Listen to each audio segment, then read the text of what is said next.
Hello everyone and welcome to the channel. I'm Emmanuel, I'm an airline pilot, and as always we are operating as realistically as possible. My apologies to everyone for the couple minutes delay getting started over here. It turned out that when I loaded my flight I didn't have the realistic config for the 777 over here, and I want to offer you as realistic of a service as possible. For those reasons, had to restart the sim, re-download the config for the airplane, and that took a couple minutes. But without any further ado, let's get straight into this. So today we are going to do our first flight with the BORIS SOUNDPACK for the PMDG 777, and I really gotta say that the BORIS pack is just an awesome sound pack that I just wish PMDG would have implemented as a default pack here. Thank you very much to OpX for giving me a review copy of the BORIS sound pack, and of course thank you so much to BORIS for creating this awesome sound set for us.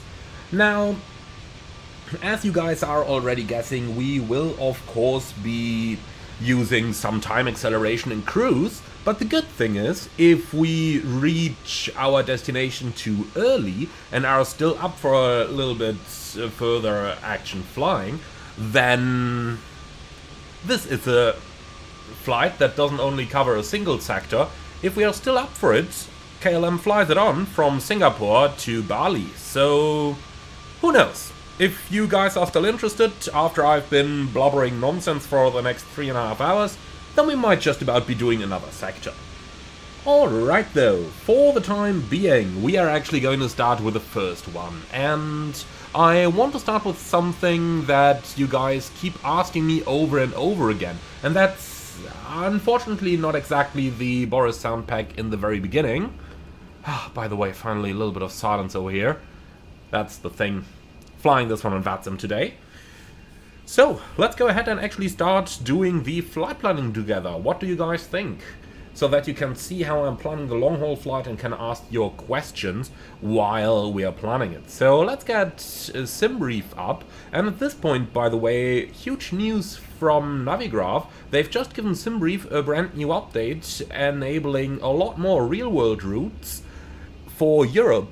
Previously they only had them for North America, now they have them for Europe as well. So we will obviously be using one of them on today's flight, and you can expect a little bit more detailed video about the changes on the course of the next couple of days. But for now, let's get started. And this is the flight that we are going to operate. KLM 835 from Amsterdam down to Singapore, and as you can see, the flight then goes on to fly towards Bali Denpasar. We'll see if we're going to do that one. Now, as you can see, the flight is operated sometimes on the 777-200, sometimes on the 300. I chose the 200 today because the engines are a little bit closer to the flight deck, so we should be able to hear the sounds a little bit better. And because I have already recorded something for the 300 and I don't want to double feature the airframes. But it sounds a lot better when I say that the engines are closer to the flight deck, doesn't it? Alright, so let's go ahead and have a look at our flight. So this is the real world flight. Amsterdam to Bali, today going to be operated on the 777-200 on the Bravo Quebec Delta. Departing at 1850 until 7:30 under the flight number KLM 835. So let's go ahead by inserting those base details. So we are planning KLM 835 from Amsterdam. By the way, I love the fact that you can enter IATA codes up here, then you click out of the field, it changes to the ICAO code automatically. Really nice. And this is going to be a B772 in the PMDG GE90 config. Our registration today is Papa Hotel Bravo Quebec Alpha, and we can remove the FIN number and the cell call, we're not going to need either. Cost index today is going to be about 30, and then the call sign is already correct. So, departure time was set is going to be at 1850 today. Like that, we can apply this and we don't need to re-choose anything. And now for the alternate airports, that should be a fairly easy one, but let's see which one they use in the real world. Let's go over to Edigla and see what they are coming up with. So, here we go, KLM 835 from 2024, and they're using Whiskey India Delta Delta. Let's see if that is the case on a couple other flights as well. Same. Okay, so it is the same. So in that case, Whiskey India Delta Delta it is, provided that the weather is fine. Now let's go ahead by checking our weather. So Amsterdam is very easy going today, and then let's have a look into Singapore. Yeah, awesome weather. This is going to be tomorrow morning. Not really going to be relevant for us. Alright, good. So we know that Singapore is good. Winds coming from 300 at 7. That probably suggests runway 02, so let's plan runway 02 left. Now, from here on, let's go ahead and decide on the route that we're going to choose. And obviously we can check flight radar for what they used yesterday in the real world, which is this. And look at that, looks pretty much exactly like the one we got by SimBrief, doesn't it? So that's pretty cool. Let's go ahead and hit calculate and compare. Takes a little while. Here we go, 12 hours 15 for this one. And now let's just try a couple of the other routes. You can see this is the update that SimBrief has just gotten today with more different real-world routes. Let's go ahead and calculate and compare them all to see which one is the most economical. So that one actually takes a minute longer. Then we got some recommended by Eurocontrol here as well. Let's also quickly calculate those and see what we're going to get. And looking into the comments down there. Wow, that one's 20 minutes longer. Definitely not gonna fly this.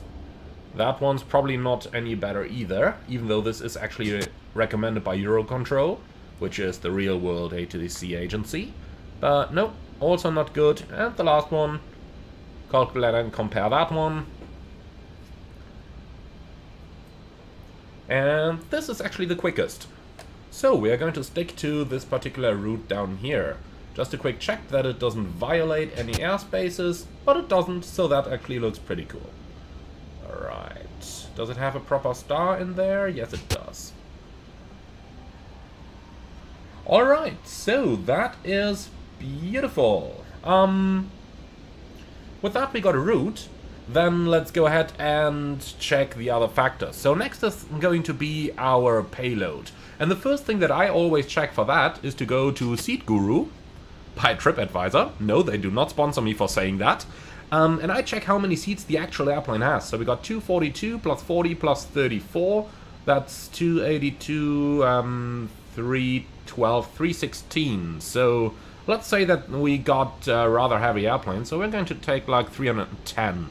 Now, SimBrief tells us maximum passenger value 294. So we are going to load up 294 and then we'll just assume the rest as cargo as well. So let's just say we take like 11 tons. That includes our additional 20 passengers. So 2,000 kilos plus 9,000 kilos of payload. Now let's hit calculate and compare again and see what we're going to get. And Mike Oliver, hi. You're absolutely right. I am enjoying Singapore in the sim recently. The time model scenery is just really nice. Alright, and this is what we get. So that's pretty close to the max takeoff weight, but I think that's actually quite fine.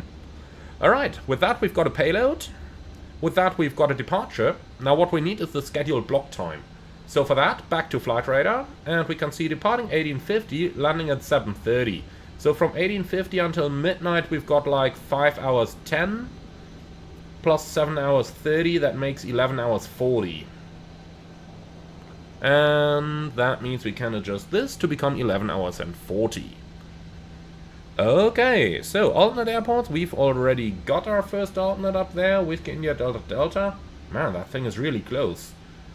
I mean, the weather forecast is good, so that's nothing for us to worry about. Okay, en route alternate, let's take something that's a little bit closer, like, let's actually go ahead. KLM doesn't fly to Phuket, but they do fly to Bangkok, so we're going to take Bangkok down there. Do we need any ETOPS? I don't think so. But nonetheless, let's calculate it. No, ETOPS not required for this route. Alright, perfect. So with that, we're fully set up. And we can go ahead and generate the flight. Let's see what we're going to get, and if there is anything blatantly that we have missed. In the meantime, since a couple of you guys are asking me...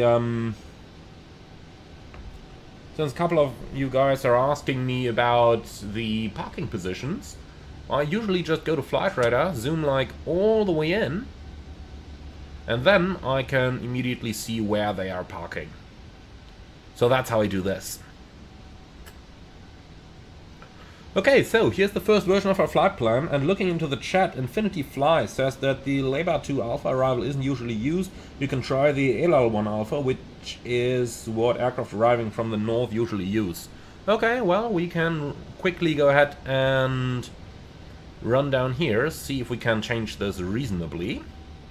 And with that, I've probably taken you through the complete flight planning now, but let's just see real quick. So just give me view sit star. Okay, so you say they normally get the LL1 alpha. That's fine. Let's go ahead and enter that. So find... No, cancel.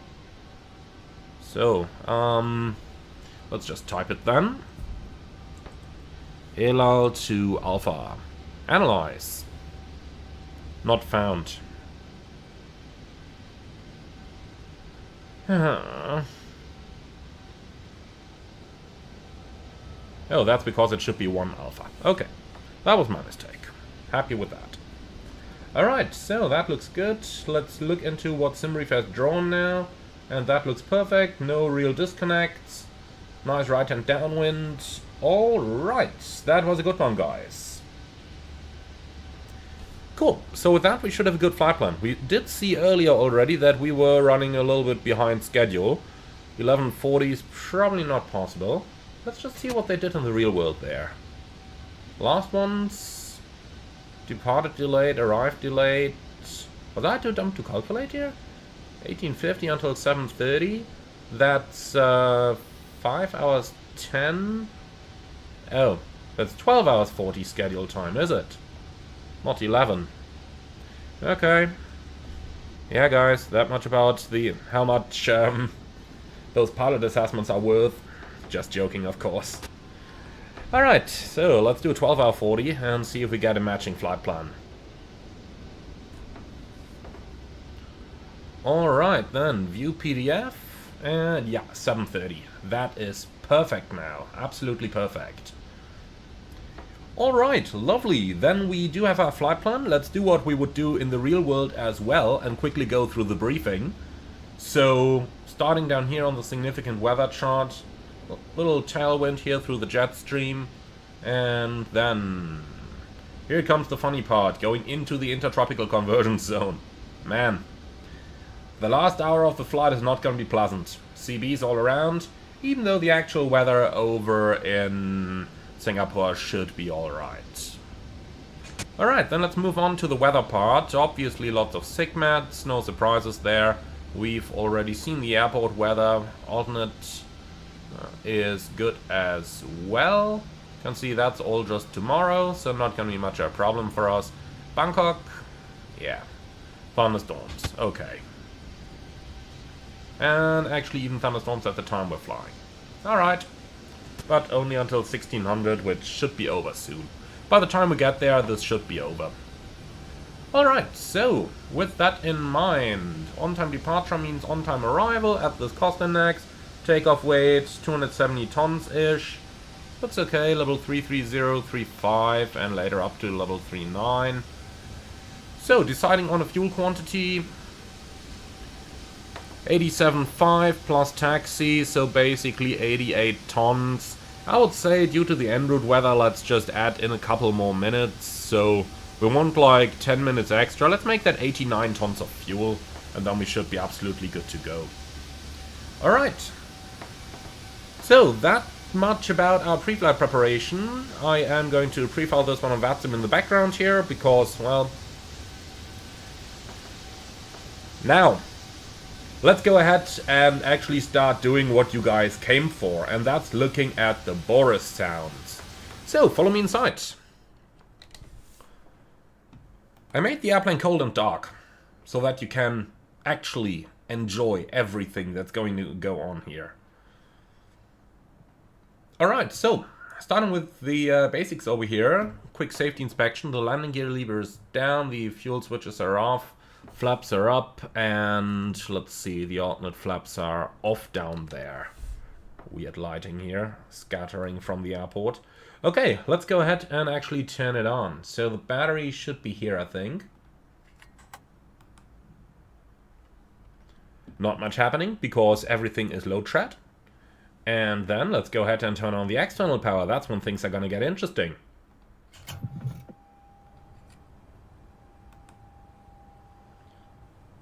So, the systems will need a while to boot up.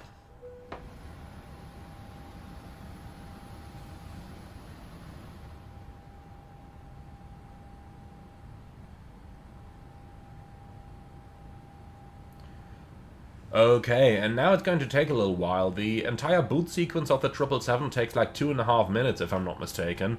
You can just see the FMS coming to life down there.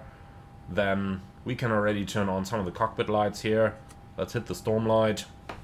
That looks better, doesn't it? Also going to turn on the logo light. Now some of the fans start booting up.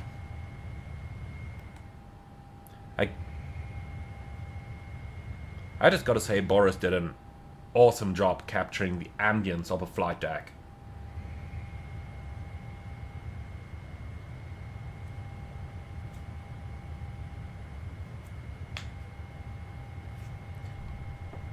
Okay, so in the hopes that we're not missing anything, let's go down here, start initializing.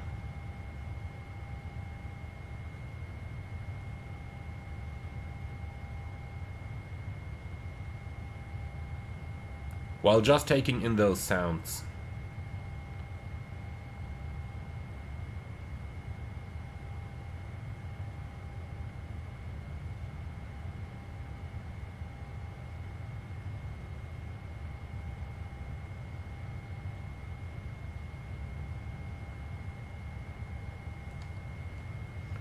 So the display still need a little bit. Told you, takes 2.5 minutes to get everything up.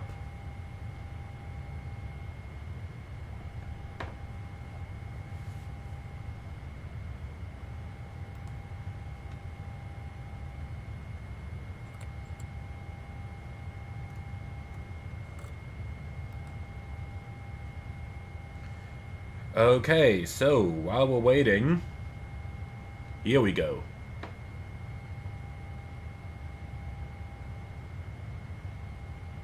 Beautiful.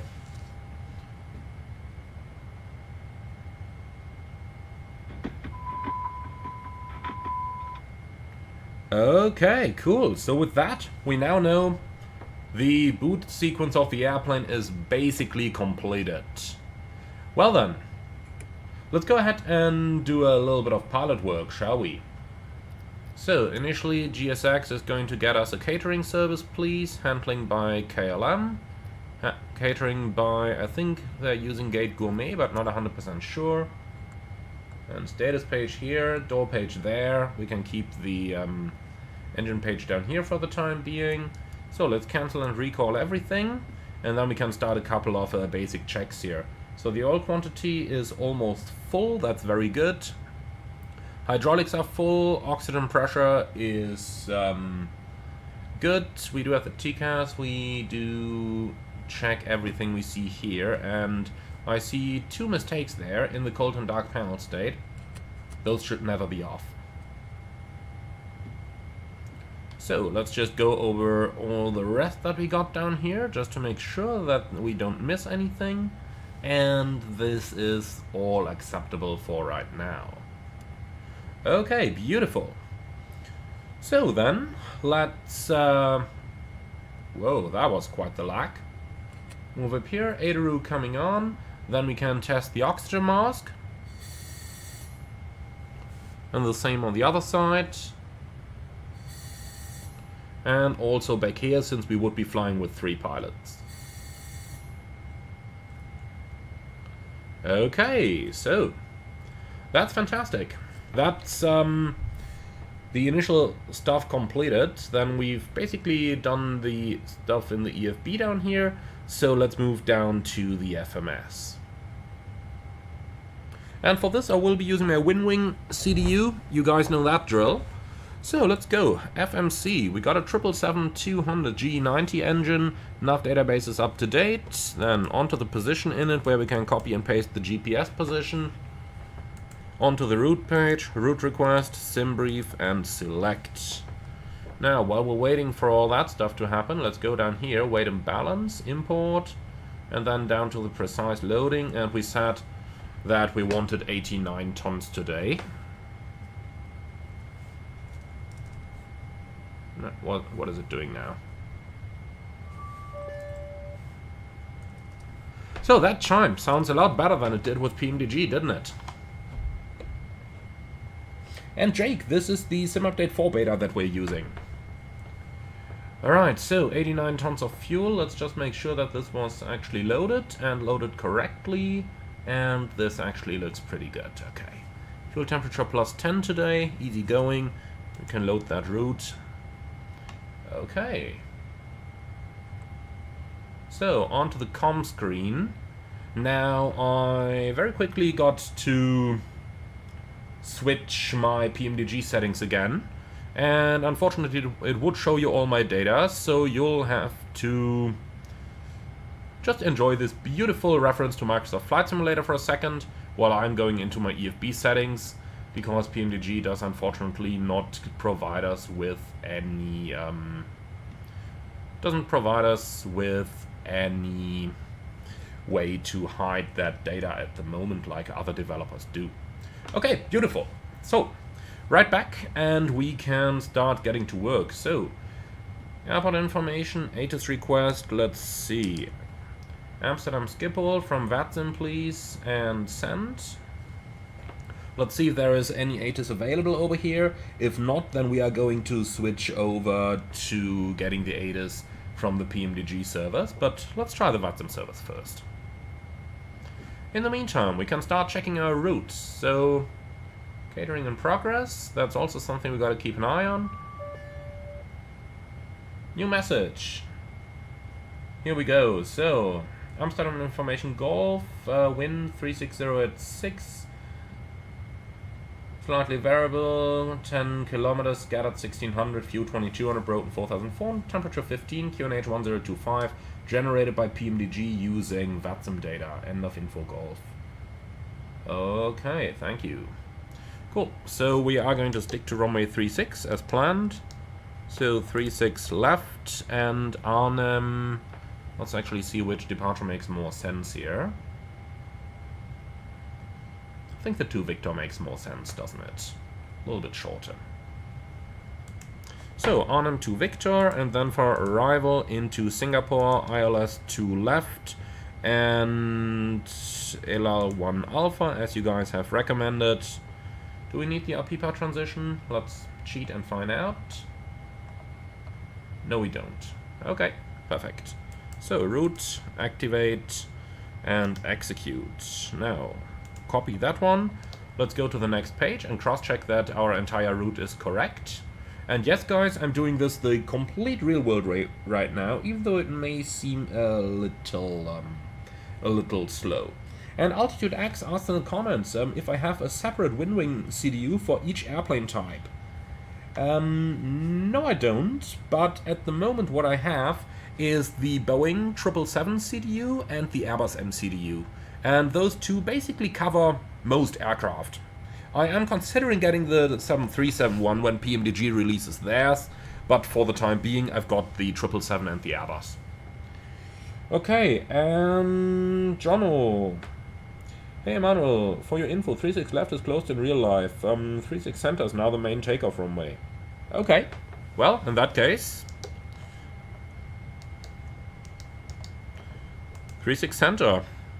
Now I just have no idea which SID we are going to need. If you do know that, please put it down into the comments as well. Otherwise, we'll just quickly have to start searching. I mean, it's got to be one of those, I guess. I'll tell you what, I'm quickly going to go up to SimBrief in the background. Just tell it to change the runway and see which SID it comes up with. Doing that off screen right now. But those SIDs in Amsterdam are just you know. So it suggests the Nike 5 Whiskey departure. Let's have a look at the chart, if that makes any sense.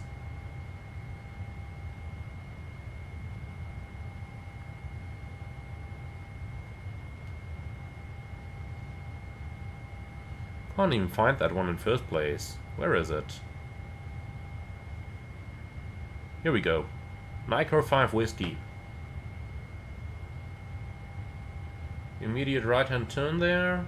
Okay, well that actually looks interesting. Okay, so that one it is. Daniel, do I know when the BORIS SOUNDPACK will come to Xbox? Unfortunately, I don't. Best to ask BORIS directly. He is probably going to be able to give you an answer. So, Nike 5 Whiskey is in here. Now, let's go ahead and continue where we left. First of all, copy that route, and then we're going to start checking. So, Arnhem, Lima 620, Hotel Mike, direct Nomka, Lima 620, Omelo, direct Papik, direct Budok, direct Luga, direct Udros, and just so that you know, while I'm pointing it up here, I'm checking it down here. Okay, so, Upper Mike 859, Carter, Upper November 644, Roland, November 644, Odili, direct Barrett, Mike 747, Subot, Tango 923, Airlef, Mike 11, Roda, Alpha 909 Lamet, November 644 Delta India, Alpha 466 Delta Papa November, Lima 759 Papa Uniform Tango, Whiskey 14 Hotel Tango Yankee, Alpha 3434 Pasva, Yankee 514 Nafa, direct Pushback, direct Paspu, and then Elalo 1 Alpha arrival. Let's actually quickly join that up back here. So we got Pibab, Paspu. So we'll copy this and put that up here. Okay, execute. Now let's see, 5,989 miles versus 6,003. I would say that is close enough. Okay, cool. Now, Luca, it fits. Your question fits very nicely. Did you ever have a real-life case where a flight plan was messed up while uploading it, so basically that you found an error on what you're doing right now? Yes. And not just one case, but dozens of them. The problem is, when you got a route that's like 7 pages long, there are so many airways that typically what happens is that the aircraft forgets some airways. So for example, you would be going through here and all of a sudden, instead of Whiskey 14 to Hotel Tango Yankee, it would put direct Hotel Tango Yankee. I've seen that a lot. I'm not sure if that's an Airbus problem, because obviously back in my days on the 737 we didn't have data link at all, but honestly, the flights to the US are typically fine in terms of the uplink, because you just have so many directs that the message, or that the entire uplink, the amount of data isn't too much. But when you fly to Africa, or when you go towards the east, that's typically where those mistakes happen, when it sends very long routes. And Luca, it actually can happen in Microsoft Flight Simulator. The fly-by-wire A380, for example, simulates this. And in the A380 you will see that a lot, that there are discontinuities in the uplink. So it can happen. And it can also happen if you don't have an accurate and up-to-date nav database. Alright, so,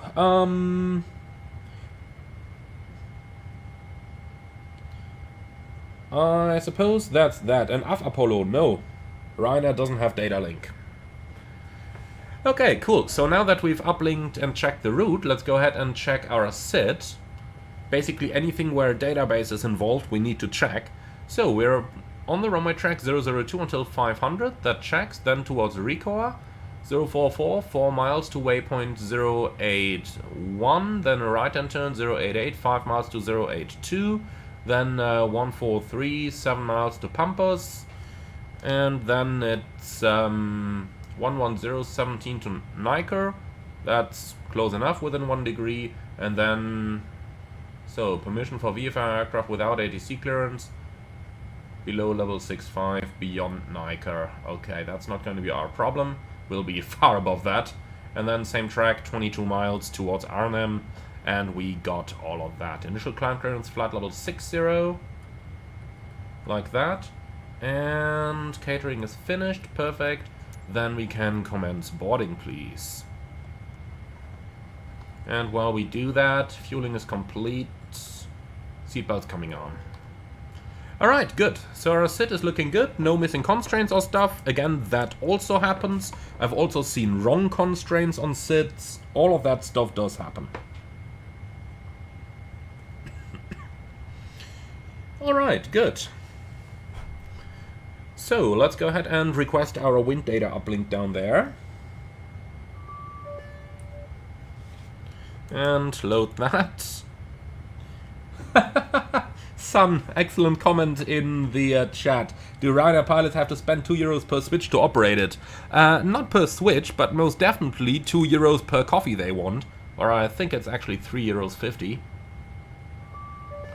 Okay, so let's continue entering our step climb. So the first one is going to be at Lugeb. That's level 350S. Put that up here. Then the next one is going to be at Limot, flight level 370.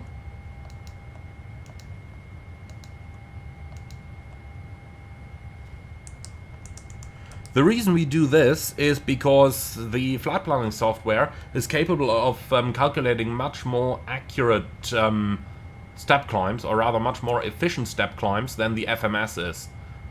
It's just a lot better at that. So BBS 390, and that's the last step climb, so execute that. Alright, now wind forecast, uplink, and RIS. No, I never had to abort an engine start in my career yet. Okay, so mileage was already checked, nav route page is clear, fix info, let's go for Amsterdam and a 25-mile ring. Like that. VNAV page, transition altitude 3000, and according to the chart it is 3000 indeed. Execute takeoff immediately after receiving clearance, okay, yeah, at 2000 departure. That's the easy thing. Alright, so to the init page now. We don't have an automatic uplink here, then we can just type it in as well. Okay, so final reserves are 2.8 plus alternate. Well, if we add the 2, we can make that 1.8, so that's going to be 4.6. Like that. Zero fuel weight stays out for the time being. Cruise flight level 330. Cost index. What did they plan? 30. Minimum fuel temperature minus 44. And cruise CG 30. For the minus 44, the default entry is minus 37 because, well, it's a plane from the US. So in the US they use Jet A fuel, freezes at minus 40 degrees, plane gives you a warning 3 degrees earlier. The rest of the world, more or less, uses Jet A1, which freezes at minus 47, so we type in minus 44. Okay, so on the takeoff page, noise abatement procedure number 2 is in here, that's absolutely fine, and with that we've completed our FMS setup. So let's bring this back to the perf init. On the right side we'll open the route page, and that's it down here for the time being. And AJR07, thank you very much for asking, but no discussion about any potential employer, please. So for this reason, I am going to delete that question. My apologies. Nothing personal, but I don't want to risk, you know, getting into any trouble with my employer.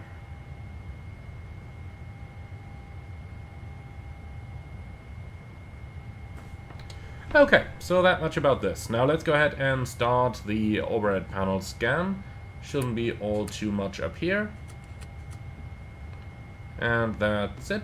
That side is clear as well, and that side is clear as well. Moving up front, I really have no idea why there is always that lag, you know, when you're looking up here for a little while, then suddenly you're looking back out and you're getting a lag. I'm not sure what's causing that, but it's kind of strange, isn't it? So QNH 1025, isn't it? Yeah, 1025.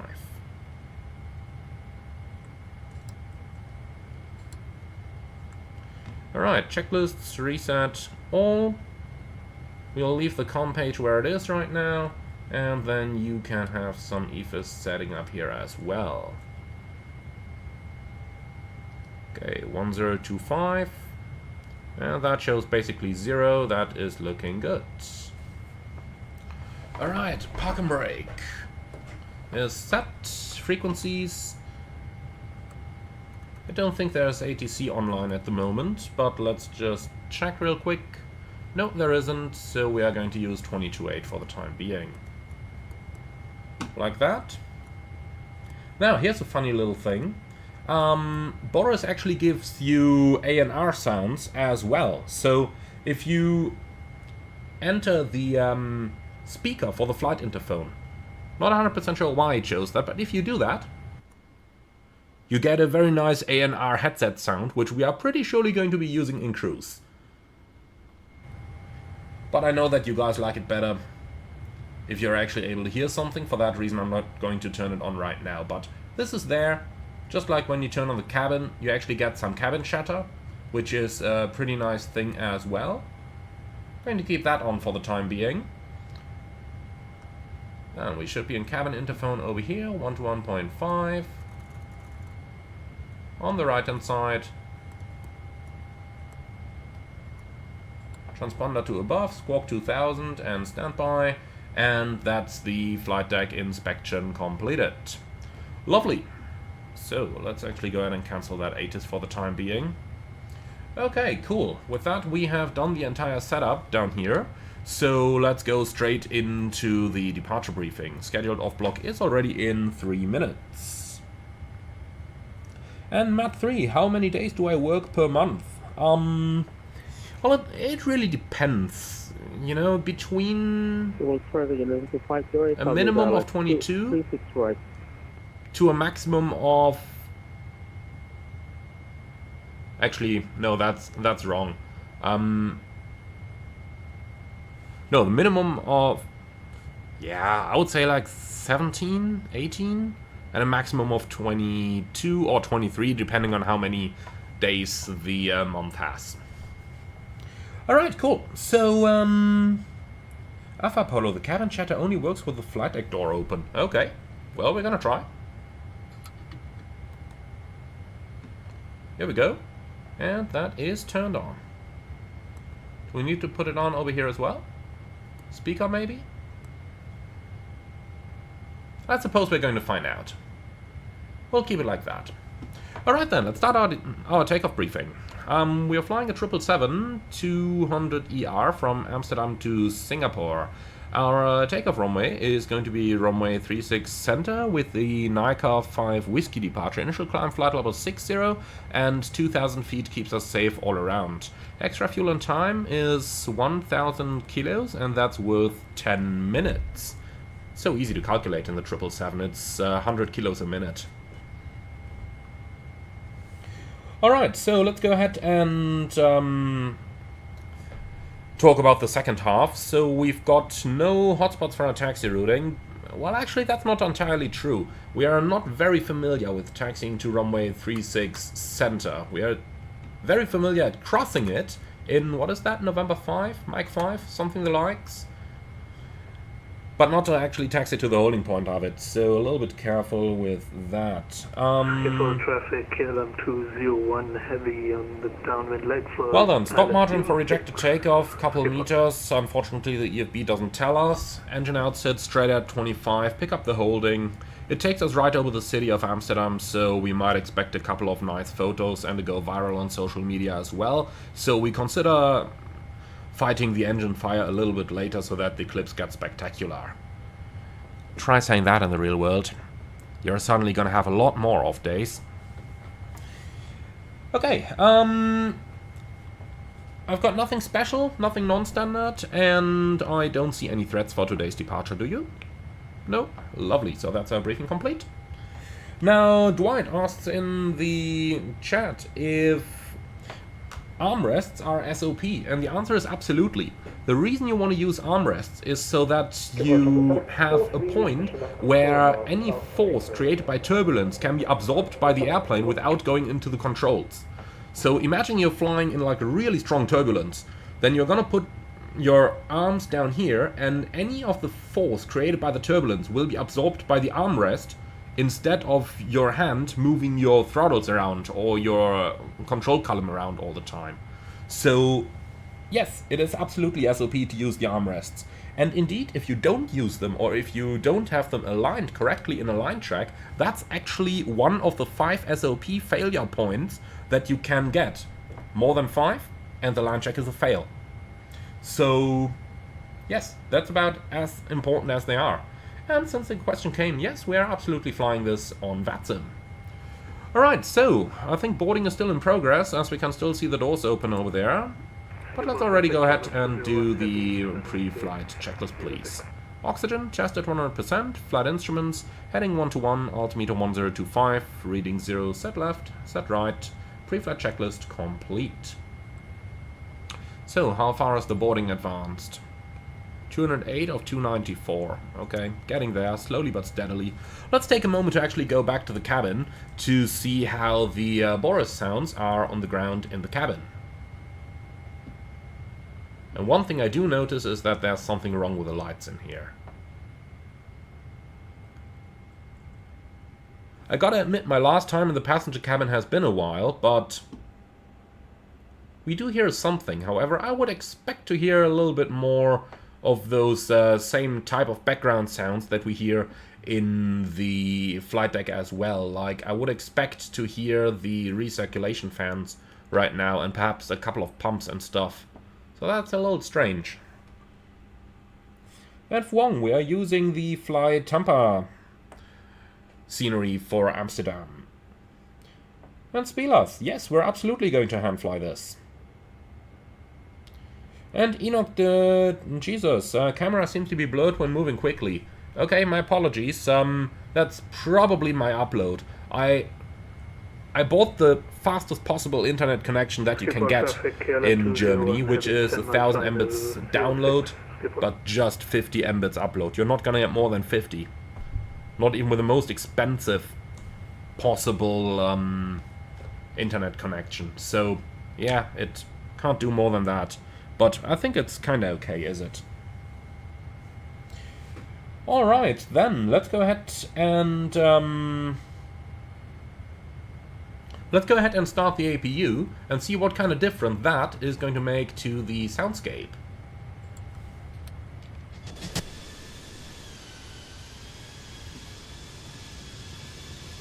Can't really see it, unfortunately. But the flap is opening over there. You can see that. And now the APU starter should come on.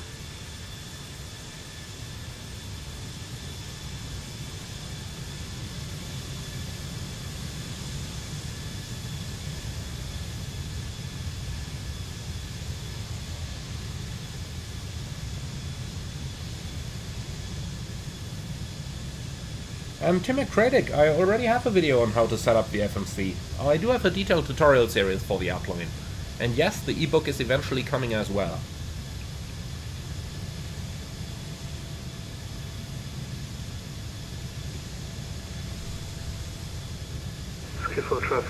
So, we can somewhat hear the APU over there. Could the guys somewhere on the apron here just shut down their engine so that we can hear something, please? Alright, APU is running. Let's just turn APU bleed off so that we can actually hear the difference when the airflow comes on. Okay, so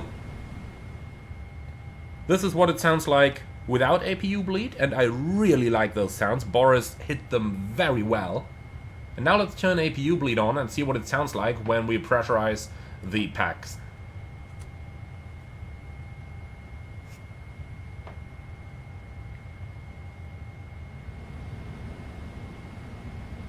That sound is nice. That sound is nice. Okay, cool. So let's just walk back to the cabin and see what it sounds like now.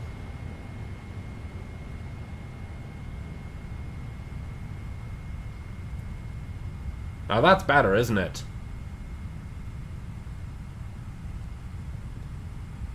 I like that. I like it. Okay.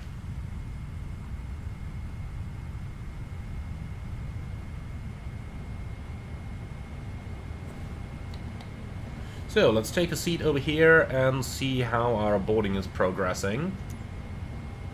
Completed. I like it. So prepare for pushback and departure, please. Release ground power. Standby 1. Why can't I move the camera? Yes, release ground power.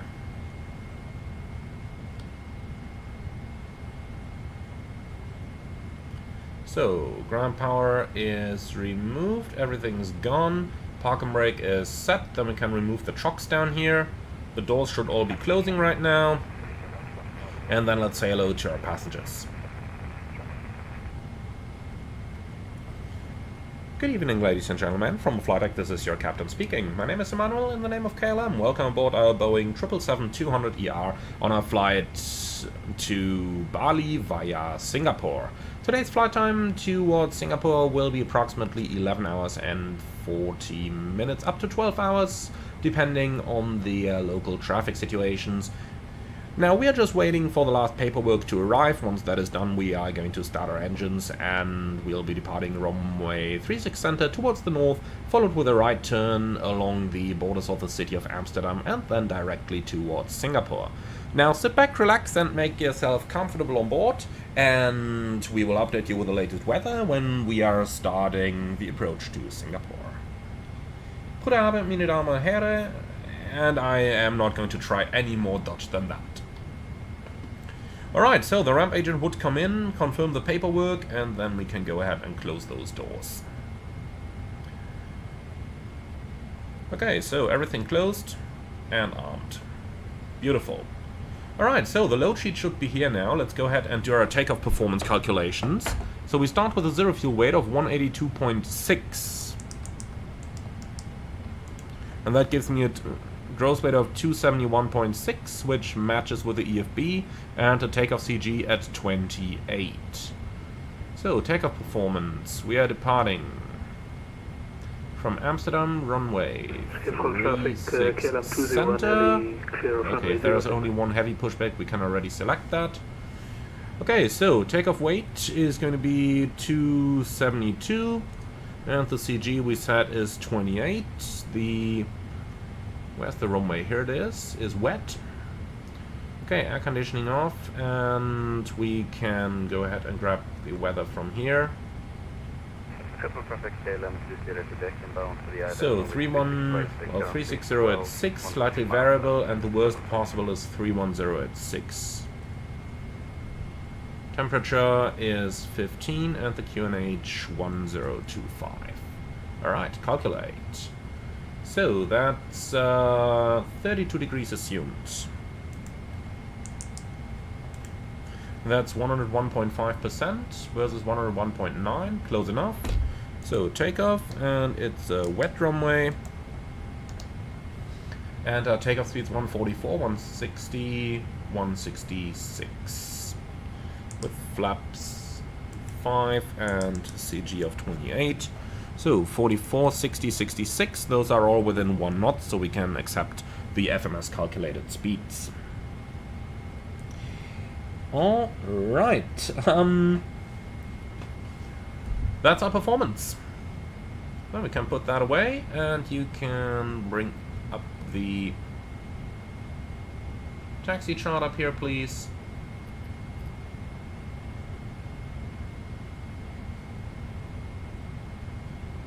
Alright, that's what we're looking for. Great. So this can go away, and looking into VATSIM, there is still no ATC online over here. Alright. Ground from flight deck. Go. So, can you please confirm that all doors and hatches are closed, ground equipment is removed, and all bypass pins are installed? Actually, I'm happy with just the bypass pin for the nose wheel here. And since all of that is confirmed, let's go ahead and pressurize the hydraulics. You're clear to pressurize. Something that I did notice with the BORIS pack is that for some reason the sounds dialing stuff in on the MCP seem to be somewhat gone. I mean, listen to this. Almost impossible to hear. But now listen to this. The moment we pressurize the pumps, we immediately get the packs cutting out. Now, we do have the fuel in center. And transponder comes on as well. Fuel pump... okay, now it's gone. Good. Alright, cool. So, before start checklist, please. Flight deck door, closed and locked. MCP, V2166. Heading 002, altitude 6000. MCP, 145, 160, 166. And CDU pre-flight, complete. Trims, 4.250 and 0. See, that's why we're reading checklists. Taxi and takeoff briefing completed, holding at beacon. Alright then, no ATC online at the moment, then let's go.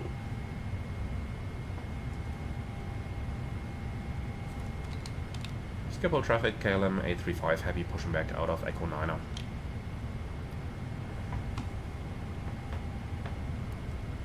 So, pushback approved, B4 start checklist complete. Ground from cockpit, we're ready for engine start, and cleared to push, parking brake is released. Roger, done the pushback, stand by for engines.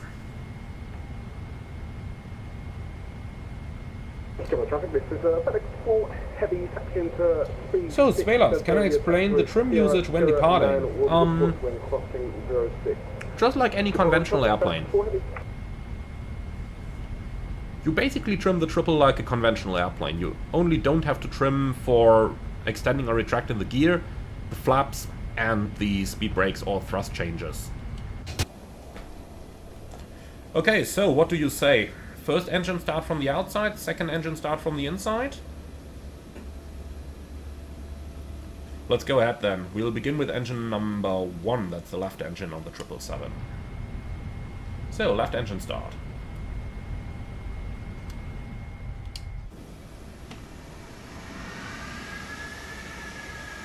Now Boris, show me something.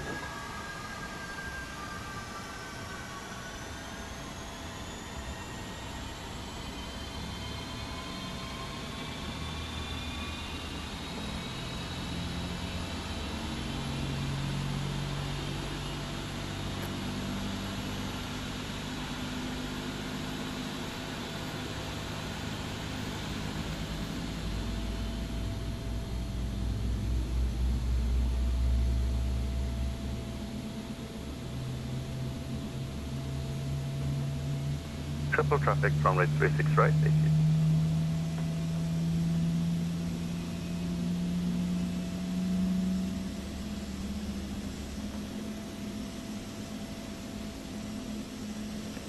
Alright, that's a good start on engine number 1. Then we are starting engine number 2. Right engine start.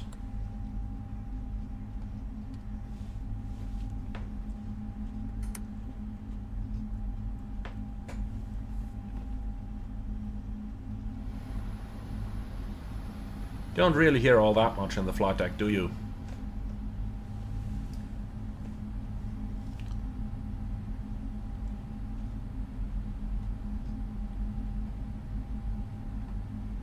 Oh, traffic FedEx 4 heavy now, crossing 06 full taxi to holding point whiskey 10. Via taxi Sierra 2 Quebec, Alpha 27 to whiskey 10 for runway 36 center. Skip on traffic, FedEx 4 heavy. What are they doing here? GSX is doing GSX things once again, I take it.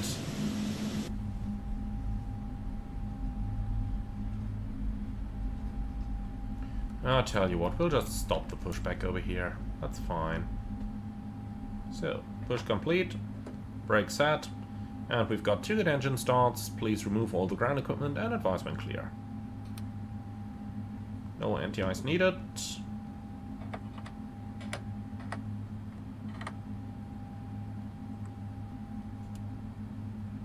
So this is all looking good so far. Then let's go ahead and start the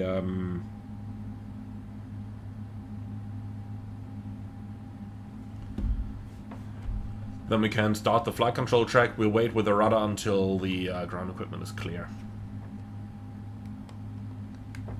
Full up.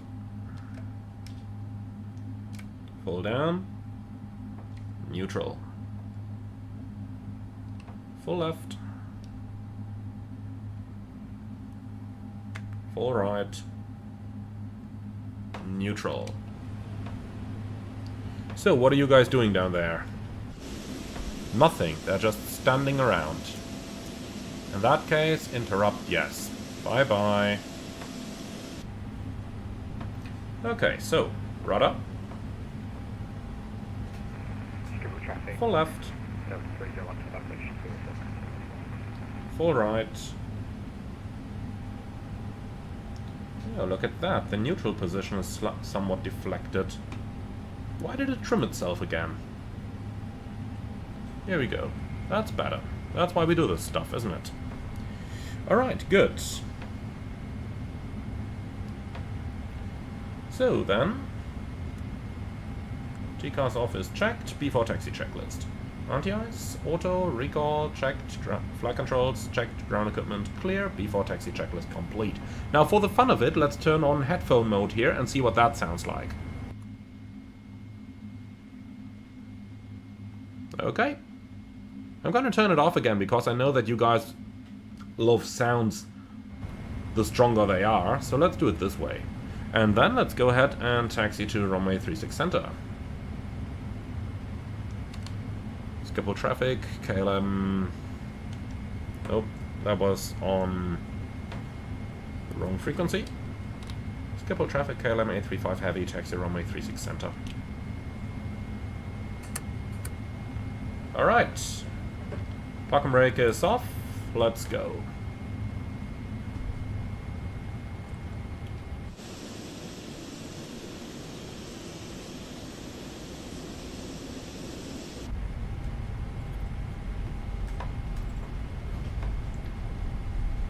Incorrect flight control assignment. Give me 1 second. I still have the Mosa. I did create a tiller profile for it.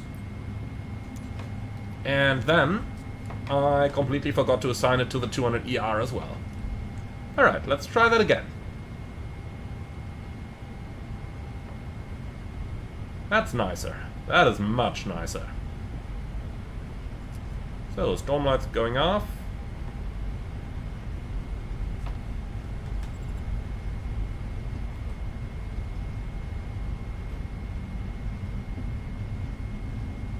Okay, since we are on the right side of the English Channel, we also have right traffic over here. So we're going to turn onto Bravo for our way towards 36 Center.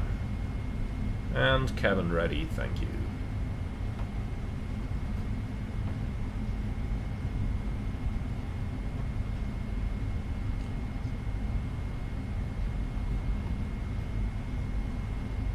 So, for the time being, I'm using my Mosa force feedback stick as tiller, because Boeing tillers in the real world do provide force feedback, and I honestly gotta say it's a completely different experience taxiing the 777 when you actually get force feedback. Those accidental super hard controls are suddenly a thing of the past, and suddenly she steers really nicely.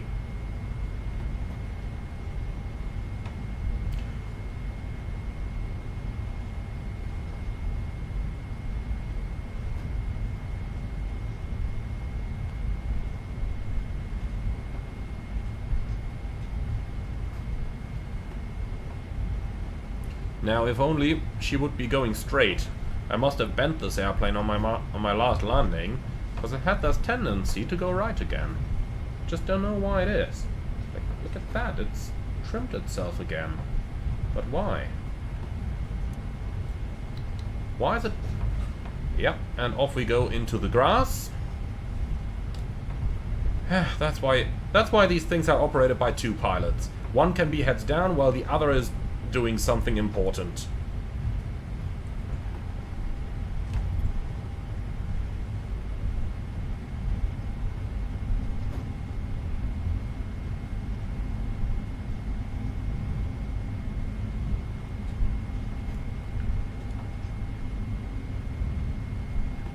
I really don't know what's causing that trim. But she always wants to go slightly to the right. I don't have any keys assigned, I checked that already.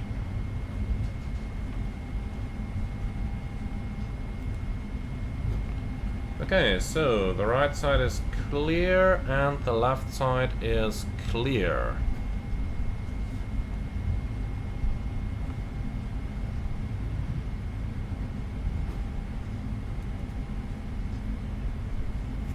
NCM Films, you are right, it could probably be a Sim Update 4 beta issue.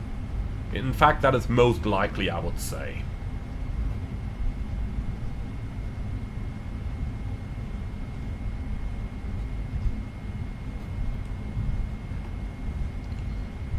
Okay, so next left over here. FedEx will have a taken off runway 36 at 9 cuff 5 whiskey departure.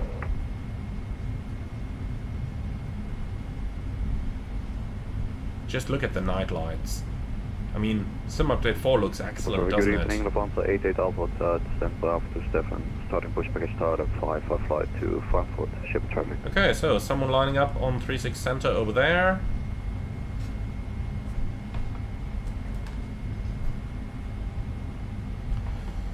So, to review the takeoff briefing, it's going to be a left seat takeoff 36 center, runway is wet, flaps 5, noise abatement procedure 2 using LNAV and VNAV.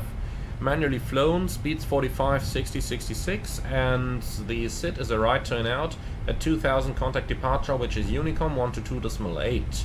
Emergencies straight at 25, climbing 3000, and don't be surprised to see a couple nice videos of ourselves the coming day. Alright, I think that's pretty much it. Any questions or suggestions? No? Lovely. So cabin is ready. Then we can both go into the weather radar here, a little bit more important today than terrain, especially in the Netherlands. And then before takeoff checklist. And before takeoff checklist complete.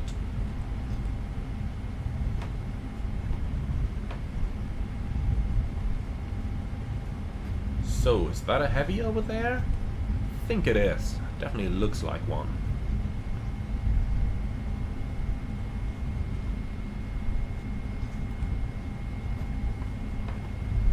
So he's going, then let's just start a timer down here. We do want 2 minutes of separation. Nothing coming from the left.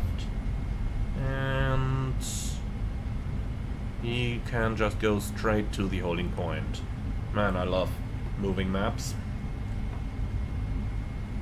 Absolutely love the moving maps. Schiphol traffic, KLM 835 heavy, lining up runway 36 center.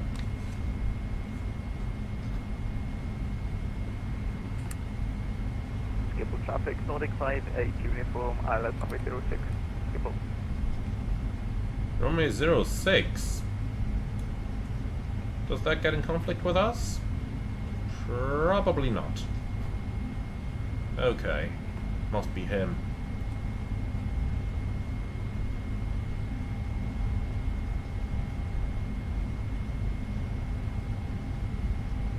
With traffic, the FedEx will have airborne pass through 1000 inbound recall on a NIC C5 with FedEx, probably 777 then.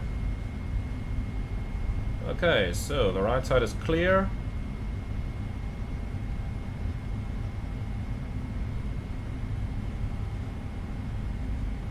So what's the time? Minute and a half. That's fine. By the time we're airborne, we will have the separation. Okay. And let's just stop her on the runway here. Cabin crew, prepare for departure. Okay, are you ready?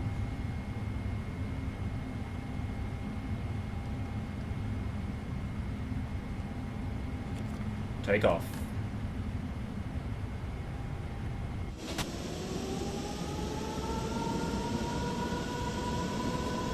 Stabilized. Set takeoff thrust.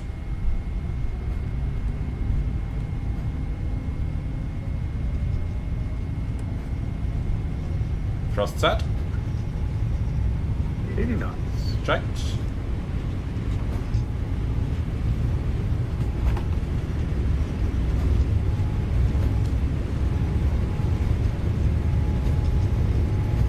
G1. Rotate. Nice new sounds. Is that Boris himself?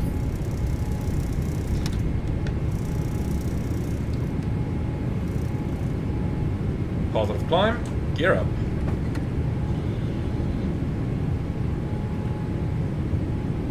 $400. LNAV, VNAV.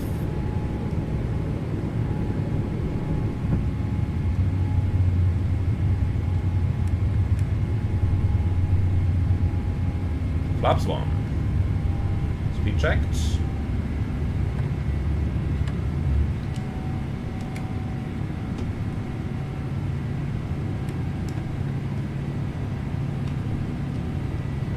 And flaps up. Speed checked. Flaps up.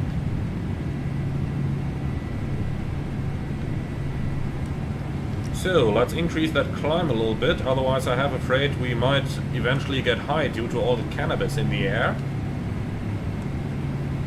Skipper traffic, Lufthansa 80 Alpha, taxiing runway 36, skipper traffic. And ultimately I'd rather get high due to the power of those GE90s than the cannabis in the streets of Amsterdam. Alright, so flaps up, no lights. After takeoff checklist? After takeoff checklist complete.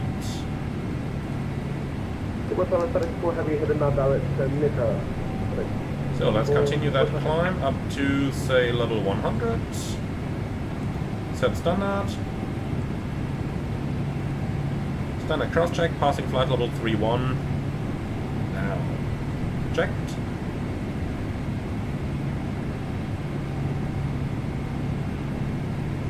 Traffic, Nordic 58, uniform 80, disappearing 15 degrees outside as we're entering the clouds, but that's what we've got automatic anti-ice for anyway, so nothing to bother with. Skylum 835, please report your altitude. KLM 835, passing 4,400. Okay, Roger, thank you. I have you on Takeoff. This is what Roger, what's your position? my position, flight level 3730 and directing to Airport. You're not going to be any problem in 380, we'll climb into 330 only. Yeah, have a good flight. Thank you. You too. Long flight. Okay. So, someone's watching on Honeycomb. I like that. Even though level 380 you probably wouldn't have to worry, but, you know.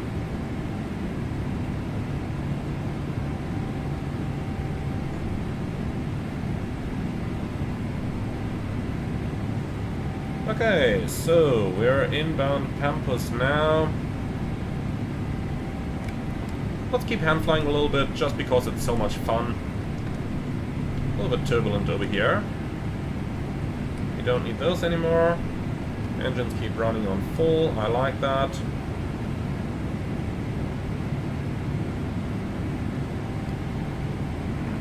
For traffic, Lufthansa 1. Okay, autopilot on. On the left hand is runway 36 right. Then let's continue the climb over here. We said we're going up to level 330. Let's set, and 330 is checked. Okay, so that was an enjoyable departure. Now, you might be a little bit surprised about why the engines sounded rather weak during the takeoff run. Now, that's actually something I would expect from an airplane like this. The engines are just rather far away, even on 200. So for this reason, if you don't hear them that loud in the flight deck, that's totally expected. Now, let's put the headset on and listen to what that's gonna sound like.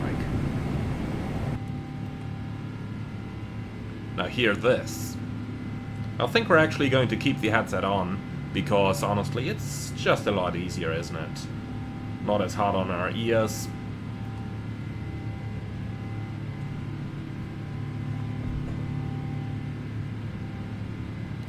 Okay, nice.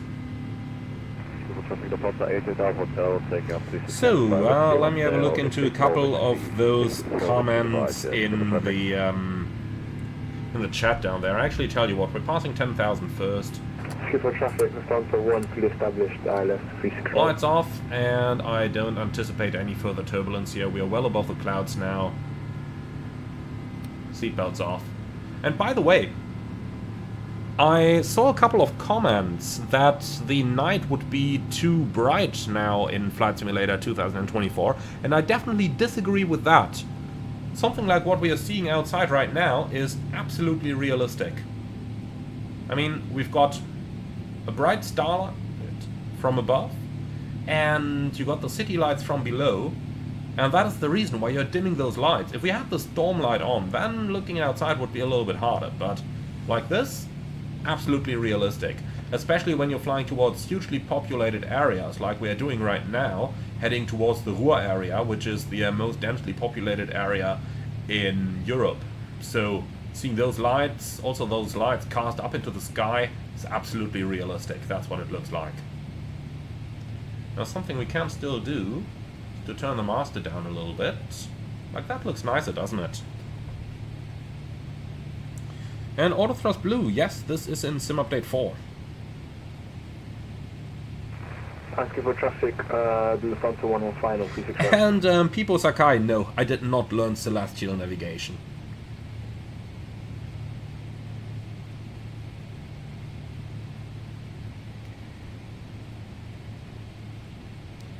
And Zulu Zulu Tango Kilo Romeo, not sure how to pronounce that. Do you use Volanta? Actually, I don't. Alright, so let's go ahead and add a little bit of time acceleration over here while we are climbing out. My goal is to be past Europe by the time they all come online. And I know that there is one ATC already online on 13565. Might already dial that in, and at the boundary we'll have to give him a call.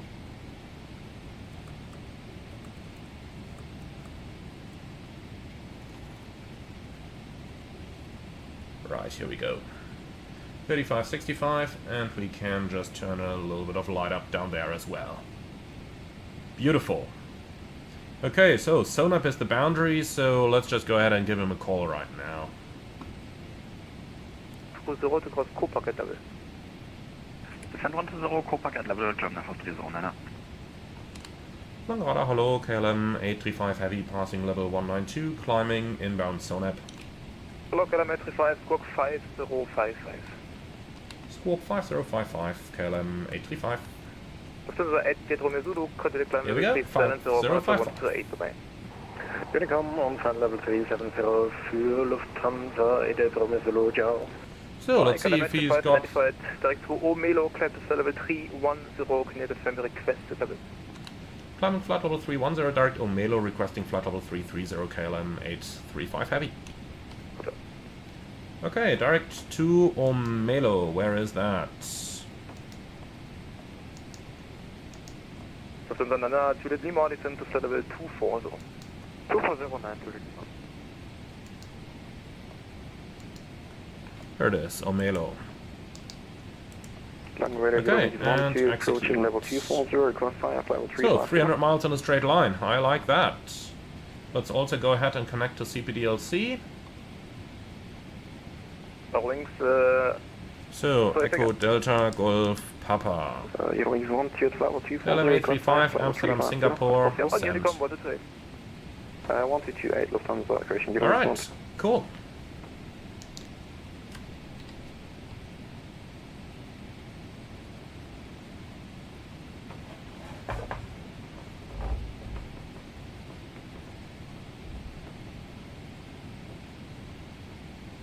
And Corey, hi, good morning to New Zealand. Flight going pretty well at the moment. We've made it out with a little bit of delay, but we should be there on time. Let's actually see. 0713, oh, 0716, the schedule is at 30, so we'll be at the gate on time.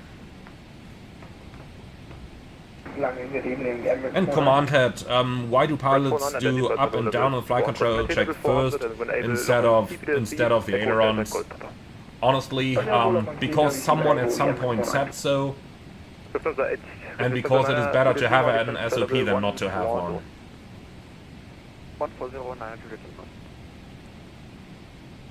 Honestly, that's the reason. That's the entire reason there. The 478 identified hello, climb to flight level 230. And Nathan, what's my opinion on the Chinese using metric metric data? Honestly, let him do that. Would be nicer if we all used the same, but we can survive. Ultimately, it's just dialing in some slightly different numbers. In cruise, you typically add 100 feet, and then close to the ground, the meters are pretty much equal to the feet numbers anyway. So, yeah, that's like my entire opinion on it. Langnalo, Condor 9 Hotel Golf, passing flight level 200, descending flight level 130, inbound Delta Lima 406. Information Charlie received. Do you have any idea on the star after the waypoint? So, gibt's gar keine Star. Nano Golf identified, hello, Charlie is correct, expect 23 left, and it will be radar vectors. Continue present heading, and I will call you back for now. Okay, roger that. So expect ILS 23 left with radar vectors, Condor 9 Hotel Golf. Alright, ATC has approved time acceleration for us, so let's bring it up to 4x. At the moment we're still just clear to flight level 310, we might have to level off there first.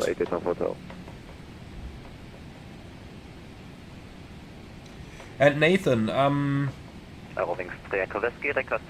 problem for that, so what if we all switch to metric? Honestly, it wouldn't matter. It would take us a couple of weeks to get used to the new numbers, but thereafter it just wouldn't matter. It would just be getting used to new numbers. You know, when I started flying, I actually started in meters because the German aero clubs operating gliders, they actually operate in meters. So, it doesn't really matter too much. Dortmund 2 transition, and thereafter we request return to Echo Delta Kilo Fox. Okay, that's the bike, KLM 835, KLM level 330. KLM 835, climbing flight level 330. Sorry, Lufthansa 88 Hotel, scope 1000. Set, flight level 330 checked.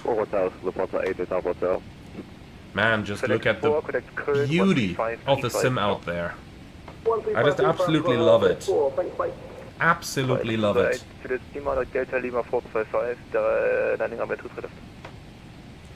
Mooseburger. That's a nice username. I'm getting hungry. Greetings to Alaska. Curious. I have SimRefin logged into Navigraph and randomly it is asking for a code again, but it doesn't work, saying it's been used already. Okay. I haven't actually seen that. Is that with the PMDG 777? If yes, then simply open a support ticket using the Operations Center, or if you're on Xbox, by the way, 1000 to go down here, or if you're on Xbox, then log into, I think it's support.pmdg.com, something like that, and submit the support request over there. KLM 835, monitoring Unicom, danke, tschüss. Okay, back to Unicom. We're up in cruise level. Let's put this to 8x acceleration. So, transponder going on below, then let's see, 82.9 and 24 minutes.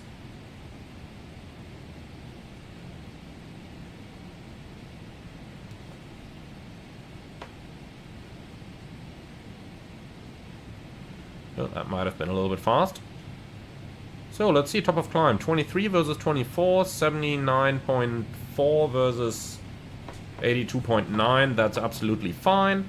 Alright, beautiful. So we made it up to cruise, and from now on things are going to get a little bit more relaxed. And the funny thing is, in the simulator I kinda prefer to cruise. Oh, hello Ras. Good to see that you're alive. But I am actually going to kill you in the background, because Ras works beautifully on the stable release of the sim, but unfortunately it does not work very reliably in the sim update beta. Alright, good. So now we're up in the air and on the way. So, God, lots of comments down there. And Ludwig, my sim rate is 8x, not just 2, but 8.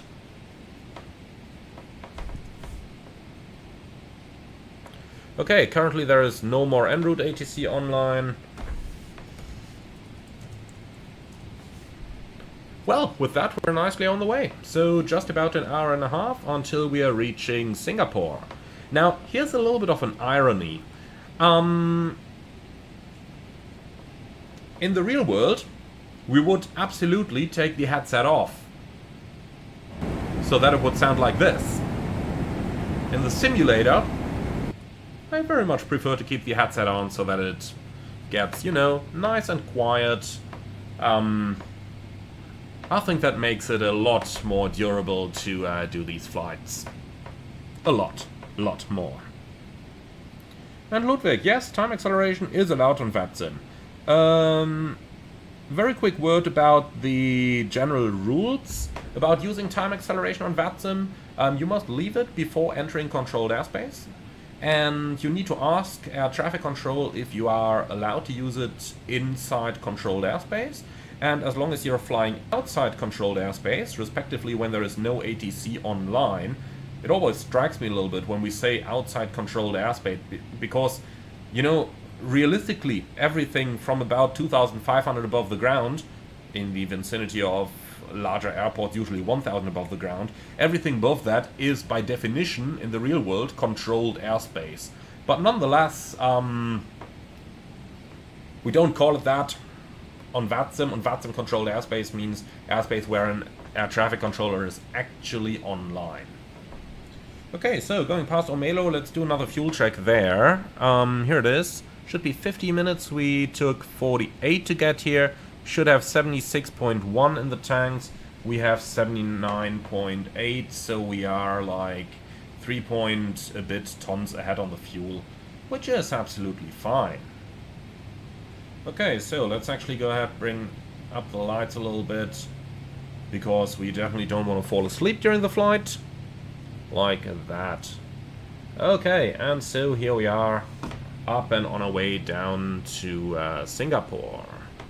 Now let's set that heading block. Here we go. Okay, cool. So, as we are leaving Germany, we are slowly but steadily leaving the area where we got these huge light concentrations, like we have them over here.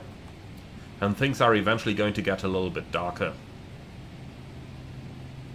But just look at this.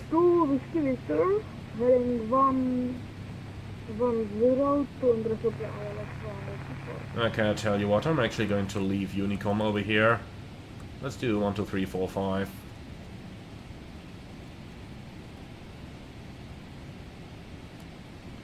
That way we've got a little bit of silence here. That's nicer, isn't it?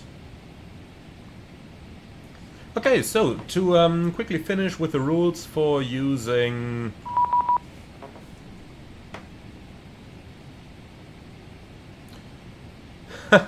Nice little private message here from someone watching the live stream. Thank you very much. That's appreciated, Speedbird. Alright, so, yeah, to finish up the rules using time acceleration on VATSIM, we've now talked about the requirement to get permission in controlled airspace, and when you're flying in uncontrolled airspace, respectively in Honeycomb, then you can use time acceleration as much as you want, but you gotta make sure that you don't impede the experience of others. Namely, regardless of what the rules of the air say, you need to avoid others while you're time accelerating. So don't fly through anyone. And you're not allowed to leave your computer. You've got to be at the computer 100% of the time while you're in time acceleration.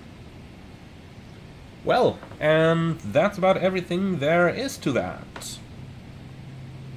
And Roy van Khan, did I consider using say intentions in uncontrolled airspace? I did consider it, but I had a couple occasions where I turned say intentions on, and then the in-flight, in the air, and the same goes for any other traffic injector, by the way. I think that is somehow related to Flight Sim 2024 itself. So you turn on a traffic injector in-flight, and that freezes the simulator. For this reason, I'm currently not turning on say intentions, but I would like to do it. I would like to do it. But I suppose at the moment, as long as that bug exists in the simulator, there isn't all that much that we can do about it. And Frankfurt Traffics, no, I'm not too familiar with that 9060 XT card. Now, Konali, what was the weirdest or most absurd reason I had a delayed or cancelled flight in real life?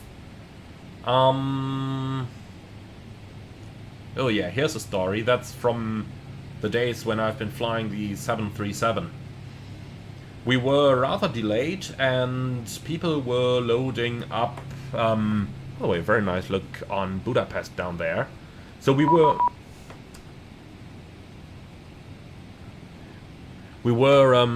rather delayed, and they've been loading the bags of the passengers when one of the loaders said, "Nah, I hear a voice coming from out of that bag." So as a safety precaution, they had to open, or rather they had to identify whom the bag belonged to, and then they made her open the bag. Now, the problem with that was that the bag belonged to a lady. Normally the lady should have gone downstairs and identified the bag on the apron, but because we were so delayed, somebody decided they're going to do the baggage identification in the front galley. Now, you all know what the cabin of that particular airline looks like, and that there are no curtains at the front galley. So eventually the lady had to open her bag, which was brought into the front galley for her, with 188 people looking at her. And obviously the device that made that sound was, well, you can guess what it was. We don't want to get demonetized here, but I'm pretty sure you guys know what I mean. Then she obviously had to turn the device off in front of all the passengers, then it could be loaded again, and then we departed 10 minutes later. That was probably the most absurd delay that I've ever had.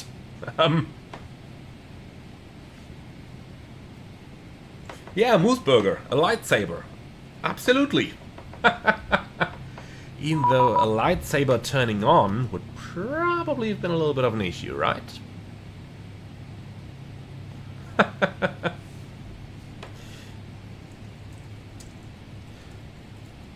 By the way, just in case you're wondering why we are getting that contact me sound all the time in the background, there's quite a couple of people watching right now sending me private messages saying that they like the channel. Well, thank you very much to everyone watching.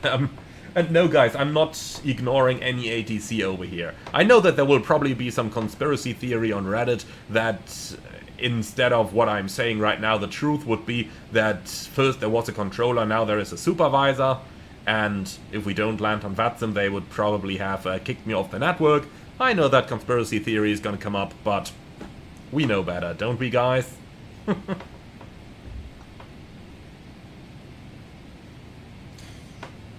And Apollo, we're using 8 times acceleration over here.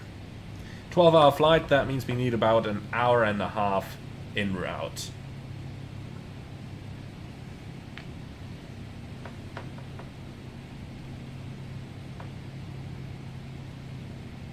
And Narex, hello, just made it to the stream after a very long 4-sector day.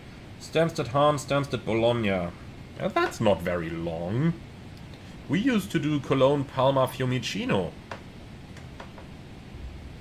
But anyway, do I miss my time with Ryanair or not? Honestly, no. The predictable roster was very nice. You always knew when you would have off, way in advance. That is no longer the case with my new airline. But I gotta say that anything apart from that, I do not miss. You know, there are employers out there that actually care about their staff. And a certain Irish airline is definitely not one of them. So, no, I don't miss that time. I've got a nicer home base now, flying a nicer airplane, flying to nicer destinations, actually getting to enjoy those destinations. I'm pretty happy with that. I'm pretty happy with that.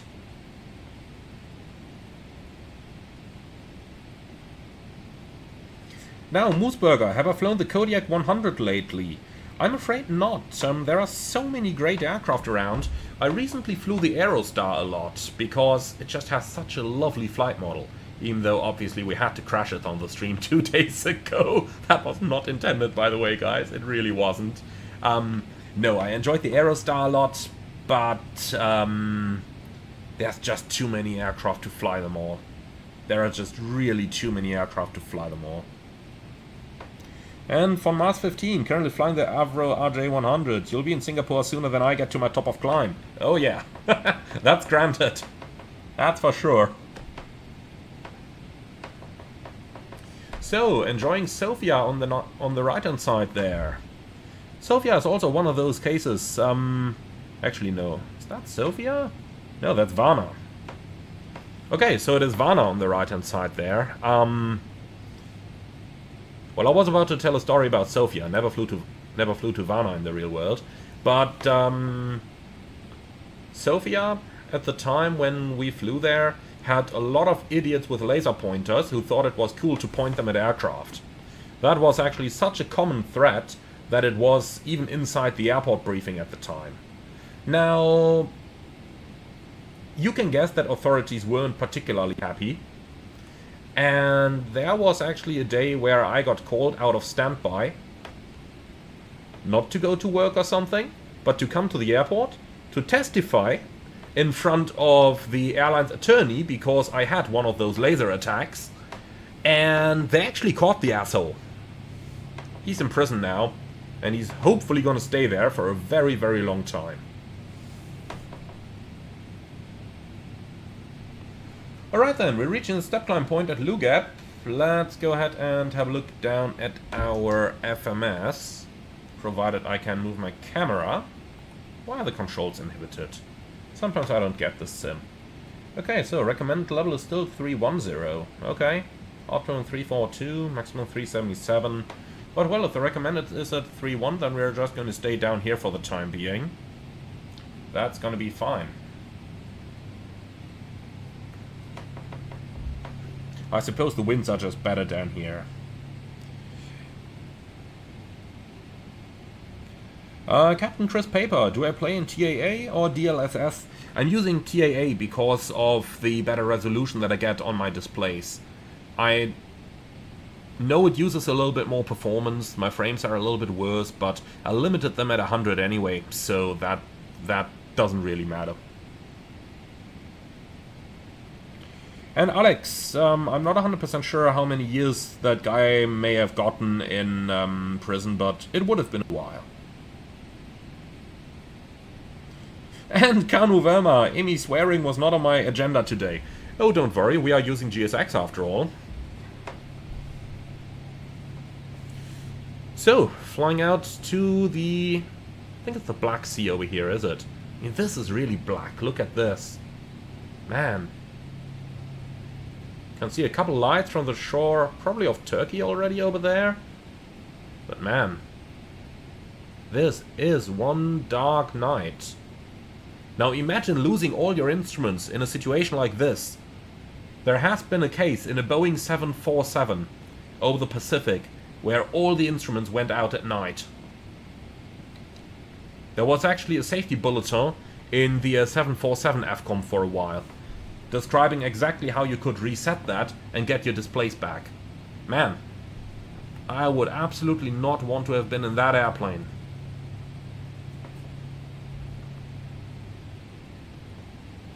And Alessandro, very likely handling by that company incoming.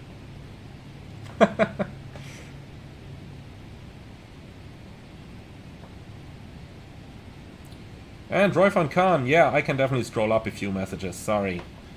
So Roy, I posted this a couple of messages back, but did you know this flight is actually the last flight of my sister's? He's a flight attendant at KLM and is retiring. 35 years and 15,000 hours. Wow. 35 years in the cabin. My respect for that. I don't know how many passengers I would have offloaded or probably just beaten up in that time. Honestly, huge respect for flight attendants. If I was forced to work in the cabin, I would probably offload someone on every single flight. And on certain flights, most definitely more than one person. So they really have my huge respect for that. And doing that for 35 years? Wow.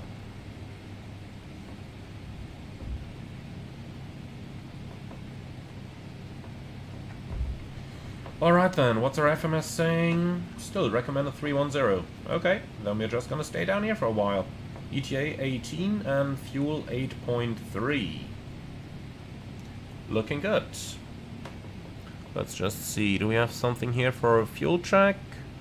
2.5 hours. Udros is next. But we're already past Udros, so Carde is next. Let's actually mark that one so that we have a reminder to do the fuel check. So, Carde. Put that on here. That's it. Okay. So, we're slowly but steadily starting to leave the area where we can just trust on the fact that there is always a suitable airport nearby. But we're slowly getting into an area where we need to worry a little bit more about alternate airports. So, let's go down here and go up to the flight information, ATIS request, and we're looking for LTFM, Istanbul. You can grab the VATSIM ATIS for me, please, and send. So, what does our further routing look like? Which other airports do we have?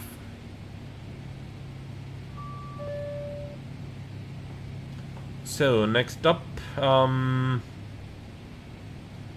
you've got to avoid Russia, of course, so gotta be anything to the right. Is Baku the next one?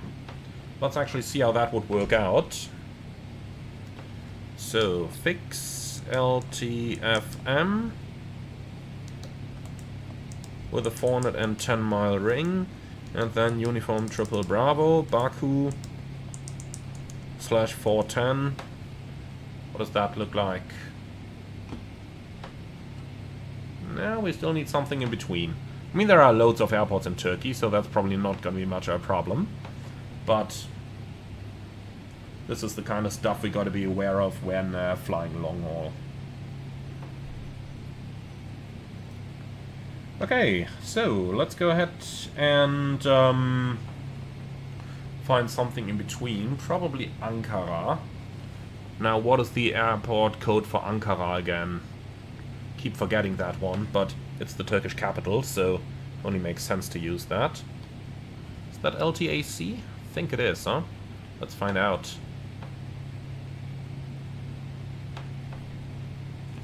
So, LTAC.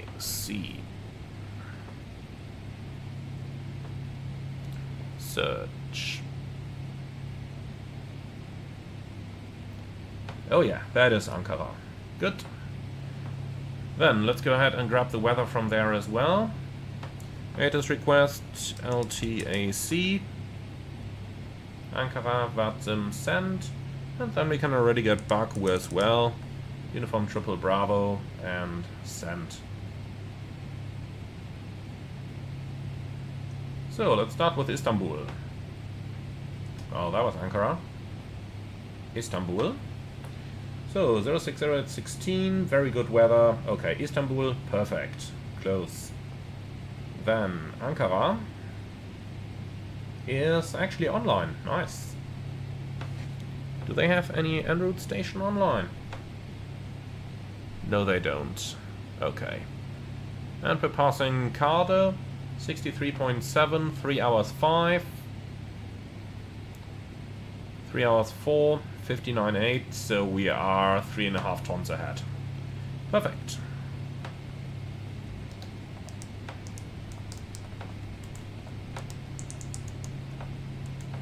Okay, so now we got all the distance covered over here. Alright, nice. So weather in Ankara is good. Then let's have a look at Baku. And that is perfect as well. Alright, nice. With that we got the next couple of distance covered. Recommended flight level is still 310, so let's stay down here. But let's actually go ahead and do a wind data update, just to be sure that we actually got the latest data available. And load, execute. Recommended still 310. Okay. And forecast uplink, load, thank you. Alright, good.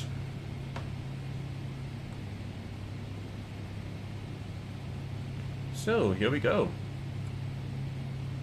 We'll just keep flying. That's how long haul works, my friends. So, let's go back down into the chat over here. So, loads of things. Oh, Roy van Kane, it's actually this very flight number that your friend is flying. Wow, that's a coincidence. I promise I didn't know her beforehand. I promise that's not intentional, even though it would have been a very nice gesture, of course. Okay, so, Pipo Sakal, does my airline give me business class meals in flight? 99.9% of the time, yes. So, we don't get business class meals loaded officially as crew meals, but they load so much business class food that there is always something left when the actual passengers are done.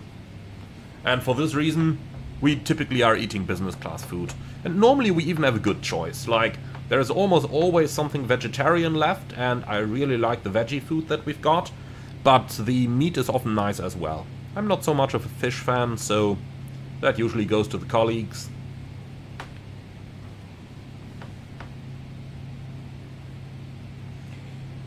Okay, so Felix, could I tell you a little bit about the transitioning process that I went through when changing airlines? Yes, absolutely. So, when transitioning from one airline to the other, what does a pilot actually have to go through? So, I tend to say everything actually starts not with the beginning in the new airline, but with the end in the old one. You know, you hand in your notice, then you get the worst possible roster until you're actually gone, because, you know, they like you. Then obviously you do your last flight, and of course you don't do anything special on that. Nobody would ever intentionally go around on that one. Nobody would. I promise.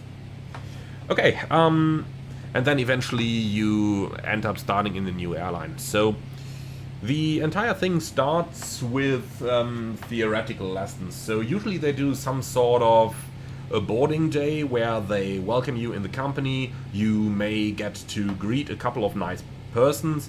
Actually, that was something very, very nice we did in my airline. We actually went to eat pizza with the upper level management. Like, how cool is that? That is the way to be welcomed into an airline, isn't it? Now talk about why I would never go back to, you know, the Irish. So that's pretty nice.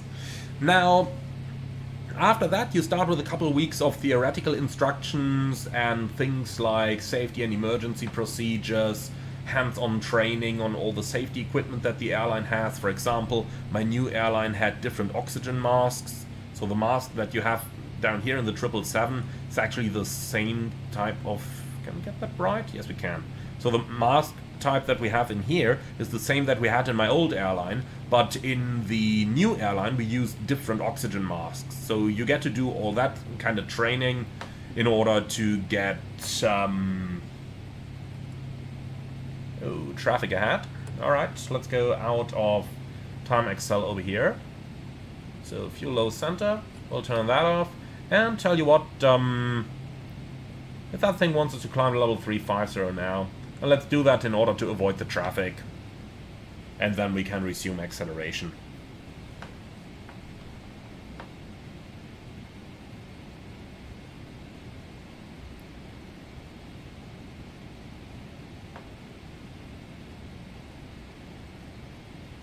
Okay, so level 350 is checked and VNAV.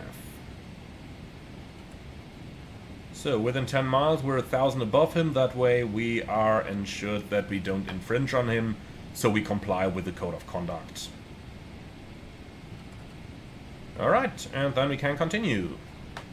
So, next up, once you've done that theoretical instruction, once you have done all the stuff, you know, working with the safety equipment, firefighting training is always an interesting one, where you go into that firefighting chamber and actually have to extinguish real fire there. That's always interesting to do, especially to see how quickly aircraft cabins can fill up with smoke and that kind of stuff. So you really learn how to master those things. Once that basic stuff is done, you enter the theoretical training for your type rating, which takes about a month.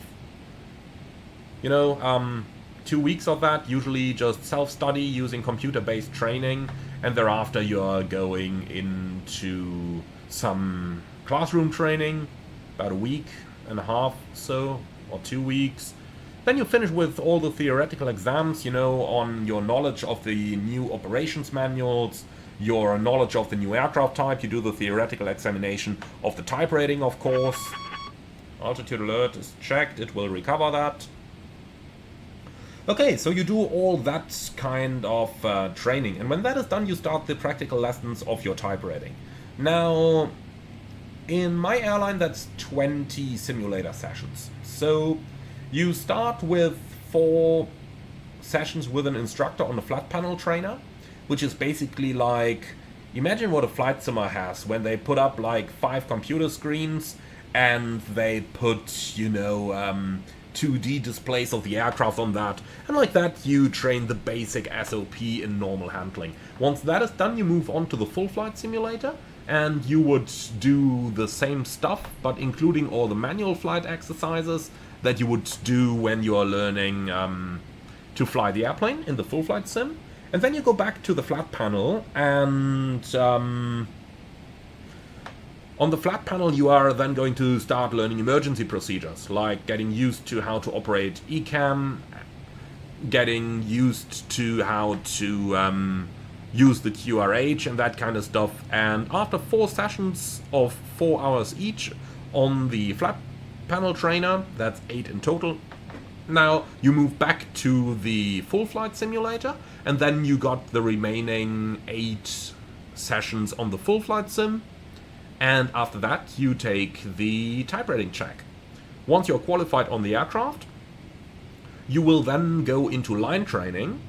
And line training, or line flying under supervision, is done with training captains. For me, it was 16 sectors that I had to do, so 16 flights, which took approximately 3 months to complete. And after that, you do your final line check, and then you're fully checked out and in the new airline. So that's how this works. Now, looking into the chat there, Rizar, are we allowed to pack lunch, or do we have to eat the plane food all the time?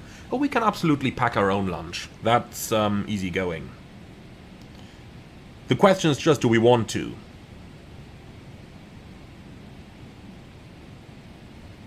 Because honestly, you can maybe pack yourself a little bread or something, or just buy something at the bakery, which is what I usually do, because I'm too lazy to cook.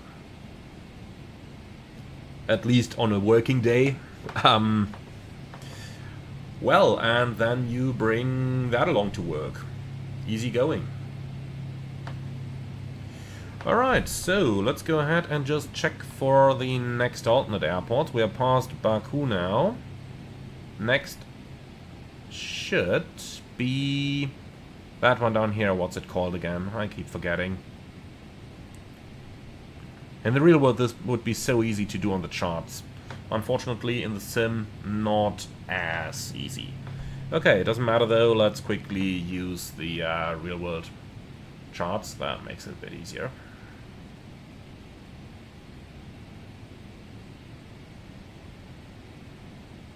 So, Uniform Alpha Tango Echo. No, that's wrong. Come on. Uniform Tango Alpha Kilo, that's it.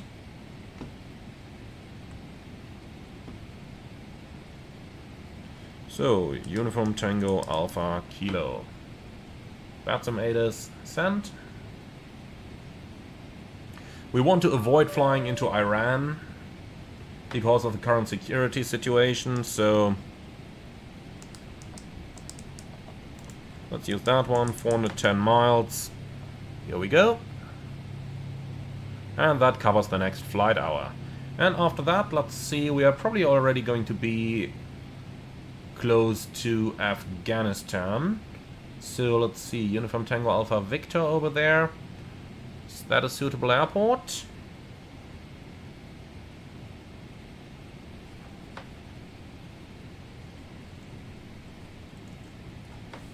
You know, that's what you do, flying.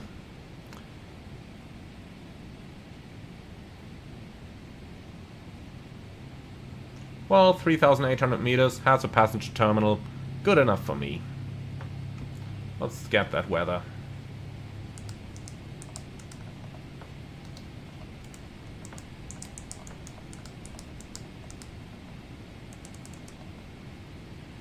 Oh, come on. Copy. Paste. That's go. Alright. So, let's see.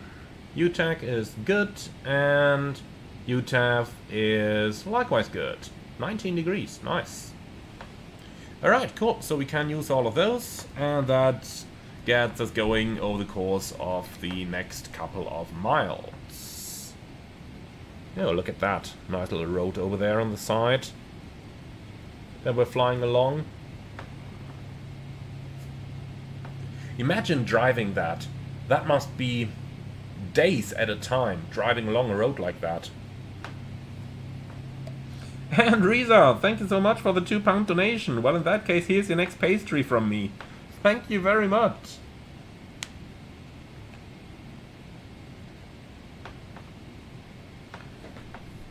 Lovely look. I mean, this is literally what long haul looks like at times. You're just flying and flying and flying, enjoying the views. There's literally nothing there anywhere when you look out here. And you got that one road that we're basically following. Even a small village down there. And of course a very nice look at Milky Way over here. Yep, that's flying long haul. That's how this works. Is that the moon? Looks a little bit too small, does it? Now, people, what happens if you fail a simulator check? Then the cause of the failure is determined, and depending on what actually caused the fail, it is decided how to continue. So, the...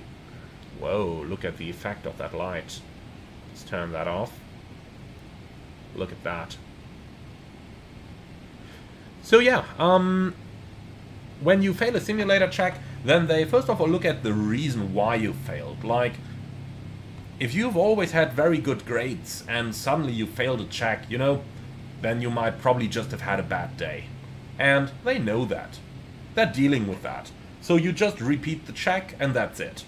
If you fail again, or let's say you had a record of having bad simulator checks already, then they're most certainly going to offer you retraining. So you just get new simulator appointments which don't have a checking character but have a training character, and then you just go in for that training, and after the retraining you're going to retake the check. If you still fail at that point, which is hugely unlikely, because, you know, if you've ever been qualified to fly an airplane, then why would you suddenly become so bad that even after getting retraining you're still not able to learn it again? That's unlikely.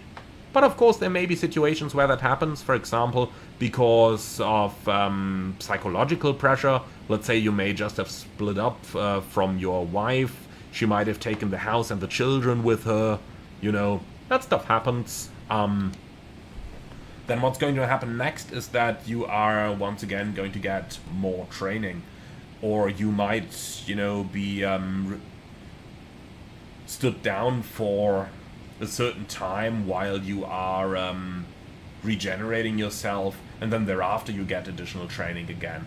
Only if you really fail training after training after training with no possible explanation, that's when you might be kicked out. But very unlikely. I've witnessed a couple of cases in my career, not of myself of course, but of some colleagues whom I've been in the sim with who had bad days. But in any cases, they've been dealt with very, very well and very professionally. Now look at that. We've been talking for half an hour of simulated time, and we are still following that road. Incredible. Just incredible. Now, Luca, when will we be landing? In about an hour or something, we'll get to the destination.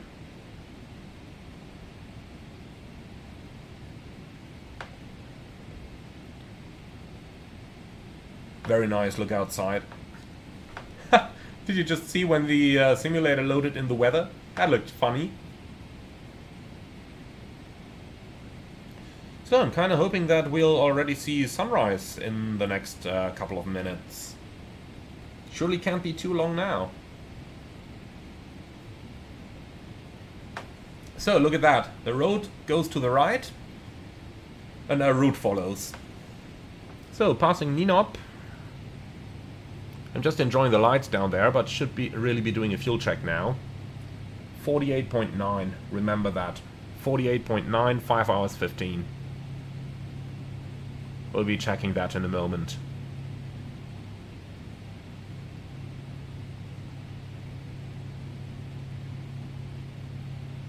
So Ninop 5, well, 1 minute late, 45.1, so constant on the fuel. Looking good. And indeed, the sun starts rising. Love it. In my opinion, this time that we've got right now is about the nicest of flying long haul. You see the sun coming towards the horizon, you see it getting bright, but the sun is not up yet. Because once the sun rises over the horizon, you're basically forced to put anything that can block your view to the sun into the windshields, because, well, it's just too bright. But this right now, that's the beauty that we're looking for. And Luca, yes, the stream will stay online.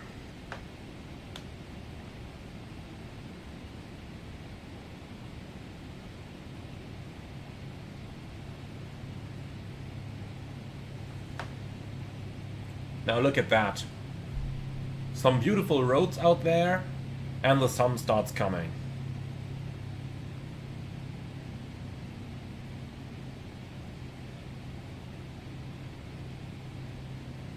That's fantastic.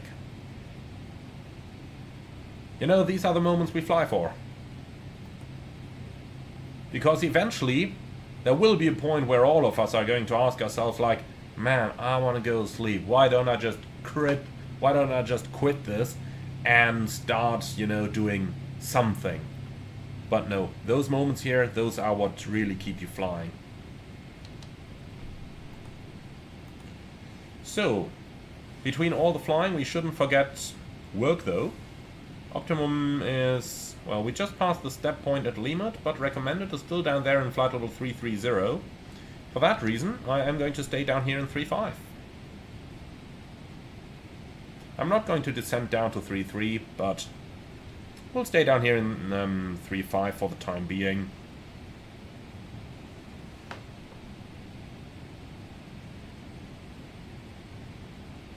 And crosswind. At the moment I'm not using FS Realistic, but I probably should give it another try. Should probably just install it again. Wow, look at that. By the way, very nice relief of the mountains over here. Let's actually go ahead and switch over to terrain, because it will get relevant now. Look at that.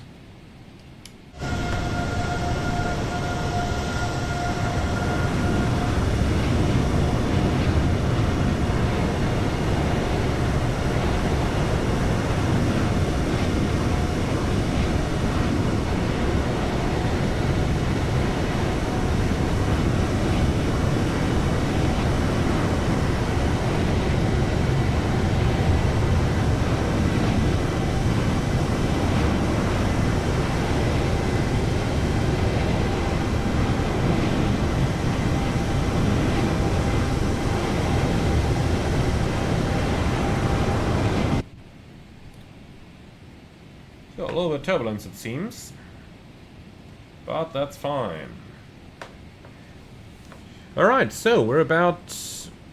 It's about time that we catch our next airport. I think the next is going to be OPK... No, what's Islamabad? I keep forgetting the ICAO code of that one. You can see this is not the direction that I fly along to regularly. OPIS, I think. OPIS.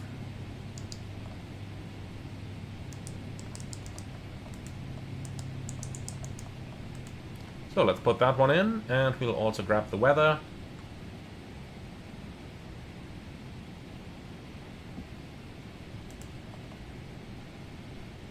Copy, paste, send. And here it is already. So info alpha and excellent weather in Islamabad as well. Okay. So the sun will come up any moment, and once it actually does, that's when we would be blocking off any view outside until the sun has risen above where the airframe actually cuts it off. And Autothrust Blue, I absolutely agree. We do need good third-party sceneries for India. And actually, there is one now. I'm going to feature it probably tomorrow or the day thereafter. That's Bangalore from Thai Models. They've really outdone themselves on that one. It's even a step up from their Singapore scenery that we're currently flying to. And I really enjoy flying there. I just hope that they're going to do New Delhi next. Or maybe Mumbai. But I fully agree, we do need some very good sceneries for India. So let's start turning the lights up, huh? And here we go, sun is coming. That's when this happens.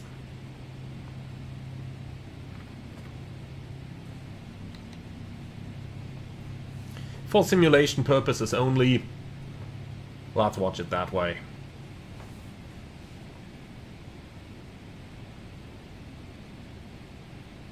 Lovely, isn't it?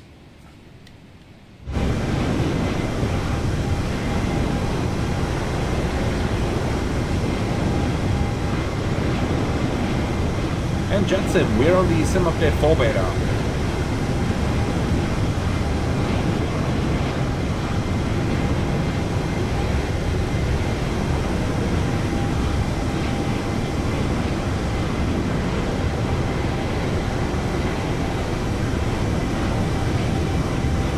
And Alessandro, I keep hearing complaints about GSX, but it's also not prohibitively expensive.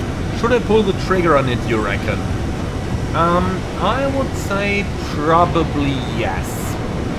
Honestly, it has a lot of bugs, but the problem is that there is no alternative to it. So I would say yes, go for it, and if it's working like 80% of the time, then that's already good, but you know. Now, John Ray, hello, are you using Rex Atmos? Not at the moment. Not at the moment. I'm kinda still split about it, because some people see really nice results with Atmos, while I am a little concerned that it might make the sim unstable or stuff, you know? Because it hacks somewhere into the core sim. I'm just really undecided about Atmos and whether I should give it a try or not. What's your recommendation, chat? Do you guys say it's stable, it's good? Or do you guys say like, nah, rather be careful?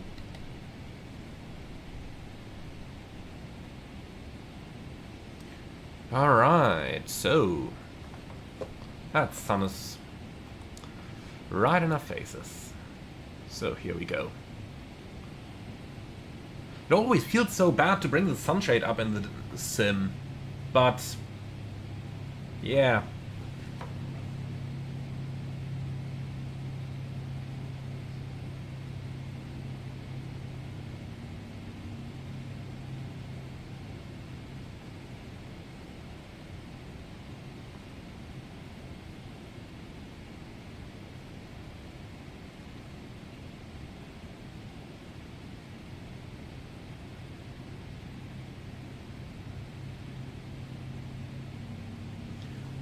Alright, so Islamabad off on the left-hand side. By the way, now that the sun is gone from here, let's put that away again and just enjoy the looks out at the terrain over here. After all, that's also one of the good parts of flying long haul. You just get to see how... Oh. That was just an altitude alert, okay. That's how quickly the thing can catch you off guard.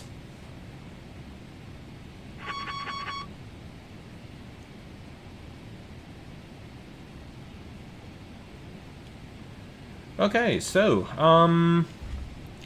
quite a couple of you talking about Atmos now, so let's just read this,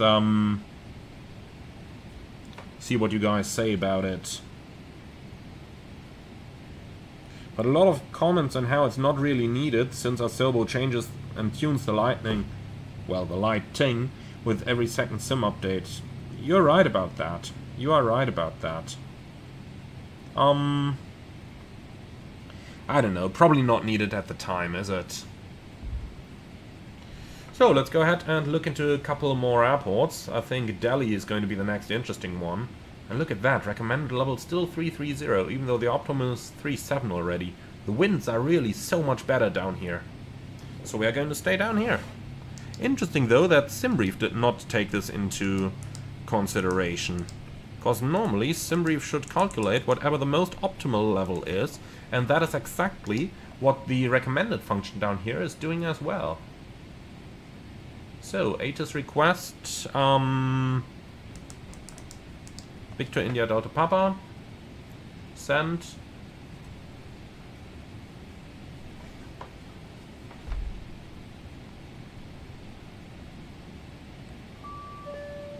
Ding dong, that was quick. So, Delhi 8th November, transition level 65, radar vector approaches, Trent Nosik, okay, so weather is good, 3,200 meters visibility, absolutely fine, so 410 miles around Delhi, and we keep flying.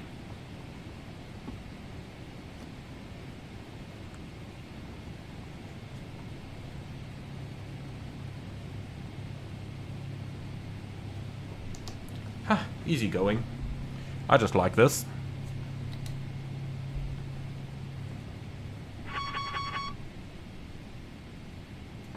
It's going up and down a little bit, but honestly I think that overall they're doing quite a good job.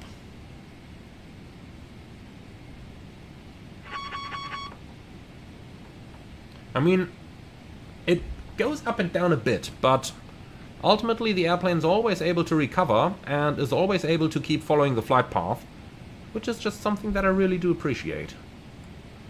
So Delhi covers us until there, so easy to keep going here.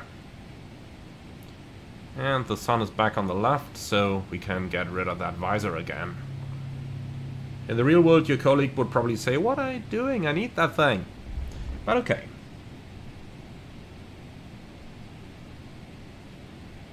And dude, yes, we are going at 8x. After all, we want to be able to do a flight like this in an evening. And there's the sun again. Alright, I don't care. We'll just pretend we got sunglasses on, because I want to look at the terrain while we're flying along. Even though there isn't all that much to be seen right now. Even rather low resolution, interesting. Normally my connection is more than fast enough that it can load sharp terrain when going at 8x, but perhaps there just is no sharp pictures available for this particular area of the world here. Martin, what do I need to do to make the com menu work? Do I enter my hobby code? Yes, you do. Do you log onto VATSIM? You don't need to. So just put the hobby code in there. In the EFB, that is. Now, Pipo, would you like to fly a Boeing again in my career? No, I'll gladly avoid them if I can. Boeing has built so much nonsense over the past 20 years. I'm glad if I can just, you know, at some point perhaps fly an A350 Maybe, who knows whatever the A360 is going to look like at some point. I'll gladly fly one of those.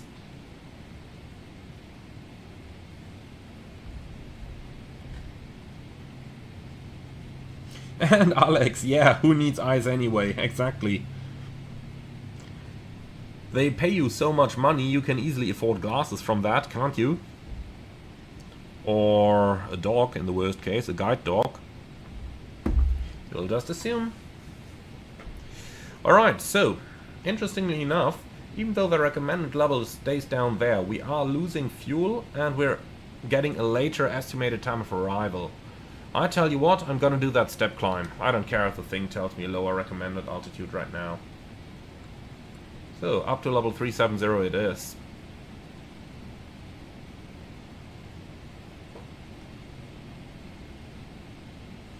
And,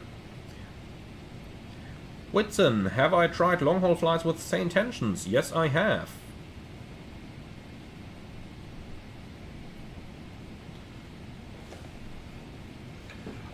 Works pretty well, most of the time. There have been a couple of cases, especially when flying through the northern Canadian domestic airspace, where ATC forgot about me, but in the rest of the world it worked pretty reliably. You know, on many of those flights where I'm departing for a long haul in the evening with an airplane that cannot do time acceleration, where I fly the flight overnight and then land in the morning, I can pick it up straight where I left it in the morning. Use the AI co-pilot to handle the radios, and that's working pretty well.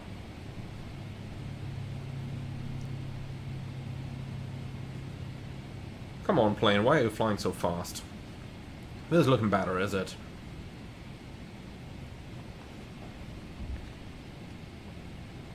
And Andre, greetings to Alicante. Now, Elias, for a command upgrade, would I switch back to the 737? Let's put it that way. If that's a decent airline operating the 737, yes, absolutely. There is one general principle that I think no pilot should disrespect. And that's, if a decent airline offers you a command upgrade, then it doesn't matter what airplane that's going to be on, you take it. With the focus being on decent airline. You know, that's the problem with many people in Ryanair thinking, oh yeah, I'm just going to do the upgrade over here and then a year later I'm going to go elsewhere as a commander. Yeah, the problem with that is, you're now commander on a Boeing 737. Hardly any airline will hire you as a direct entry commander at all, and even worse, as a direct entry commander with 737 rating, because hardly anybody operates the type in Europe. Perhaps Norwegian if you're lucky, but I do think that they have enough first officer to fill their own ranks. So, landing that new job after you took command in an airline like Ryanair, that's a bit of a problem. You might be more lucky going to Wizz Air, getting command on an Airbus at least. But generally, I would say if you're in a decent airline and you're offered a command upgrade, take it. No matter if you got to fly an A220, a 737, you know, or a B-52 for that. Whoever would do that kind of stuff, but you get where I'm going with this.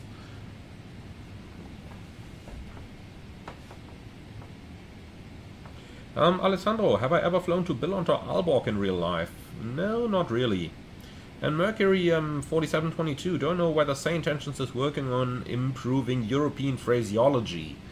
I think they do, and I'm most certainly pushing them into that direction. The problem is there is no such thing like European phraseology. Every country has their differences, and while they may use a phrase like climb via sit in Germany, you're not going to hear that anywhere else. So there is no general thing like European phraseology. Now, I do hope that they're going to turn away from US phraseology outside the US a little bit more, and more to ICAO standards, but asking for the specifics of each country might be a little bit too much.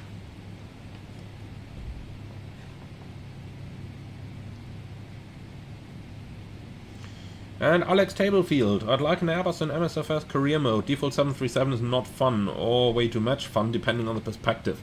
Yeah, I fully agree on that. Now, Jacob H., what do I think of the development in some airlines who start to use aircraft like the A321XLR for long-haul operation? Is it a sign that large aircraft are becoming unattractive? No, it's not. It's more a sign that routes that were previously operated on those larger aircraft can now be operated on things like a fitting airplane for the route. I'll expand on that in a little moment, but we just have to find our next alternate here as we're going across the other part of India. And if I'm not completely mistaken, then Victor Echo Charlie Charlie is the next good one in the area here. So let's go ahead and see how that's situated. Victor Echo Charlie Charlie. Put that in here. Yeah, that's looking fantastic. Let's go ahead and get some weather.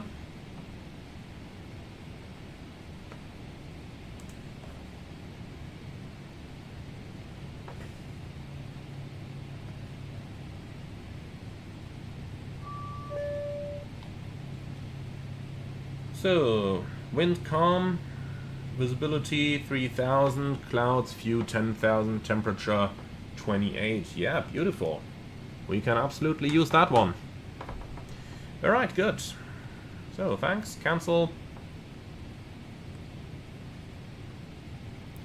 Then let's already look one step further. After that, we are entering the... No, we're not entering the Yangon FIR. But I do think there is an alternate down there that we gotta use. Let me look up which that one is. Come on, zoom in a bit. Think that one. Let me see. It's been a little while since I've operated in this part of the world.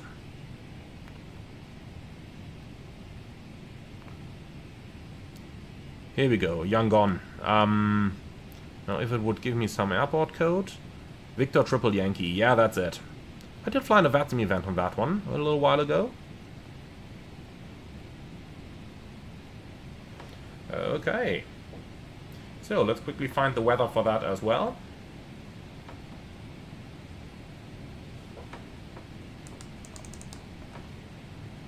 So Victor Triple Yankee, send.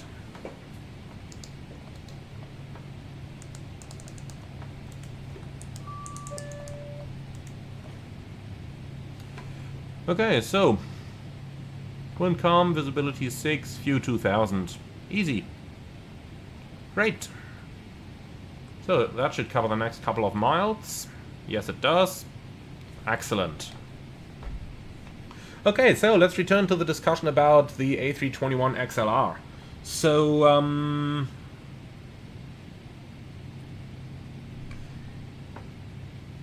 why does the A321XLR really make sense? Because a lot of routes that used to be operated by the smaller wide bodies, think 767, A330, especially A330-200, those types of aircraft, were operated with the airplanes only half full. Like, the persons that wanted to fly there were willing to pay enough that it's feasible to operate a wide body on the route, but the plane would only fly with half passengers. If you can operate that very same flight, but with an A321 that almost fills up on a route like that and uses like less than half the amount of fuel, that is a huge economic gain for the airline. And I have a feeling that that's like the main type of market that the A321 XLR is operating on at the moment. Like, think about Aer Lingus flying to the US East Coast.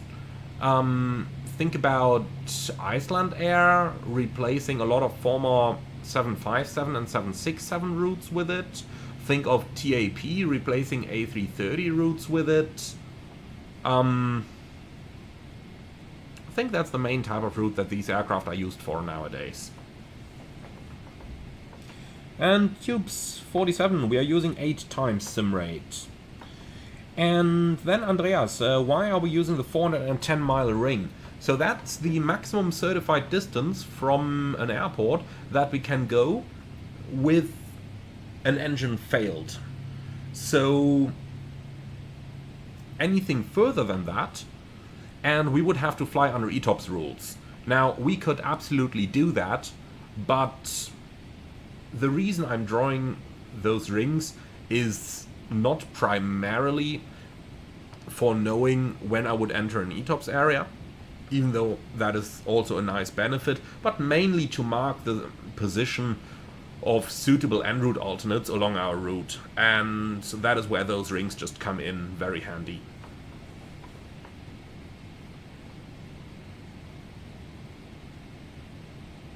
And arrival, I'm sorry, not answering questions about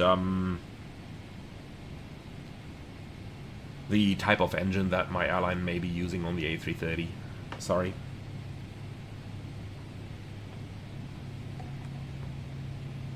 And Andre, do the radios on the 777 work the same as the 737? Yeah, pretty much.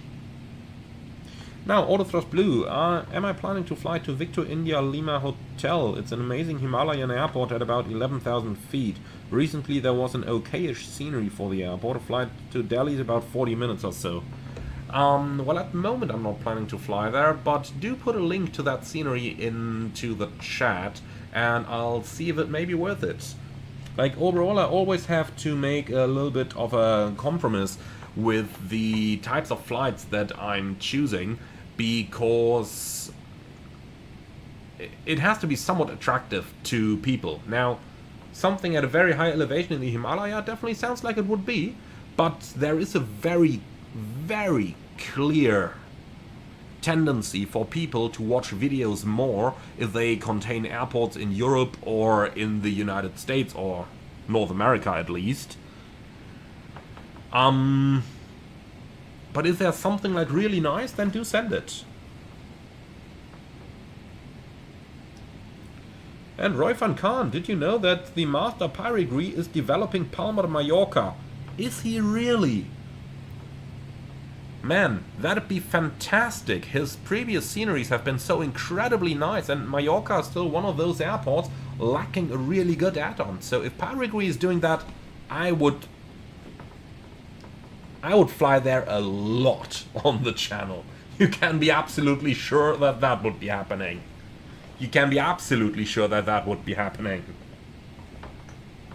Alex, welcome as an economy class member. Now, John Ray, is it possible to fly to Manila at some time? I think I have something in mind that I can come up with there.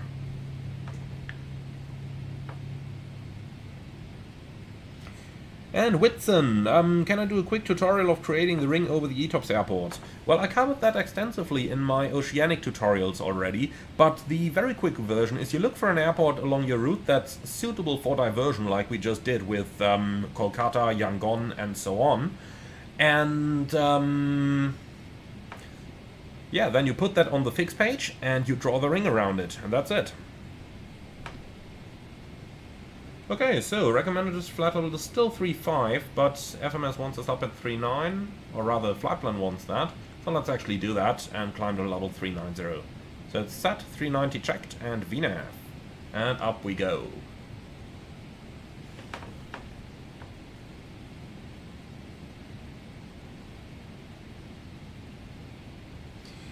Now, Clivard, good day sir, hope you're doing well. Thank you, I am, hope you too. I just want to ask if the BORIS GE sound pack is all I needed for the 777F, 300ER and 200LR. Doesn't BORIS supply all the engine variants in one single sound pack? Are there separate sound packs by BORIS for the different engine versions? I think they're all combined. And Zoo Builds, do I recommend buying the A340 from IndyBuilds? Absolutely. They really captured the character of the airplane. You know, the way that it steers, the way that it climbs. Really nice. So I can absolutely recommend that one.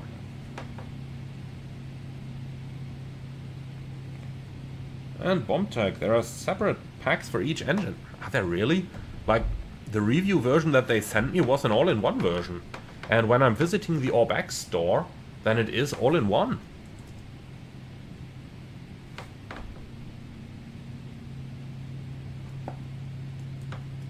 Like, let me put that one into the chat.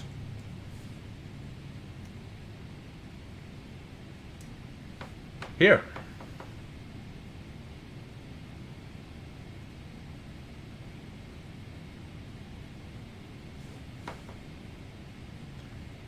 And I mean, it costs like 15 bucks, so definitely worth it.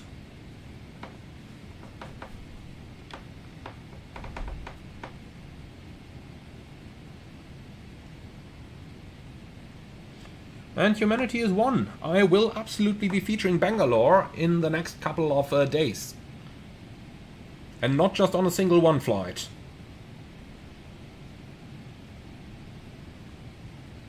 Now, Arnau, have I ever flown to Menorca? Yeah, as one of my very first IFR airports, but that was in the simulator back in flight school. Apart from that, I have unfortunately not flown to the real Menorca yet.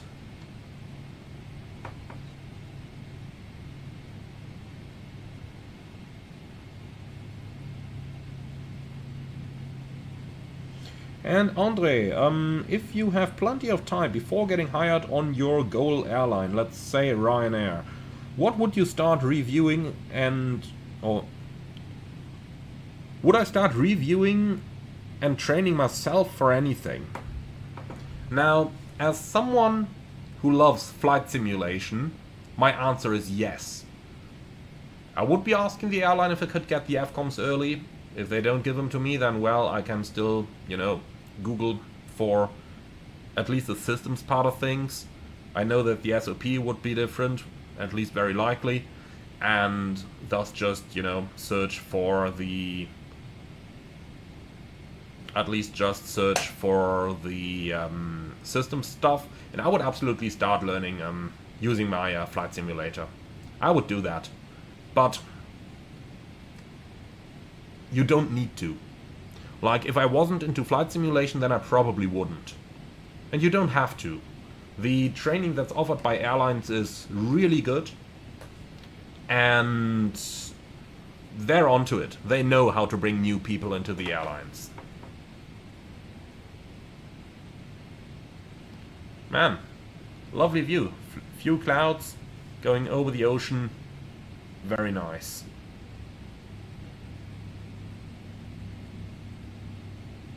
So let's see, on the other side there's probably going to be Phuket as the next interesting airport.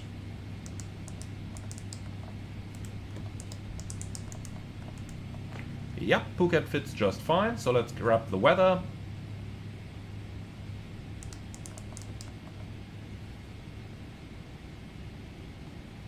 And send. So, wind, calm, visibility 10, view 2000, 25 degrees. Lovely. Cool. I gotta admit, this is a very easy flight. Things are just going great over here.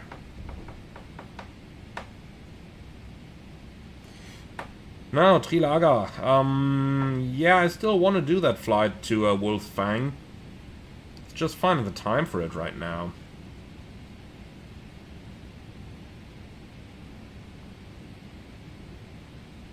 And Jacob H, follow-up question. I have an option for a command upgrade on the XLR on long-haul routes. Do you think more airlines will adopt the XLR in the future, giving more options if I want to change airlines?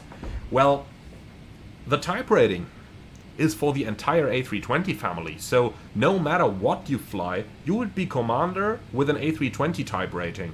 That's probably the most attractive type rating you can gather for airlines in Europe. I think in North America pretty much as well, but maybe the 737. So yeah, I would absolutely go for that.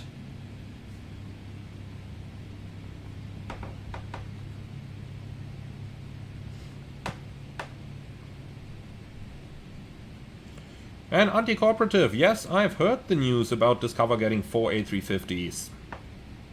I mean, they kind of published it in every single social media channel they have, so I heard that.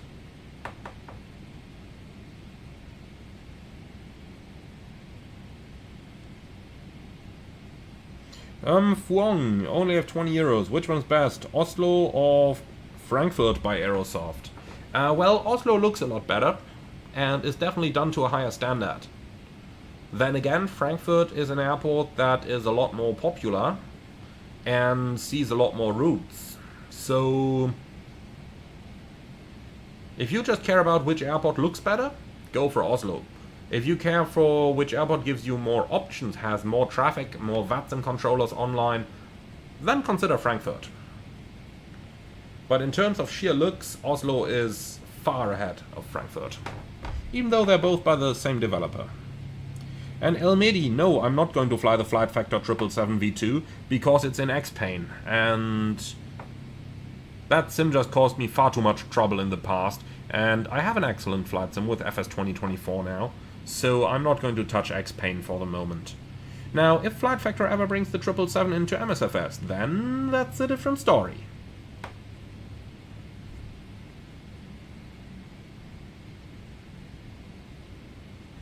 And Andre, what do I think where pilots have a better perspective, Europe or the USA? Well, once you've got experience, it doesn't matter. Both regions will need a lot of pilots because both regions have many senior pilots at the moment who are going to go into retirement. But on the other hand side, if you don't have experience yet, then the US is probably the better place to be because it's easier, once you have those 1500 hours, to enter the airlines in the States than it is in Europe. In Europe, you gotta have a little bit of luck to get that first job. In the States, once you got the 1500 hours, then I have a feeling it's a bit easier there.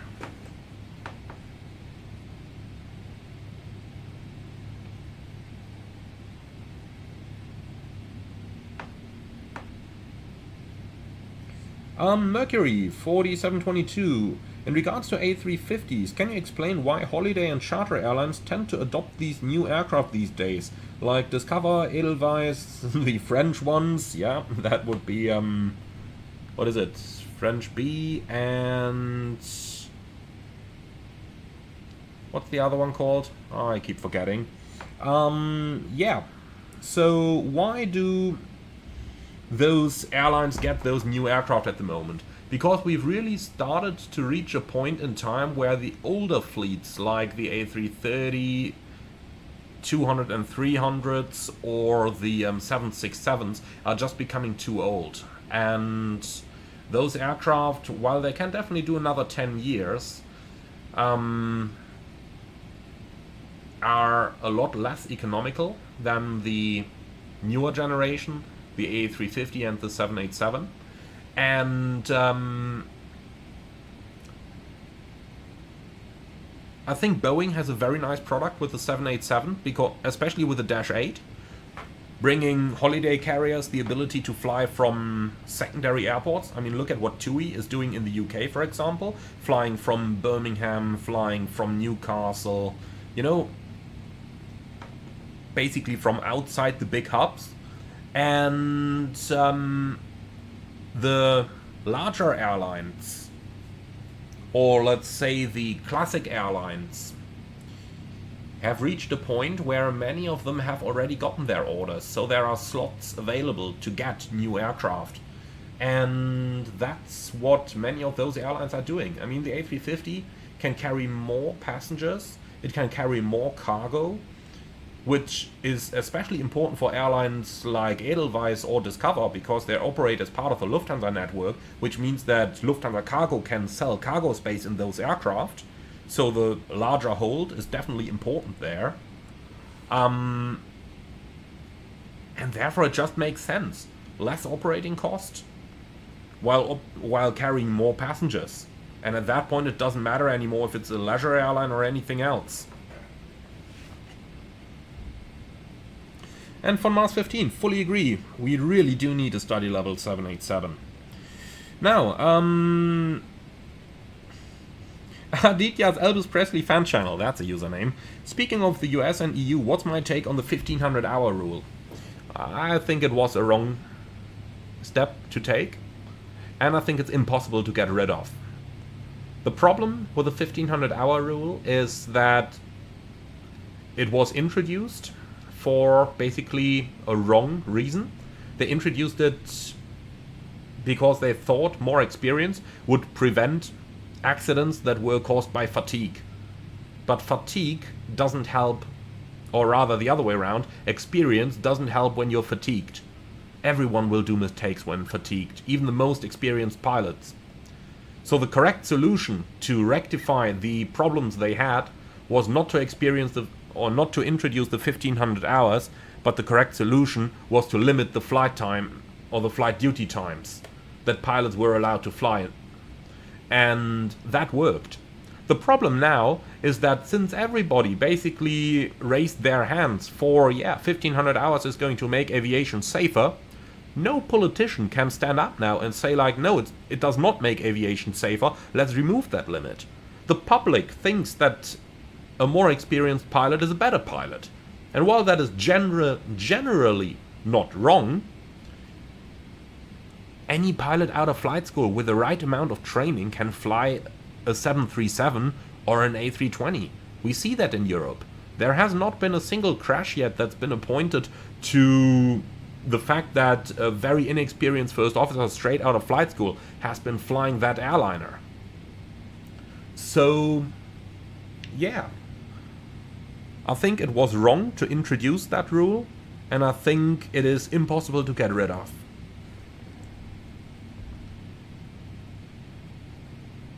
Now, Gramp, would I fly the Miltech MH60? I would love to, and I even have a review copy. The problem is, I just can't, for the life of mine, get my head around that whole FMS and stuff. At least not in the time that I have available. You know, if I had like a month of holidays, then I would invest the 3 or 4 days it would take to learn to fly it properly. Unfortunately, I don't have that time. And I don't want to do something half-baked like, hey, I just want to show the aircraft because I want to show the aircraft. If I show you an aircraft, I want to be able to do it, you know, in good faith, saying that I'm showing you the aircraft the way it's meant to be operated. And that's something that I can't offer for that, for the MH60. Because I just don't have the time to learn it. Whitson, no thanks, please no iFly 787. Let them get their 737 MAX right, first of all.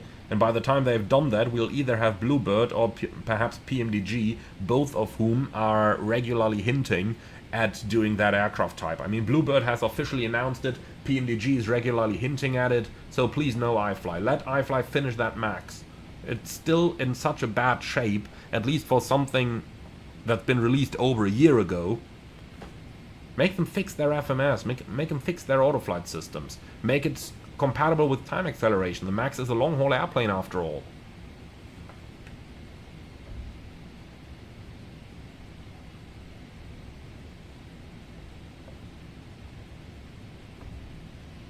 You know, all of those things are known for over a year now, but iFly has been known to be very slow in the past already. You know, they release an airplane every couple of years, and at least in the time that I've had to do with them, for example with the iFly 747, that one came out just while I've been doing my ATPL back in the day, you know, they never really finished it, they just went on to the next aircraft. So no. They would be blocking a spot in the market and reducing the revenue for those who would produce a real study level 787. So no thank you. I'd rather take one from Bluebird or PMDG.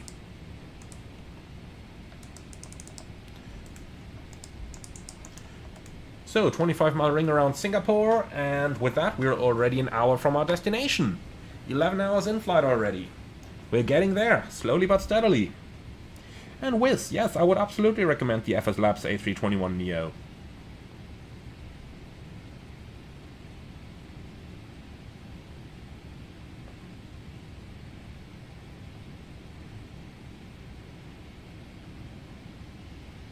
And yeah, Aditya, CFIs in the US are super surprised knowing I'll get my type rating at 250 hours back home. General perception is more experience is better, and it's super ingrained here in the US. It is now, but again, the safety statistics clearly show that there is no benefit from getting those 1500 hours elsewhere first. Now, Bob's Flyer. Yes, we're using the Simulate 4 beta today. And Arrival. Would I consider doing Helsinki to is that Salo or Boa Vista? I keep confusing the two. Or the other way around, as it's a winter season flight and one of the longest max flights. If time permits, I would consider it. But since iFly doesn't support time acceleration, I tend to say it's rather unlikely. Because it's a bit too short to just take off in the evening and land in the morning. And it's much too long to do it during the day. Because it would waste a whole day filming that.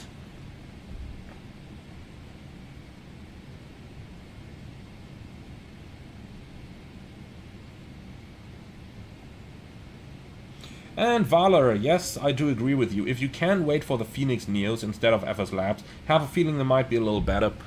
Depends a bit on what you want, of course. The Phoenix is probably going to be, you know, especially visually, and the sounds are going to be better.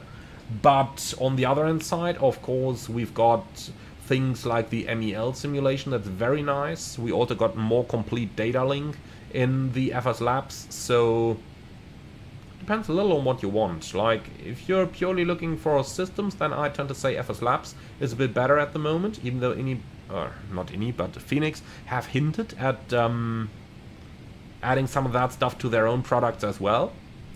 But I suppose we'll just have to see about it. I suppose ultimately we'll have to see about it and see which one's going to produce something better.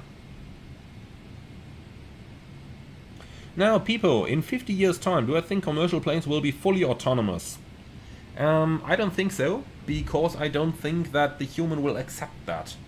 From a technical standpoint, I'm sure that in 50 years we could be fully autonomous. But, you know, to this date, people don't want to enter trains that drive faster than like about 50 kilometers an hour if they don't have a driver. So it'll be a while until people will be willing to enter airplanes that don't have a pilot. Now, what I could certainly imagine is that in 50 years we will only have a single pilot operating aircraft, even though I have no idea at this moment on how training might look like then. But yeah. And LS, do I use the simulator's own time acceleration or a third party? Well, PMDG built an interface, like on the clock over here, but ultimately it just controls the simulator's own time acceleration, so I guess the answer is something of a hybrid. Now, top of descent in 100 miles. 11 hours and 26 minutes in the air. That's been a quick one, hasn't it? Okay, so let's go ahead and start preparing for arrival into Singapore. First things first, as always, let's grab some weather. So, Whiskey Triple Sierra, VATSIM, and we can get automatic updates here. Send that one, thank you. Now, while we're waiting for that stuff to arrive, let's go down into the EFB and start grabbing our charts. So, Whiskey Triple Sierra, airport, and we do need...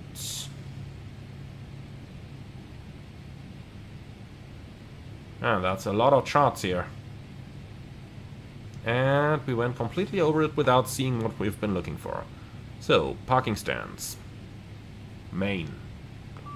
Yeah, that's the one we're looking for. Now, what we can do at this point already is to check where we're actually going to park. And the easiest way to do that is up on Flight Radar 24. So, let's just bring Flight Radar up again and have a look. So here's Flight Radar, KLM 835. Let's zoom out a bit. And then let's zoom in a bit.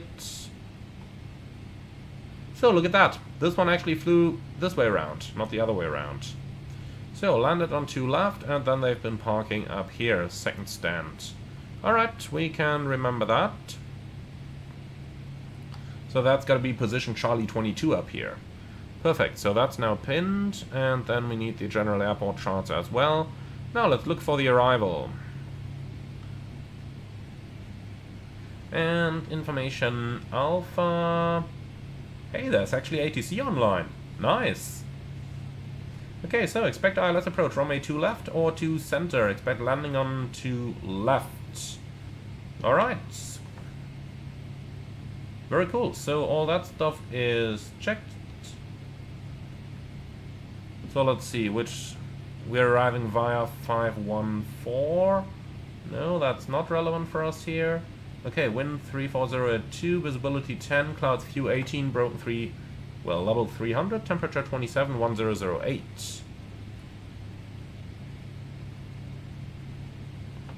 Set once and set twice. Great.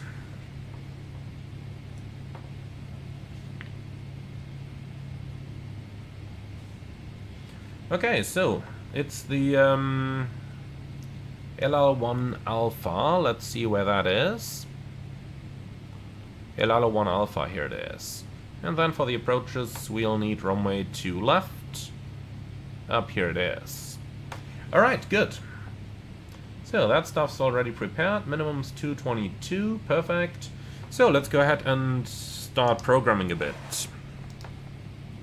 So 250 knots for the descent is a little bit too little for me. Let's do 82/300 and then 250/100. Like that. Forecast page, we can request another update.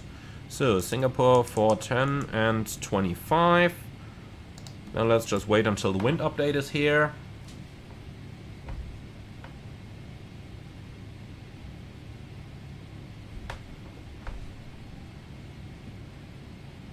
Here we go. Load. Thank you. Alright, so let's go ahead and cross-check our arrival now.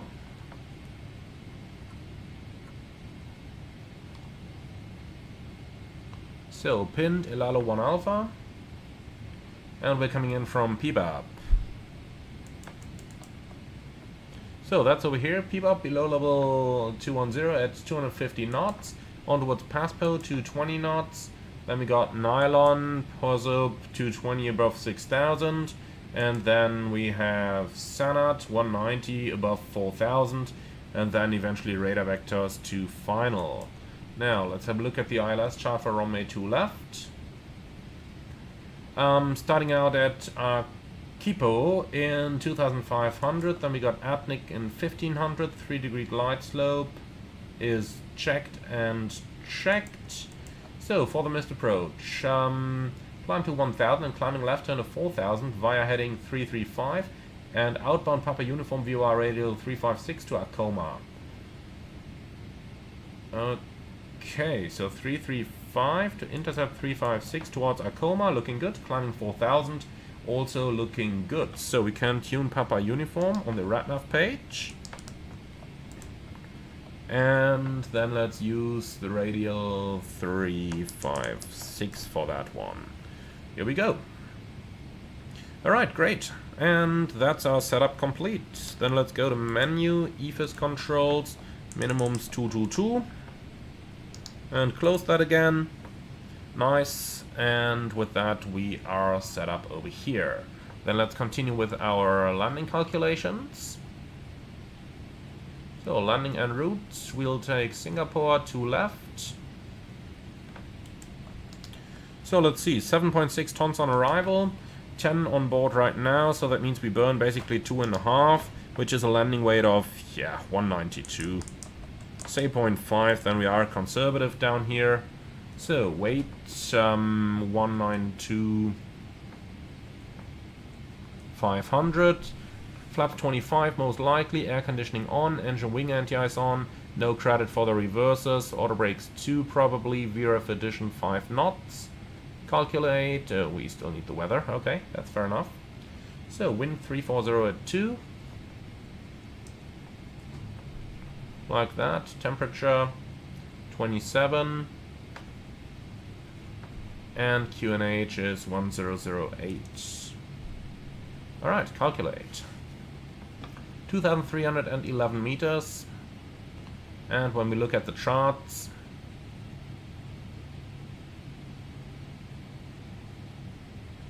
then, well, the earlier we vacate, the better, so let's slightly change that. Flaps 30, auto brakes 3. That's better, 2,000 meters. Selected and selected. Great.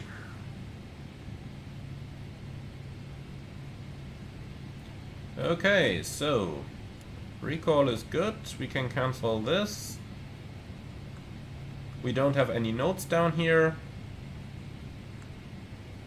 Okay. Perfect. So I think that's everything we need for our setup for the time being. Then let's go ahead and start the approach briefing, please. Alright, thanks. So we are going to be landing in Singapore, runway 02 left.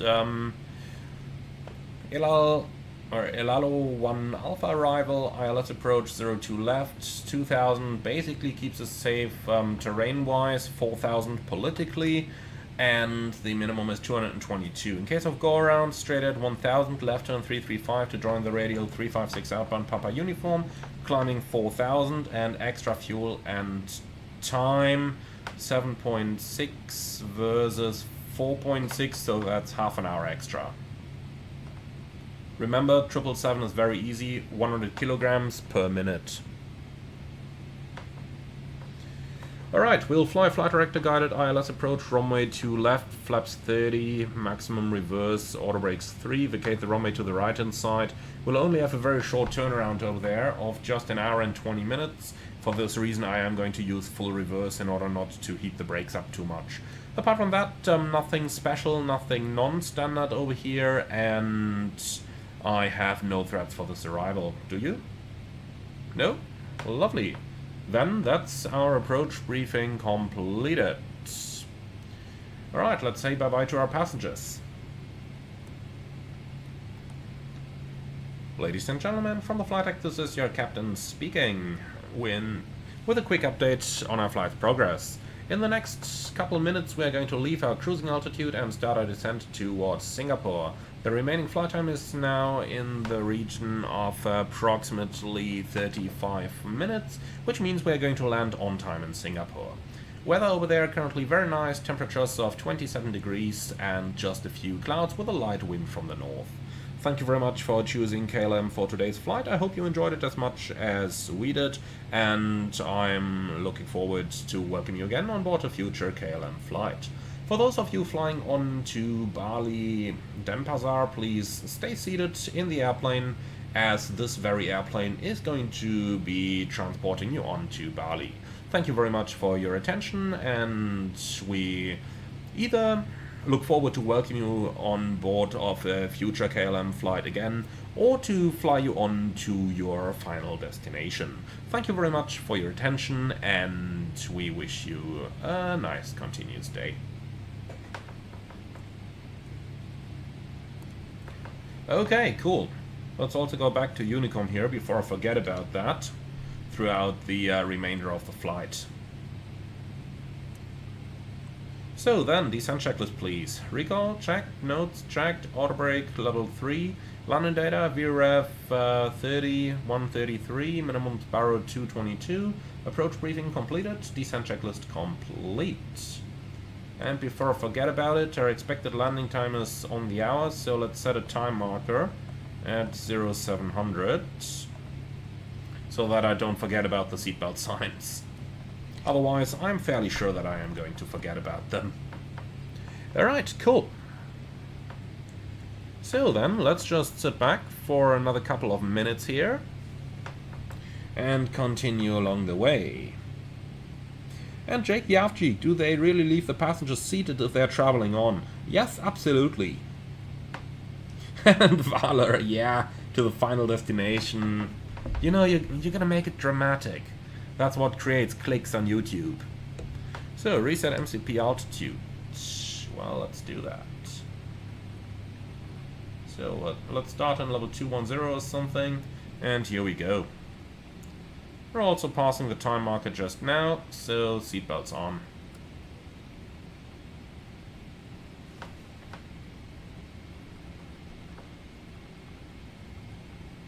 Very nice, down we go.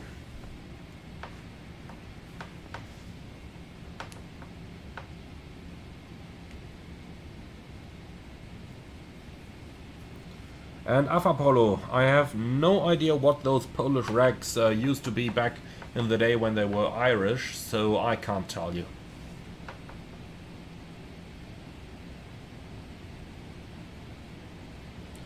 And M, can you find the number 410 miles on SimBrief, or how do you calculate it? Well, it's a certification thing, so you would find it in the operations manuals of the airline. SimBrief actually uses some higher numbers, I think 435 or something, but I couldn't find any airlines that are actually using such high numbers. For that reason, I'm using whatever SimBrief can give me here.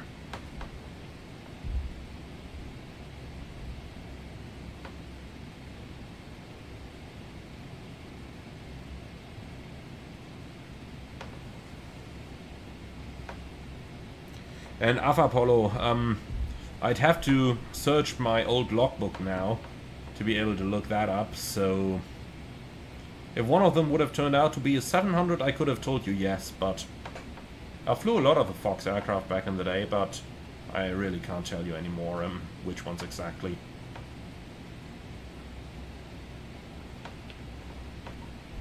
Probably all of them, I tend to say, but you never know for sure.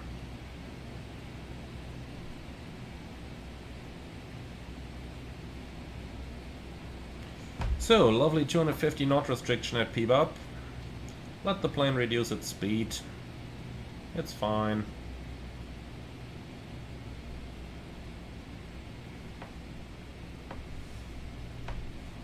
I promise once we're within those 25 miles of the airport, we'll go back to real time, by the way. It's just that, you know, in case there are some of you who want to fly on to Bali, I don't want to make it too late of an arrival. And these 250 knots for 80 nautical miles are just crazy. 90 nautical miles, actually. Just looked at the progress page on my WinWing here. 88 miles now, 250 knots. Why do they do that? I mean, I would imagine that in real life ATC would probably relieve them of the restriction, but you never know. Okay, so we're descending below the transition level, so set QNH. QNH 1008 cross-check, passing flight level 1, or passing altitude 16,800. Now, checked.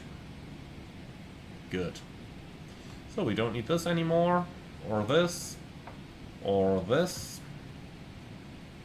That one in the back can remain. To take that off, I would have to reach out quite far, and I'd probably be too lazy to do that. You haven't heard me say that.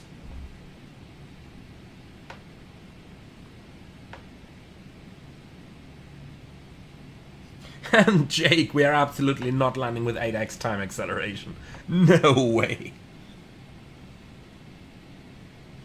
And arrival, I'm actually still using a paper logbook. I tried a digital one, and like 3 months after I bought it, they closed the service, and I had spent like 300 bucks on it. So I'm like, nope, thanks. I'm just gonna stick to my paper.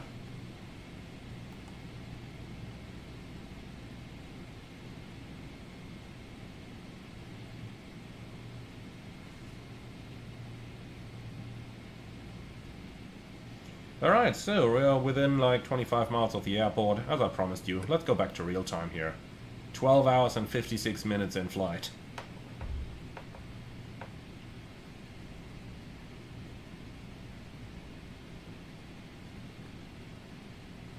Alright, so let's actually go ahead and take those headphones off.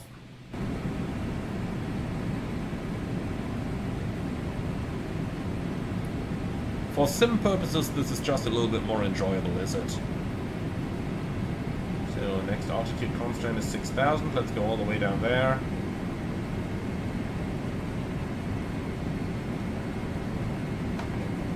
Now the big question, do we really want to fly out that far? Or are we just going to turn inbound a little bit earlier? Probably the latter, but that's something that the speed brake can easily solve. And Frankfurt traffic, why are the ground textures so bad? Honestly, I wouldn't be surprised Singapore is a very small country. I wouldn't be surprised if there are some military installations here, or if it's just all cloudy all the time, so that they cannot provide high definition textures for these. But I'm pretty sure once we get closer to the airport, we are also going to get higher resolution textures again. Probably one of those things.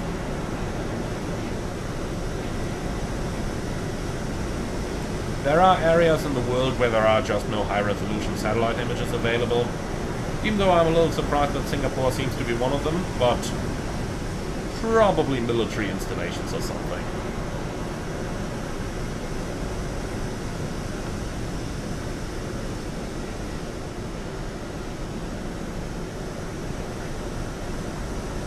And Alpha 350, you are right, of course, that this is still Malaysia and not Singapore yet, but I mean, it's so close that I would kind of put it under the same context.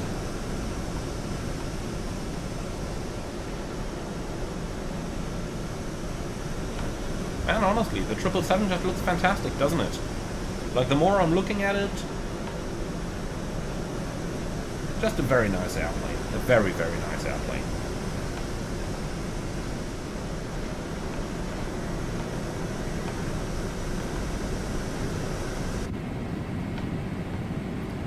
So, a couple of clouds might get a little bit bumpy, and we're past 10,000. Come on, give me camera control. This is so annoying. Whenever I use the reset view function, I lose camera control for a bit. So, lights on, sights on. Cabin crew, prepare for landing.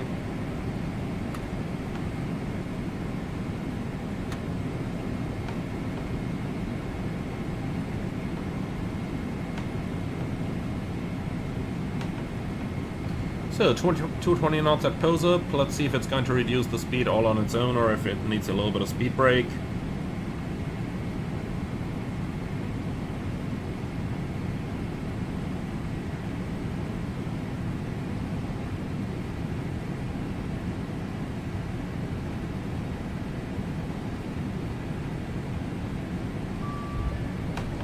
Alright, the cabin is ready.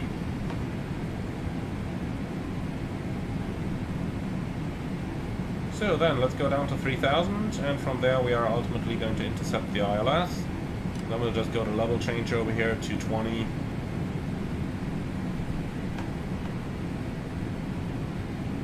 I think we should be doing just fine if we do an idle descent and then turn final just to beam Akipo. But we'll see. I mean, we should absolutely be fine to do that. We're like 8,000 now, that means we need 24 miles plus another 2, so 26 miles, 10, 15, 20, 30. Easy going. Very easy going. Okay, approach checklist please. Altimeters, QNH 1008, approach checklist complete.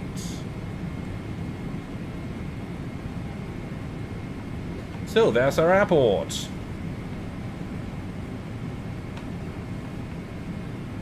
That's a lot of vessels on the final.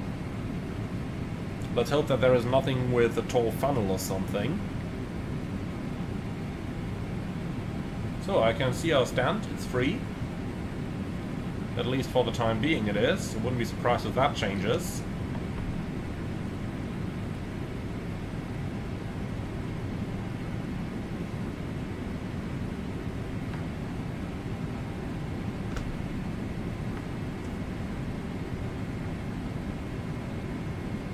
So, ground will be on 124.3, we can pre-select that already.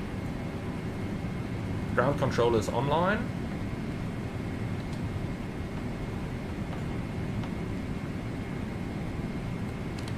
Singapore traffic, KLM 835, heavy on a right and downwind, runway 02 left.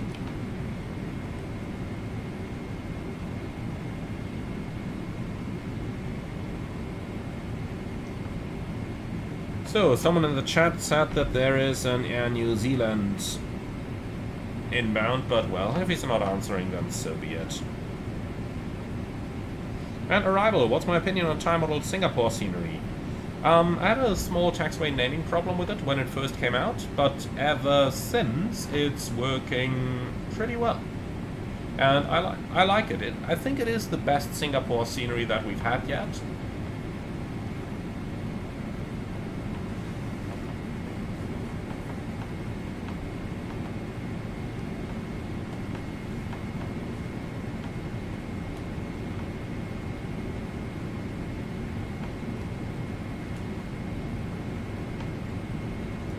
Singapore traffic and okay, so 284 fully established.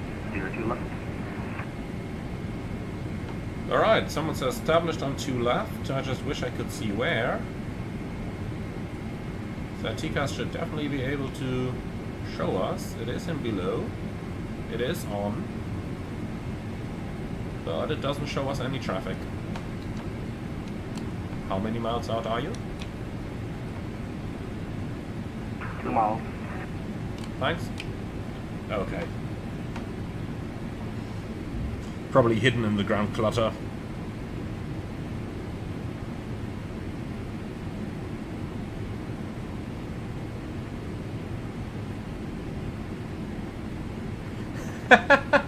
Arrival, I like that one. I guess it's time to sell an organ looking at the rate of how many good sceneries are popping up. You're absolutely right. Alright then, let's take over, shall we?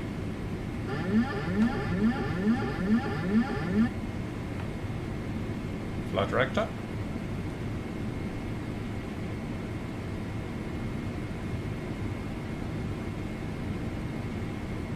Alright, and right heading 290. Heading select. 1000 to go. So extend the center line on Akipo, please. So that's 023. Okay, execute.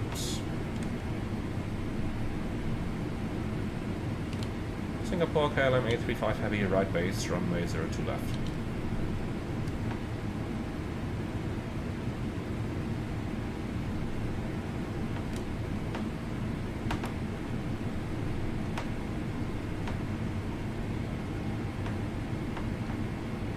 Let's continue turning right here, heading 310. Well, let's make that 300. And you got speed out. So, flaps 1.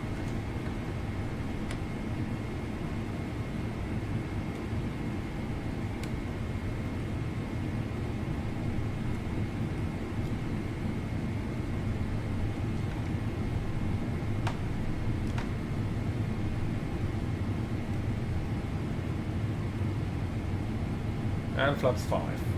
Speed checked, flaps 5. Let's do like 180 on the interceptor here. Singapore traffic news 1284 has vacated runway. Okay, so down 2000, right 350, cleared ILS.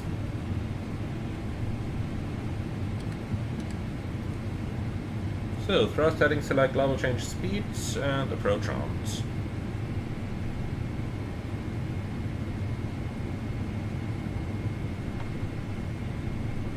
Gear down, and flaps 20.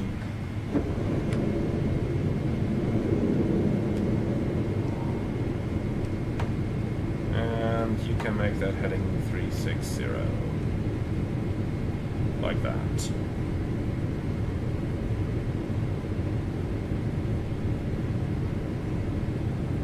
$2,500. Check. Localizer capture. Let's fly her down into the glide.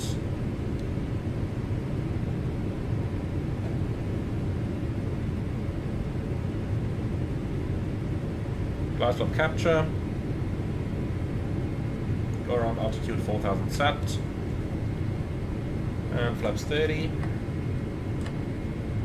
Speed check, flaps 30. Set veer of +5. Singapore traffic Air France 257 heavy approaching Tango 11 on a 02 center, Singapore. Singapore, KLM 835, heavy established, 5 miles final, 02 left. Okay. Landing checklist. Landing checklist complete.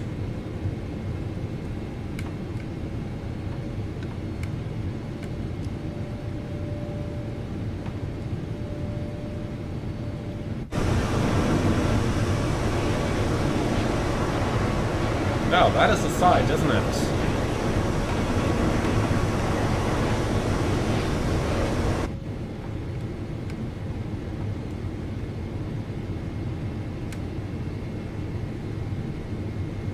Now, has something trimmed my aircraft again? Don't know what that is. When we're on the ground, I gotta check my button assignments. There must be something.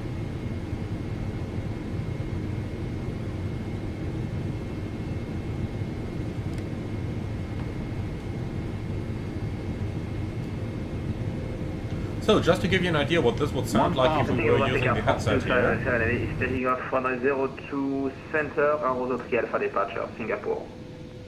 This is the sound with the headset on. But let's put it away again. Here we go.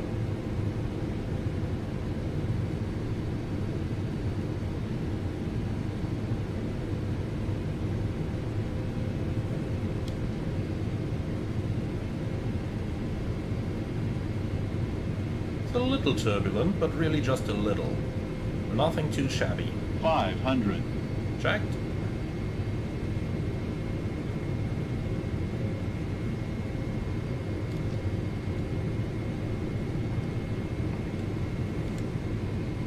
Alright, let's make it a good one.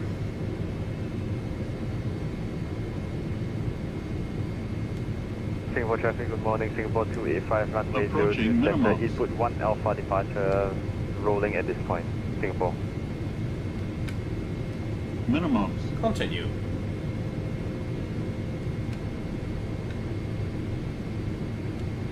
$50, $40, $30, $20, $10.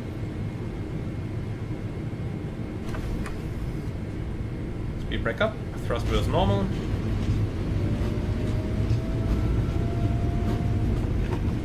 That was a nice one.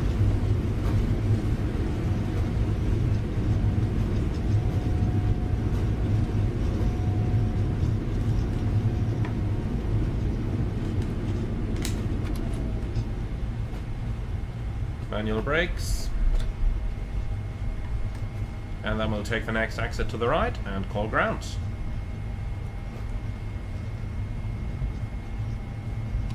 Singapore ground, KLM 835 heavy vacating 02 left. Get 835, Singapore ground, good morning. Taxi right, whiskey, hold short Victor 5. Taxi whiskey, hold short Victor 5, KLM 835. Okay, so whiskey is on the right hand side here. I just hope that I'm turning the right way around right now.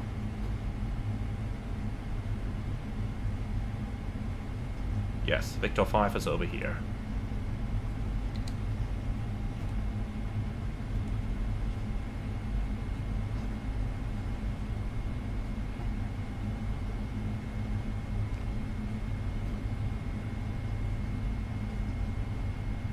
KLM 835, Bay Charlie 22, taxi Victor 5, Victor 13. Victor 5, Victor 13, gate Charlie 22, KLM 835. Alright, so let's quickly clean her up.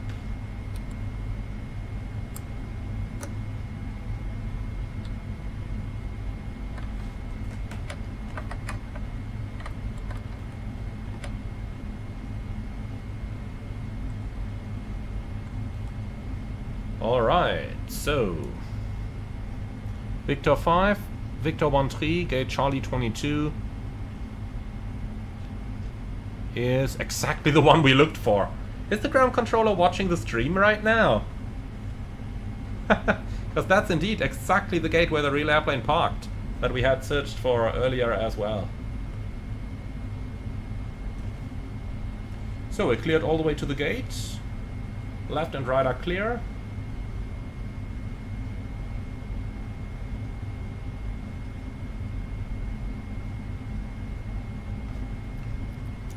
So, GSX, and we're looking for Charlie 22. Provided that the menu starts. Here we go. Charlie 22. Heavy, no follow me needed. Handling by the Nutter. Okay, left side is clear. So Charlie 20 over here. So one further to the left.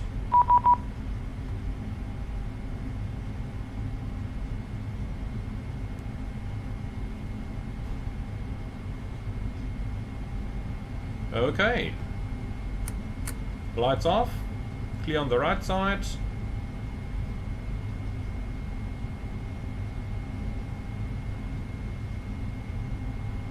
Radar's off, lights are off. Good.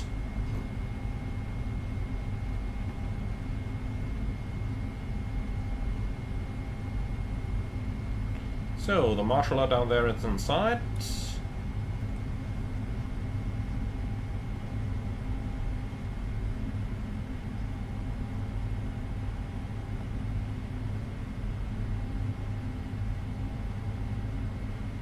And here we are. Perfect. Parking brake set and APU running is confirmed. 1, 2. Cabin crew, all doors in park. Okay, beautiful.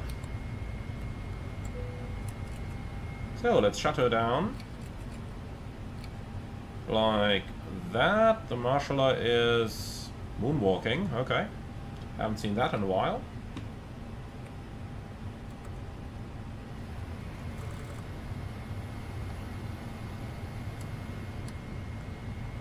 So, let's go ahead and get ourselves some ground handling here. So, trucks in position, ground power connect, 27 degrees. We will also need an air conditioning unit. So get me one, please.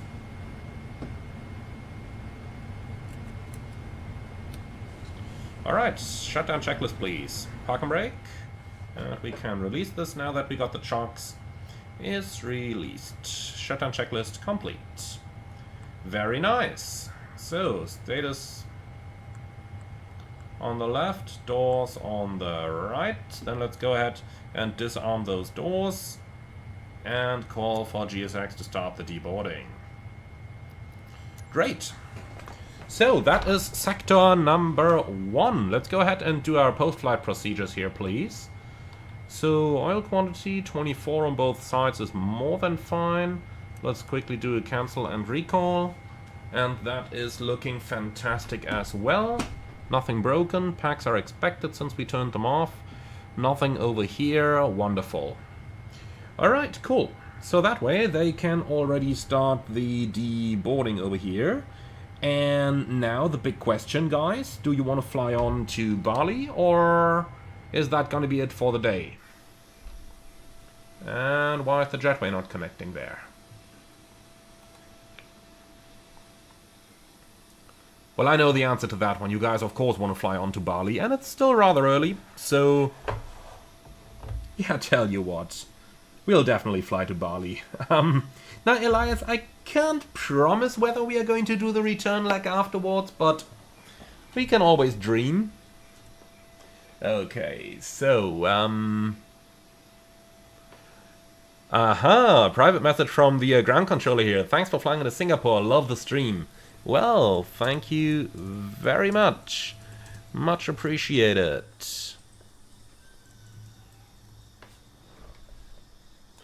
Okay, cool. So let's go ahead and plan the next sector. First things first, though. While we're down here, let's put on some time acceleration, because the off block is, of course, planned for like an hour and 20 turnaround or something. Now, you can also open that door, please. Here we go. Flight deck door should be open on the ground. Cool, so a couple of ATISes that we can just all review and cancel. Very happy with that. And obviously we would have both 1 left and 2 left open now for the services. Alright, great. So, while the services are ongoing, let's go ahead and start planning our next sector. And for that we'll go straight back into Flight Radar. So let's have a look. Singapore to Bali, departing at 0850. So in about an hour from now.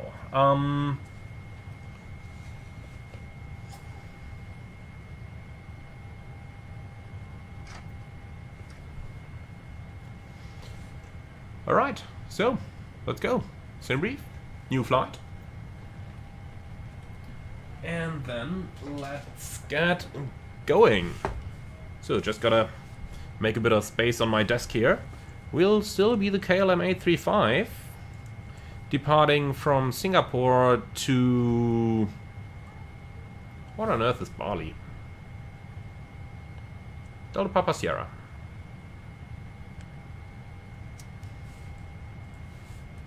And our plane's going to be the 772 with the GE90 engine. We're flying still the Bravo Quebec Alpha. Is it Quebec? Yes, it is. Bravo Quebec Alpha. Okay, that's good. Cost index is still 30. An on-time departure in this case will mean 0850. And then 2 hours 35. So 0850, and we gotta select tomorrow in order to force it to use the current weather. Then passengers on this one, we had like 314 previously. Some are gonna get off. Let's do like 197, something like that. And freight is gonna be 5,000 that way. Actually, tell you what, freight is going to be 3,000. That way we left a little bit of stuff in Singapore, and we are taking the rest along. So, destination weather, 030 at 6, gust 19. Yep, that's probably going to be runway 09 then, with a little bit of crosswind. Let's hope that it stays that way. Okay, and the rest is looking good up here. Let's have a look into 80 glass, see if we can get any... Yes, we can get any flight plan. Well, from 2014, okay. No thanks, don't need that. So, what could you use as alternate? Does anyone know what KLM uses as alternate for Bali in the real world? If anyone knows, do put it into the chat below. And crosswind, how do you find the cost index? Just Google for it.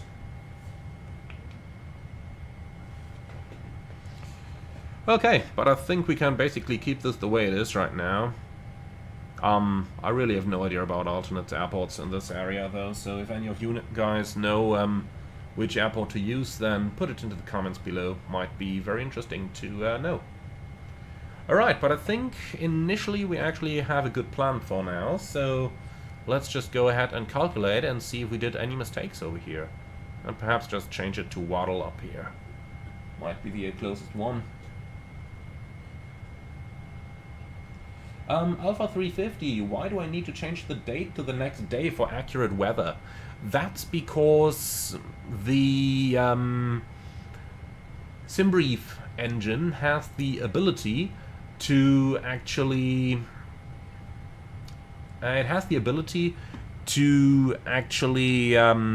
give you 24 hours of past weather. So if I had taken 0850 with today's date, it would have calculated everything with the wind data from, you know, this morning. I mean, on a short flight like this, oh, server took too long to respond. Haven't seen that in a while. Okay, let's try again. Unknown server error occurred. Okay. Cancel, then I suppose we'll... Can we do anything about this? Huh. Don't tell me SimBrief just went down. SimBrief just went down. Let's try a new tab. Oh, come on, really? Couldn't that thing have waited 5 minutes until we have our flight plan?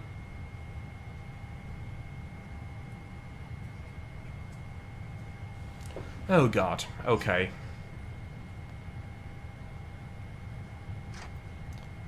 I'll just keep trying a bit here. With a bit of luck we might be able to generate something. Because without SimBrief it would be problematic.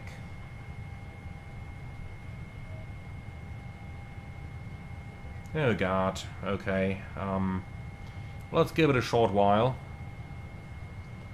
Let's just return to the airplane over here. So, catering services are here. Well, too bad that they can't connect the jetways here. That is a known bug with the TIE model scenery. As nice as it looks, I mean, they gotta improve that.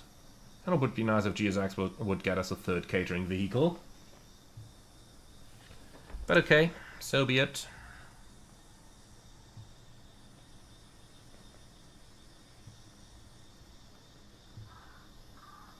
Well, so what are we going to do? I suppose we'll just have to wait a little bit and hope for SimBrief to come back live. In the meantime... So, we got 45 minutes for the turnaround now. Let's actually go back to real time here, just to be sure that we're not going to get any delay. Well, and I suppose... Oh, that beacon should have been off. Alright, I suppose while we're waiting for SimBrief to come back, we might as well just go outside and start working on a walk around, shall we? So, follow me. Obviously there should be something here, but yep, we'll just jump then. Don't do that at home. Alright, so starting with a walk around, we got a lot of static ports over here, which are all clean and looking good. Then we also have an air conditioning unit that we shouldn't walk through. So, front landing gear. I just love those decals, or those decals. You can just really read everything now. That's just cool. Alright, the landing gear is in a good shape, and the gear bay is also looking good. Then let's walk along the side. We got the TAT probes, pitot tube, alpha vane. All of that stuff is looking good, and we haven't damaged her either. That's something already. Now let's walk along the side, and over here again everything is good. Making our way towards the back. Cargo doors are fine, and the static ports are likewise fine. Alright, so I do love looking into those hatches when they're open, but could definitely be a little bit more level of detail there. It is possible now in FS24, so why not as well do it? Alright, so leading edges are looking good. Now, over here you can really see something very nice in terms of level of details in the simulation. So the... let's say the original... well, this is the original. So the original 777, respectively GE90 engine, has very straight fan blades, while the later generations, the -110 and -115, they all have curved fan blades, which are a little bit more aerodynamic, of course, help producing that additional power, but it's just nice when you do the walk around your aircraft to see little levels of detail like this one. Just a very cool little thing. Okay then, let's continue on. So the side is all looking good. Very quick look down here. No damages, no signs of an engine pod strike or something. I mean, with my landing, something like that would of course never happen. Ha. Ha. Ha. You know where that's going. You know what's happening on the next landing. But you always check, just to be sure. Does anyone know if KLM actually has that red line in the back over here? That looks a little bit strange on the back of the polygon. Alright, so down here everything is in a good shape. Brake wear indicator pins indicate that we have plenty of brake life left. I didn't damage the landing gear too badly, that's good already. And, well, a little dark here, but that doesn't look like it's fresh oil. It rather looks like it's something that has already dried on there, so that should be fine. Alright then, the side of the airplane is fine, and then moving along to the back, leading edges of the stabilizer are looking good. No signs of any bird strike or anything, and is it just nice to take a moment to appreciate just the noises we hear over here? That's nice, isn't it? I mean, it would be a little bit more fitting if we were back in that field that we visited with the Aerostar, rather than, you know, an airport the size of Singapore. But you get where I'm going with that, right? I mean, even Singapore could sound like that if there was literally nothing nearby. Alright, so getting back over here, the outflow valve is checked. Then we can move a little bit further to the front of the airplane. And we get back to that landing gear. Again, making sure that there is no damages, that we didn't taxi over anything.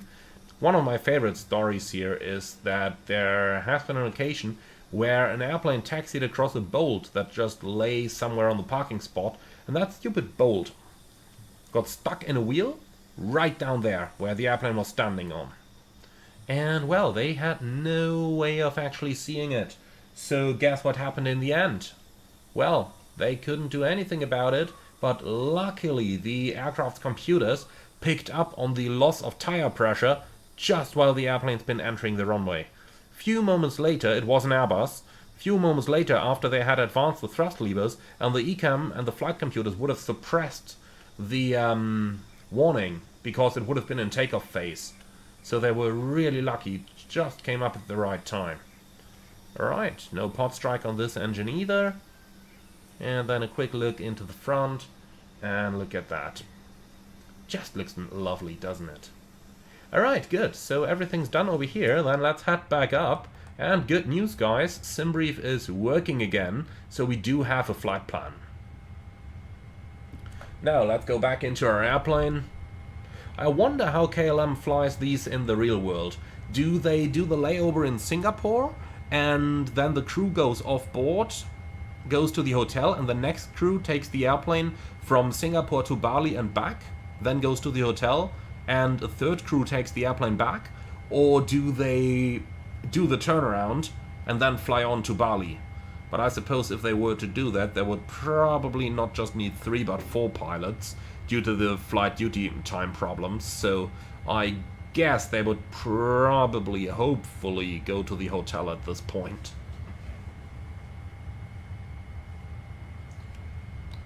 Okay, so let's take a seat over here. And arrival. What about the random forest where the Asobo 737 MAX pulled an MCAS? Oh yeah, that forest would probably sound the same. God, flight simming is fun. Alright, so let's go ahead and see if we can actually download that new flight plan. So, request new data from SimBrief, and indeed, here it is. Yeah, that looked interesting. Alright, here it is. That is our new flight plan. Excellent. Then let's go ahead and have a look. So, Singapore to Bali, here it is indeed, KLM 835. Alright, let's start right down there on the significant weather chart, which is actually pretty clear. However, man, I've seen that Semeru volcanic eruption for how often now? How active is that volcano? That must be a really active thing. But okay. Well, so, significant weather chart looks good. Then let's go for the airport weather, which we've basically already had a look at earlier. Singapore, well, we just landed, we know it's good, and Bali is good as well. Light rain, 7,000 meters, few 1500 CB. That's totally fine. I hope that this crosswind is going to stay by the time we arrive, and the alternate is okay as well. Alright then, so going back up to the top, 0850 is our departure, so let's actually put some time acceleration back on. And let's see what GSX is doing. Your entry is open. Stop nagging.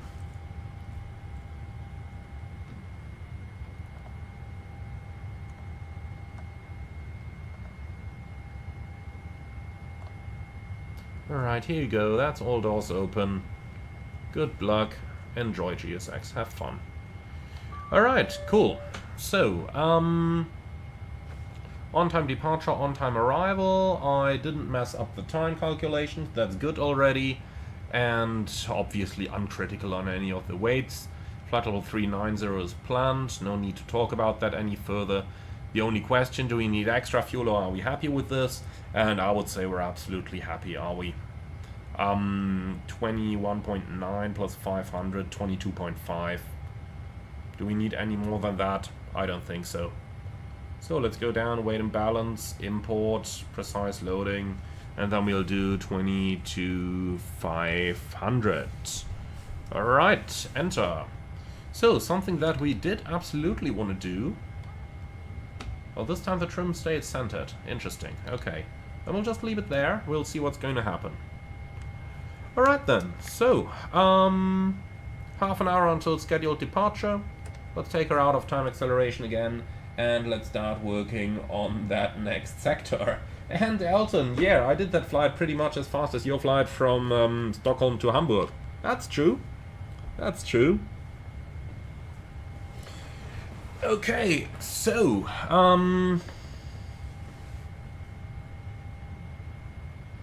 just looking down into the chat over here. They most likely use the same crew to operate Amsterdam, Singapore. Switch crews in Bali, okay. Well, as crew, I would probably appreciate the layover in Bali. Then again, they fly it almost daily, so going back 24 hours later is worth nothing. So then I'd probably appreciate the stay in Singapore, but you get where I'm going with that. Alright, so that's all looking good. Current weather is here, then tell you what, let's get started on our procedures. And in the meantime, what's GSX doing? Waiting for action, closing doors, okay. 1, 2, 3, all of them. So, the new cargo should already be loaded. How about the fuel? Yep, 22.5 are on board. And then we can turn the signs back on. And let's go ahead and request boarding, just for the sake of it. I'm not sure if KLM would actually load any new cargo right now, but let's just pretend. Let's just pretend. Okay, good. Then let's get started again. So, we don't need any of that stuff anymore, and sorry for the noises. That was me getting the my WinWing CDU back. So select route, please, and route request is en route. Send, and waiting for it to uplink. We can as well make use of that time. So, EFB app, charts, search, departure Singapore, SIT. Which SIT did they actually plan? Itbut 1 Alpha from 02 center.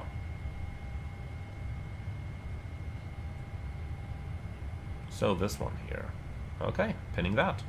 Alright, here's the route. Load that, please.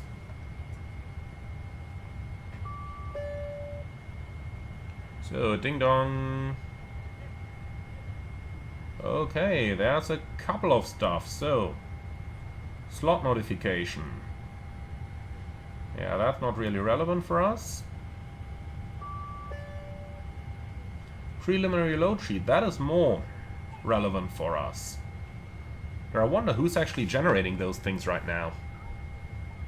I'm not aware of a PMDG feature that does this. But let's see how accurate this is. Not at all. Okay. But who's generating these?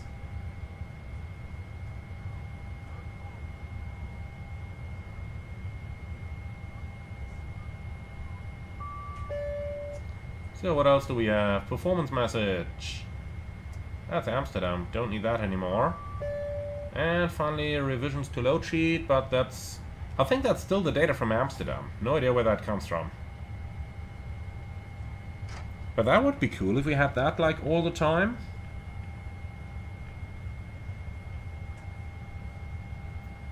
Oh well.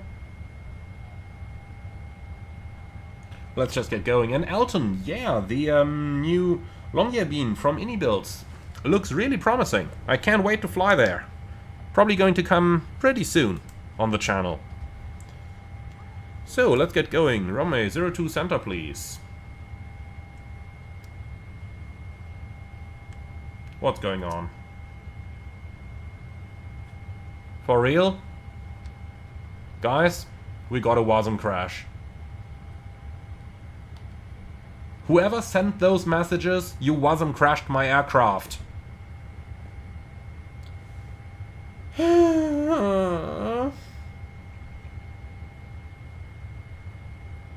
Well, whoever generated those messages, you wasm crashed my aircraft.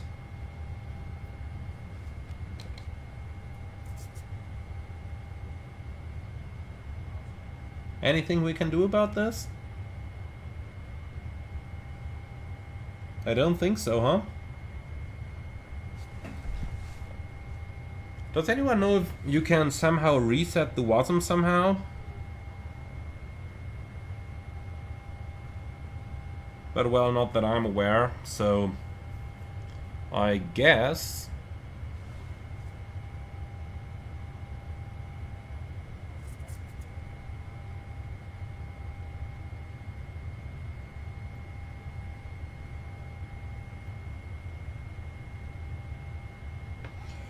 the only way is that we actually have to close the sim and reopen it, huh? Or at least the flight. I guess that's the easiest thing to do, so let's actually give that a try. Disconnect. End flight. We'll just go out and back in. Just load a new flight. So, Charlie 22. We'll do the time as soon as the sim has loaded again.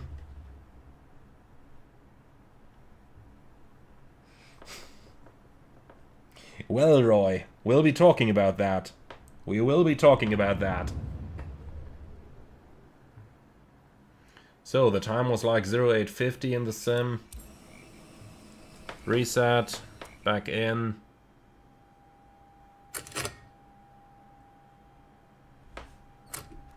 Come on, load up.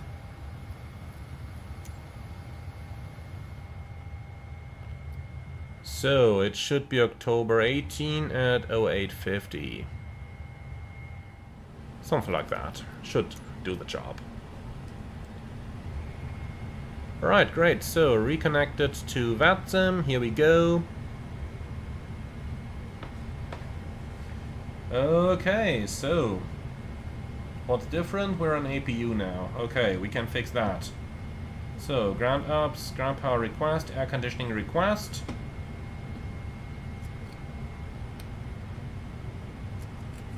Like that, that should be on, that should be on, that should be on, and that should be on. And the rest, I think, we can just pick up from here.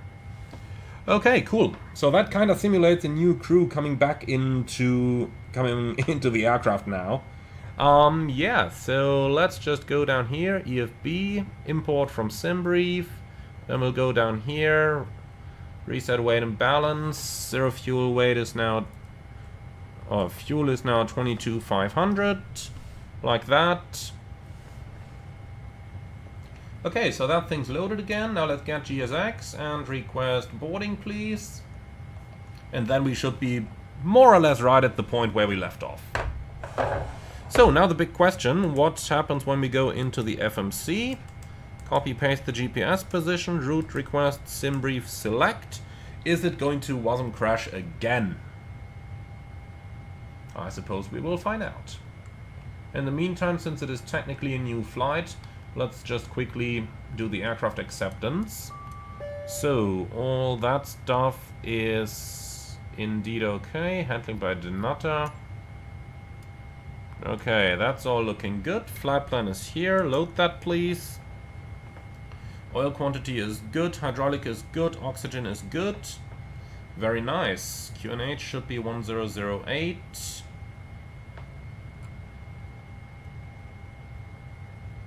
Like that. Okay. And here we are again. So, let's see. Runway 2 center. And yeah, this time we can select it without a WASM crash, so... I've got no idea. Don't ask me. I'm innocent.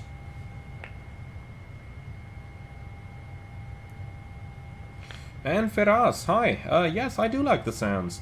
Did this flight in real life to Bali on the jump seat. Lovely. Absolutely lovely. Alright, then let's get going. Input 1 Alpha, and arrival is going to be the ANAV runway 09, coming in from Udono via the Udono 1 Alpha arrival. Here it is, and we'll take the Kuta transition, activate and execute. Now, copy the route, and now let's go for the legs. So, departure Singapore. Now we also need to reselect all the airports, of course.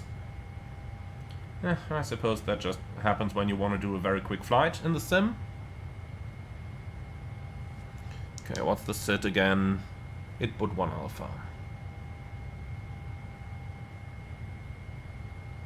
That one. Alright, let's check.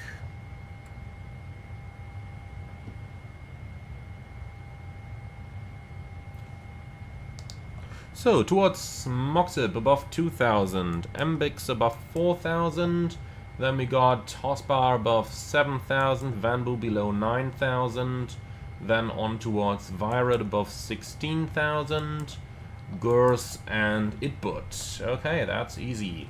Initial climb clearance 3000. Let's make sure that that is set. Here we go. Very nice. Okay, so SID is all in. Then let's go ahead and cross-check the flight plan itself, which goes from Singapore to Bali, KLM 835, and the routing is via Itbut, Tango 24, Surga, Mike 635, Udono. Alright, that's all good. So let's go ahead and get a wind data uplink.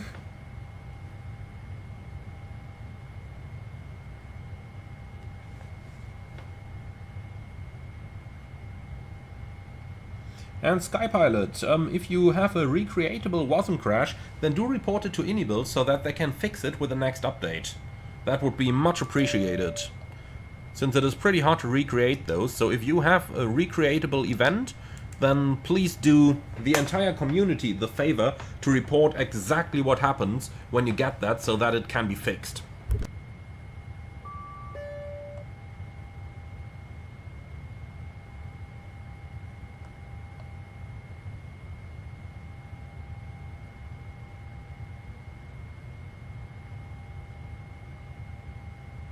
Alright, sorry that I just muted myself here.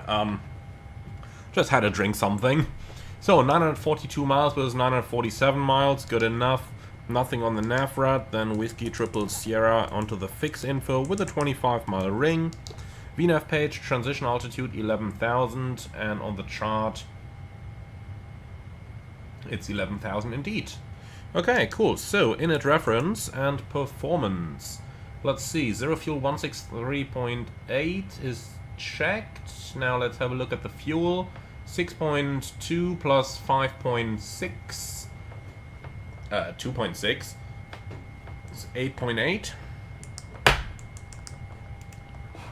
Flight level 390, cost index 30, cruise, fuel temperature minus 44, and CG 30. And then noise abatement procedure number 2 in here is checked. Alright, and that's our initial FMS setup complete. Like that. Then let's quickly go over the panel.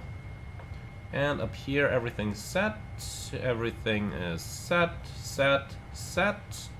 I love it when things are that easy.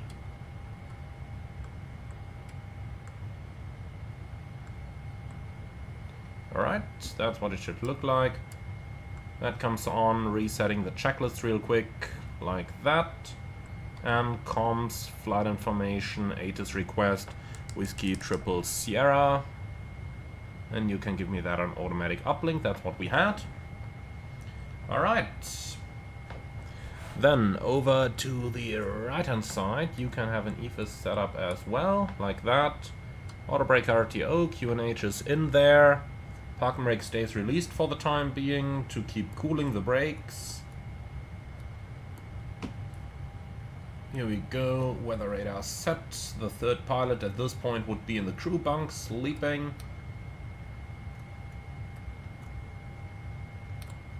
Alright, and 1 to 1.5. And then we've got a complete setup done. Here we go, easy going. Now, let's see. Still waiting for the ATIS to arrive.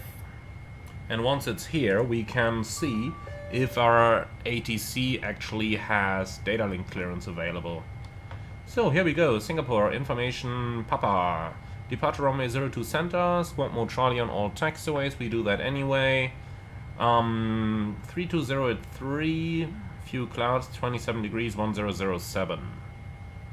Okay, that's in here, and that's in here.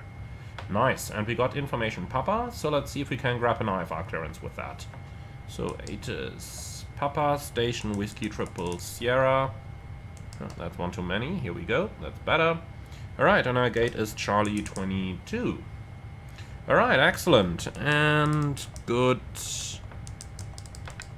morning. Alright, KLM 835, facility Singapore, from Singapore to Bali, ATIS Papa, Charlie 22, good morning, send. Alright, let's see if he has data link clearance available or not. I suppose we are going to find out. Then we can close that ATIS already, and in the meantime let's start with our takeoff briefing. So we're going off Singapore, runway 02 center most likely. Our departure today is the ITBUT 1 Alpha climbing 3000, and that's the MSA as well. Extra fuel on time is 0, and I've got nothing special on my side. Alright, so from my side again, we've got, well, basically nothing special here at all. No hotspots for our taxi routing, however it is an airport that we're not too familiar with, so that should hopefully be possible to get around fairly quickly. Now, stop margin for rejected takeoff should be absolutely more than enough, and the engine out procedure is no problem at all. Straight at 25, we can return immediately, we're below the maximum landing weight. I've got nothing special, I've got nothing non-standard, and no threats for the departure either. Any questions? No? Okay, lovely.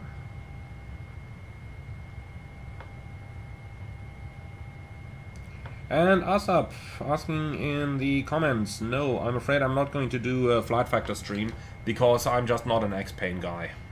I tried the simulator, it didn't work, it just created problems, so excuse me, but I'm not gonna try to get back into that when we've got FS24 around. I'm sorry. Alright, cool. So everything's done up here, and we'll just give it a while to see if data link clearance is gonna come. In the meantime, boarding is completed, so let's say hello to our guests. Very good morning again, ladies and gentlemen, from the flight deck. Once again, your captain speaking. We have finished our preparations for our departure over to Bali. For those of you who have just joined us over here in Singapore, welcome aboard our KLM Boeing 777-200ER on our flight to Bali. Today's flight time will be just shy of 2 hours, expecting a smooth ride at an altitude of 12,000 meters. For the time being, sit back, relax, and make yourself comfortable. If there is anything we can do for you to make it more enjoyable, please don't hesitate to ask any of our charming cabin crew. Now, we are just finishing up the last paperwork, and then we are going to start our engines, taxi out to runway 02 center for an on-time departure. Thank you very much for your attention. Now sit back, relax, and enjoy the flight with us. Okay, starting APU. The brakes should be nice and cool by now. Yeah, 1.3 is okay.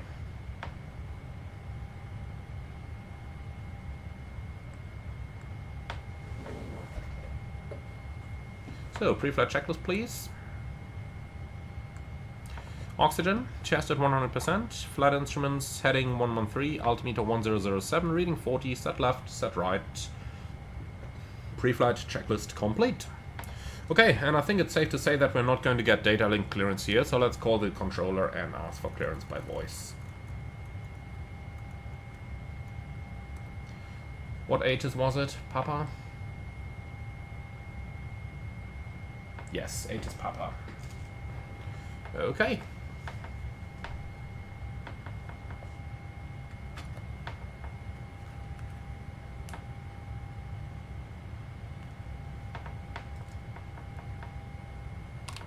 Singapore ground, KLM 835, heavy information, Papa request IFR clearance to Bali Denpasar. 835 Singapore ground, good morning. Information Papa is correct. Clear to Denpasar, ITBUT 1 Alpha departure, squawk 0144. Clear to Bali, ITBUT 1 Alpha departure, squawk 0144, KLM 835. KLM 835, feedback correct. Alright, so input 1 alpha is confirmed and the squawk 0144. Like that. Easy going. Alright, cool. I think with that we are well prepared for our next departure. So APU is running, then let's go ahead and start telling GSX to prepare the position for pushback. And release ground power. Well, APU is running. Yes. Okay, cool. So, let's see if the load sheet is here. And surprise, it is. So, zero fuel weight 163.8.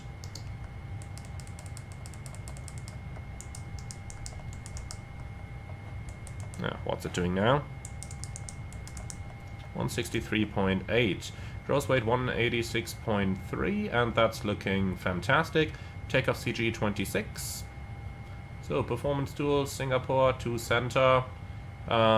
Takeoff weight well, let's do 167. And a CG at 26. Off auto. And for the weather, we've got the wind 320 at 3. The temperature is 27 degrees and the QNH is 1007. Calculate. So flaps 5 at 60 degrees. That is 93.9, which checks against the FMS. So flaps 5, CG 26, takeoff speeds 293339. And those all check. Trim 4.25 is also good. And with that, our performance is completed. Lovely. Alright, cool. Ground from cockpit. So, please confirm that all doors and hatches are... No, they're not. Okay.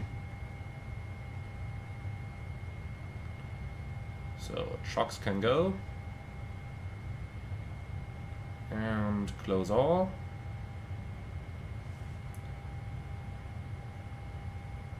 And arm all. Here we go. That's looking good.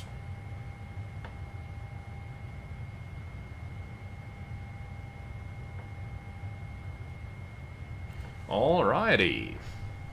So, please confirm that all doors and hatches are closed, ground equipment is removed, and bypass pin is installed. All confirmed, Captain. Alright, thanks. Then we are going to pressurize the hydraulics. So 139. LNAV, VNAV, runway heading. What is it? 023. Like that.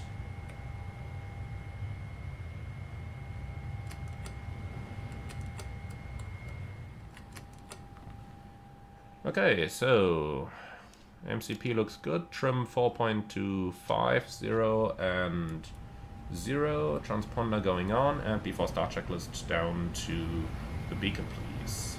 Door is closed. Flight deck door closed and locked. MCP V2139 heading 023, altitude 3000. Takeoff speeds V1 129, VR 133, V2 139. CDU pre-flight completed. Trims 4.25, 0 and 0. Taxi and takeoff briefing completed. Holding at beacon. KLM 835 Heavy, gate Charlie 22, request pushback and startup. KLM 835, pushback approved, face south. Pushback approved, facing south, KLM 835. Okay, before start checklist complete. Ground from cockpit. Pushback and startup approved, facing south.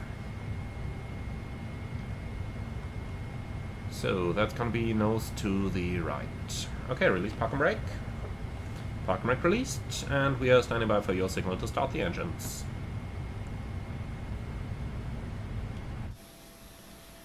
Alright, here we go.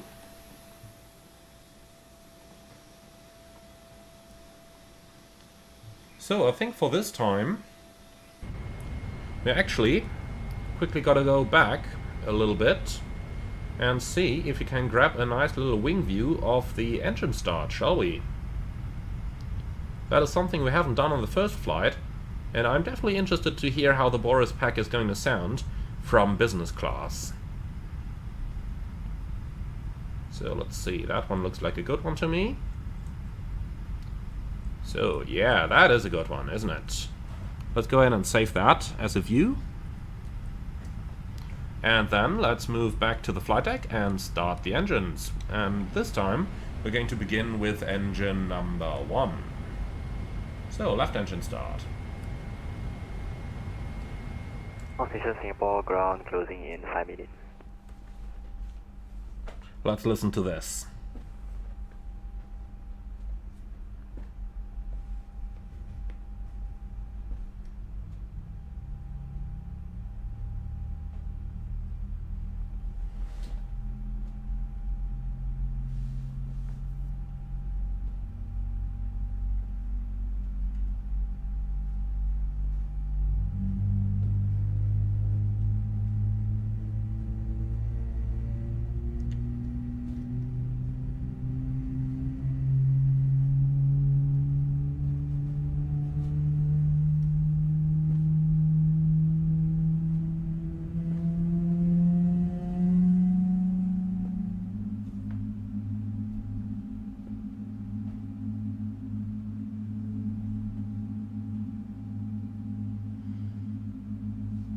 And Kanu, yes, I do normally not do wing views, but this is because we want to explore the BORIS sound pack, you know? So, we can always make exceptions to rules. Now, right engine start. And pushback completed, set brakes. Brake set. But, if I'm completely honest, I found that engine start a little bit disappointing from the cabin. What do you guys think about it? Okay, you guys obviously think the opposite. That sounds so good, what the fuck? Quite the eargasm. Okay. I kind of found it missed a little bit, like a little bit of bass or something. I mean, it was the engine sound, but I would have expected a little bit more. I'm not sure. From the outside it's great. From the outside it's absolutely great.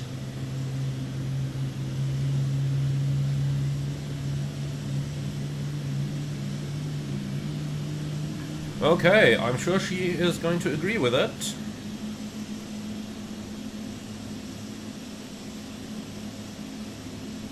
Alright, and the ramp agent's walking away. So, with that we've got 2 good engine starts. I see a lifter, I see a ramp agent, I see a pin. Beautiful.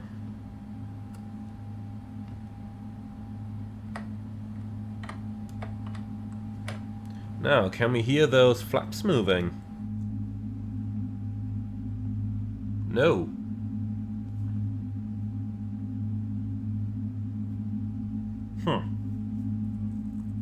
Okay. Alright, so recall is checked, then let's do the flight control check. Full up. Full down. Neutral. Full left. Full right. Neutral rudder. Full left. Full right. And, well, that's not completely neutral, because it's trimmed itself again. That's something I'll have to tackle after the live stream.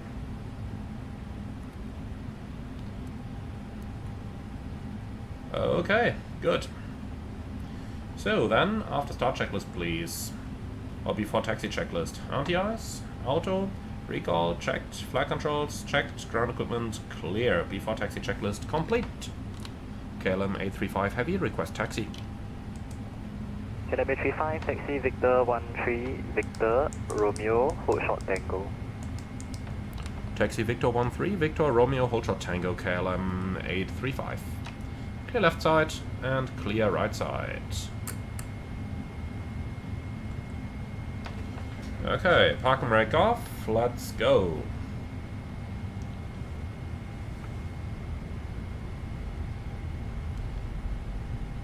So we follow Victor 13 into Victor, which is up there, and then hold short Tango.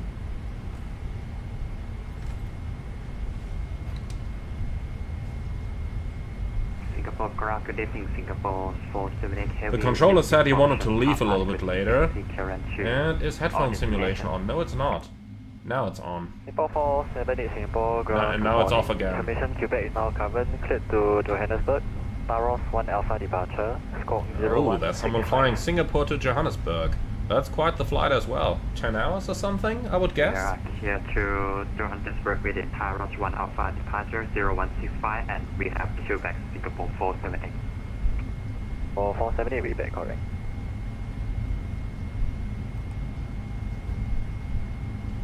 Okay, so from Victor we're gonna turn on to Romeo to hold short Tango.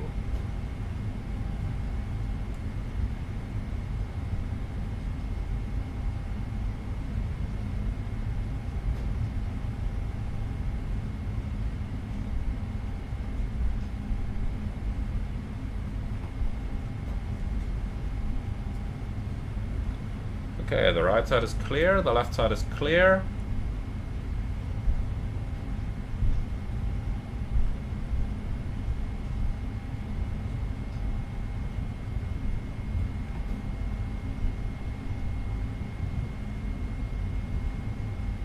Look at how the plane just maintains its speed here.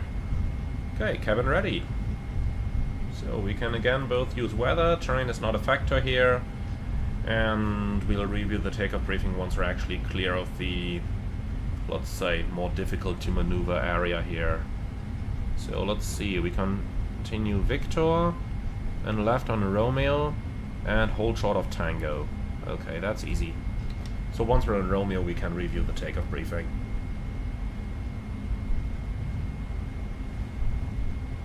Huge airport, isn't it? But I think Time Models has done a good job on it. Except for that texture flickering there. I think it overall looks pretty well.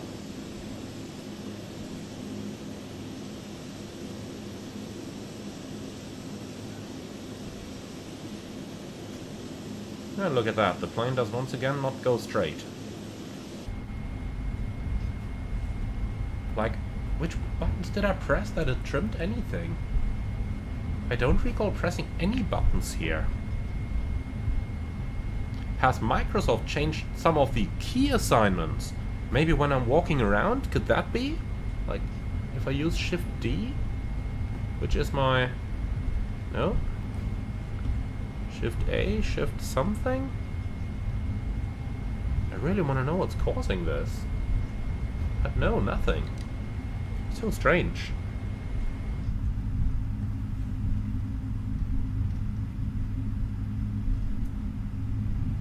So, any of you with 777 experience? Does this sound accurate?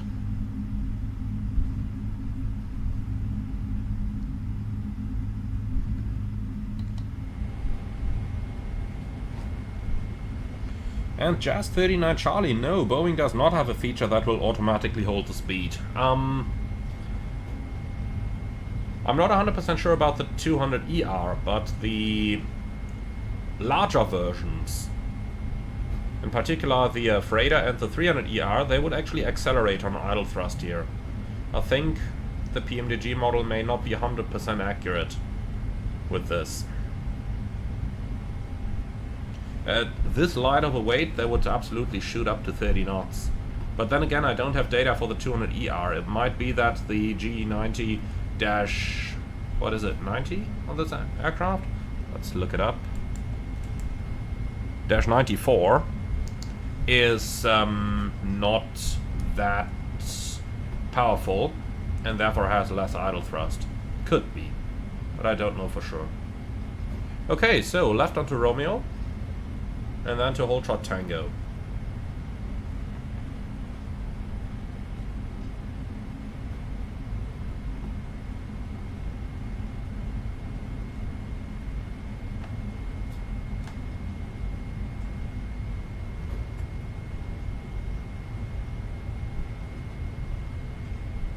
Okay, so straight ahead and then hold short of Tango, which is going to be the parallel or the crossing taxiway in a little bit.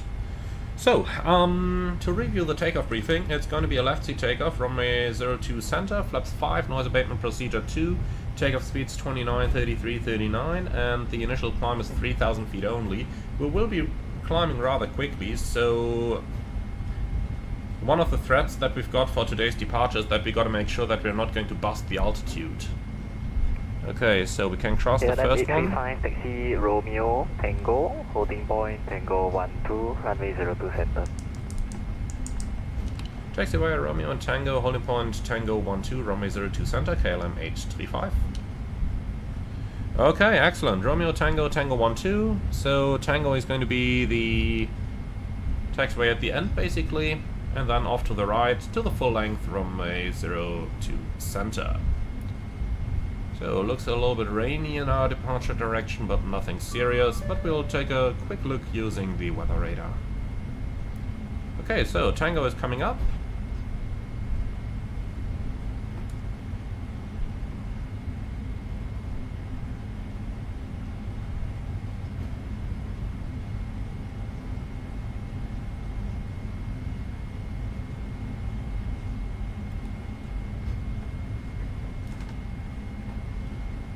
Alright, so I think we talked about the takeoff briefing enough now.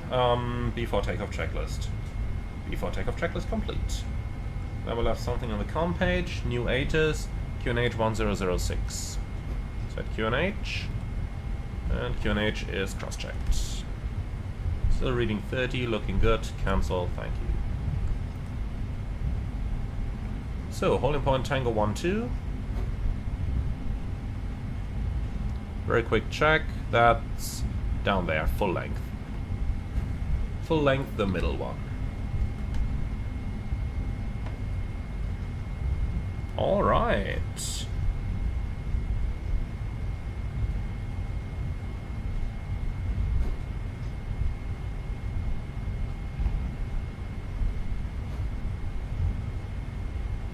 And Raphael, yes, we are flying the 200ER today. Not the LR.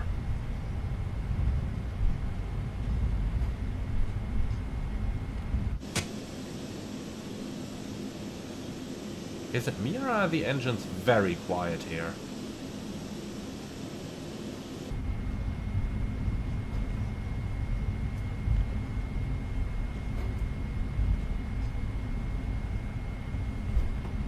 Man, look at how the airplane keeps going to the sides again. KLM 35, monitor advisory 122, definitely, good day.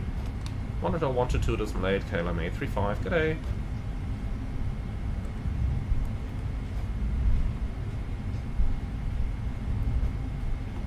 Okay, so let's actually turn the transponder on already. And it looks like there is nobody. Singapore traffic, KLM 835 heavy, line up and takeoff, runway 02 center.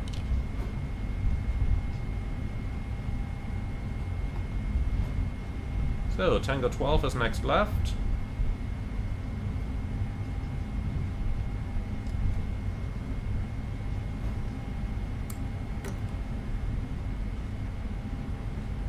And that's 02 center confirmed. Via Tango 12.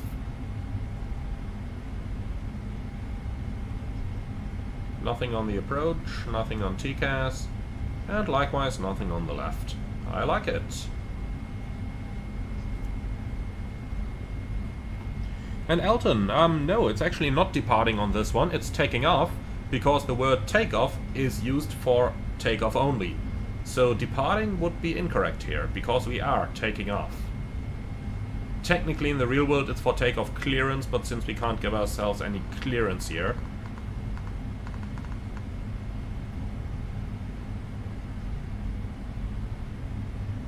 Okay, are you ready?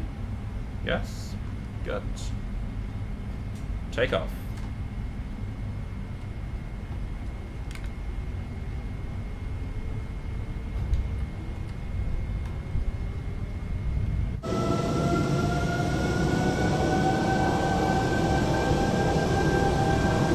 That's a nice sound, isn't it? 89.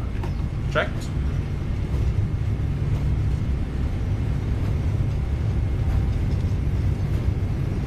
V1. Rotate.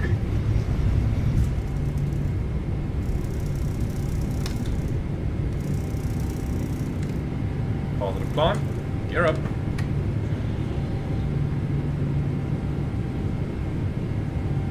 $400.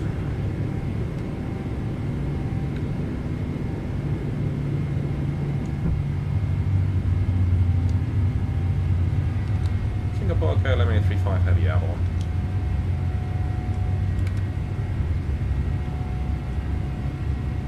Flaps 1, speed checked. Flaps 1.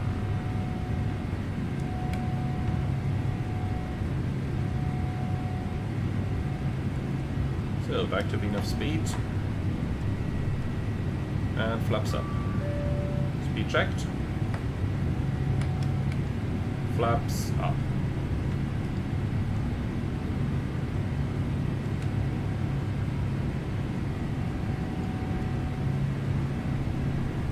And we got flaps up, no lights. Anti-ice is on auto. After takeoff checklist. After takeoff checklist complete.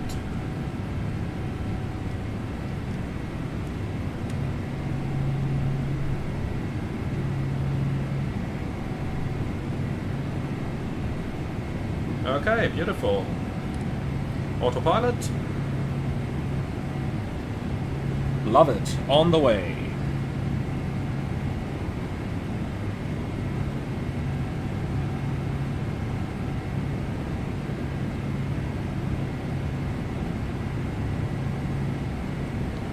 Okay, we can definitely cancel that, Atus. Thank you.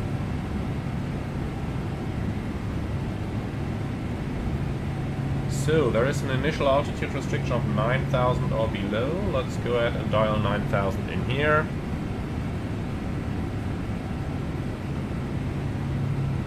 Approaching.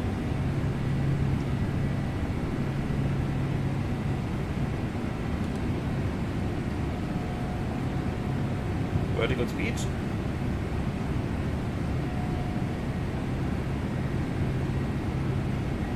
And Aryan, yeah, absolutely, 3,500 feet a minute at climb D rate 2. That's, you know, we're like empty. The max takeoff weight is 100 tons higher than this, so yeah, even with the D rate, you are gonna go up like a rocket. That's completely expected. Like, completely expected.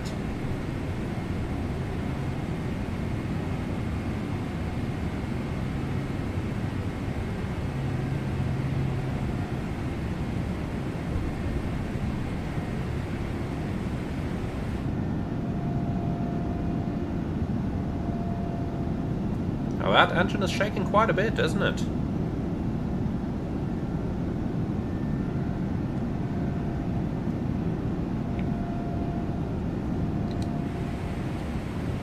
Okay, 1,000 to go. Zim, please let me move my camera. Here we go.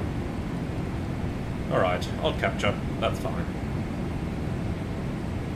So that restriction, 9,000 below, is in like, what, 30 miles? Down here at Yanbu? No thanks, we'll keep climbing.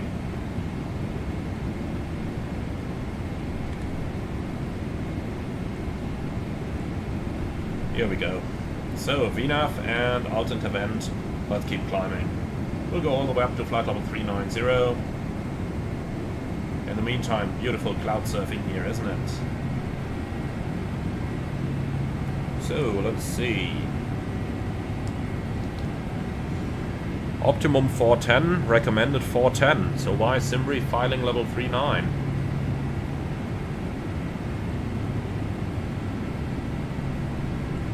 Here we go, level 410 is set. And going through 10,000. Here we go, all the important stuff off. We'll keep the seatbelts for a bit until we've cleared those clouds here, because they could definitely contain some turbulence. And after all, those people had the chance to move around on the ground. However, what we would do at this point is to call the cabin.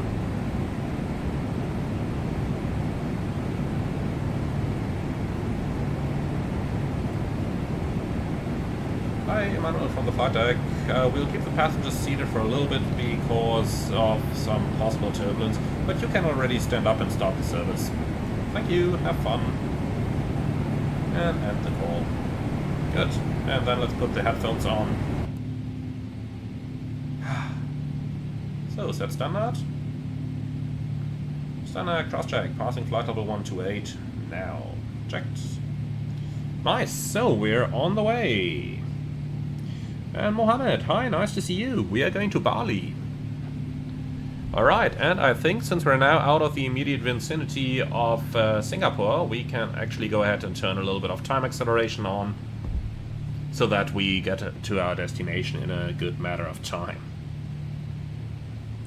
And arrival, yeah, absolutely. No wonder I highlighted not busting the initial altitude in the briefing.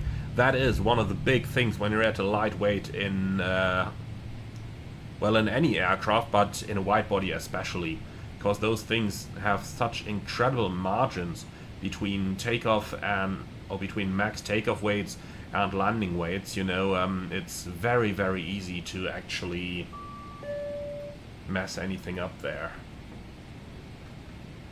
Okay, I think we can definitely end the contract for those upgrades here. Cancel, flight info, ATIS request, W triple Sierra, VATSIM, auto terminate, send.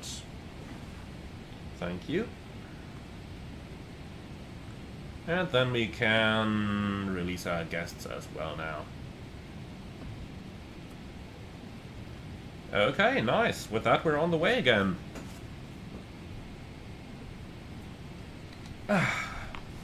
Beautiful.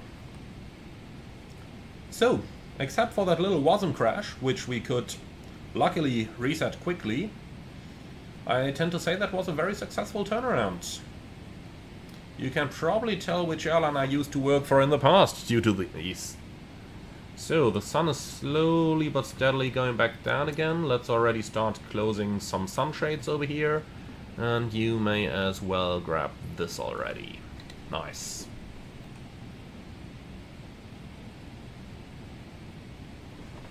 So strange, when there is no wind, the first thing that I'm thinking all the time is, did I actually set my weather correctly? Did I put on live weather? And Elton, I wish time acceleration was that good in Phoenix and INI aircraft. In INI it is. Only until 4x, but it is. The 350 and the 340 are working really well with time acceleration.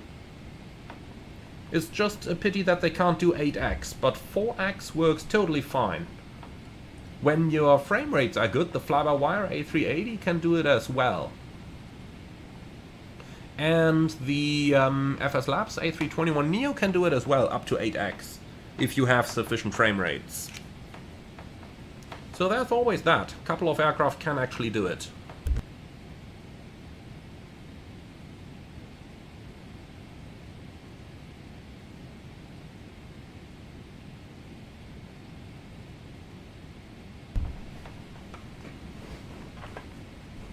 So let's see what data we've got for a fuel check. So Itbut and then Surga, which is up there. Perfect. So that's the one we're going to use. Arrival at 11:04. I think the schedule was 25. Yep. So we are nice and timely.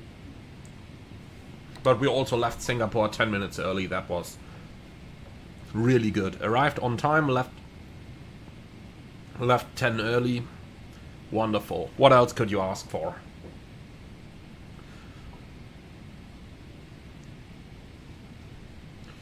Alright, top of climb, 20 minutes, 18.4, and should have taken 16 with 17.2, but no surprise, it took a little bit longer because we obviously climbed 2,000 higher. Alright, transponder below, and well, with that we're on the way. This should be a quick one. It's only gonna be like, what, 15 minutes or so in cruise? With time acceleration.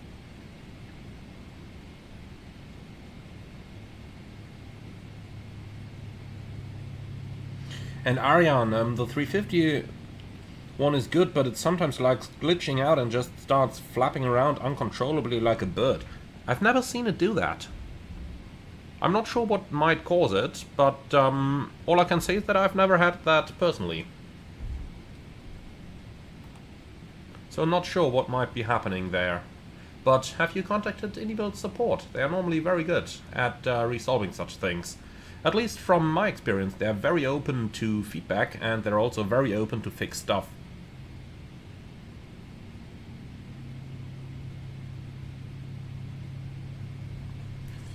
Alright, passing, or at least approaching, Surga. We should have taken half an hour and 16 tons. We did take 31 minutes with 17.5. So we saved a ton and a half. Good.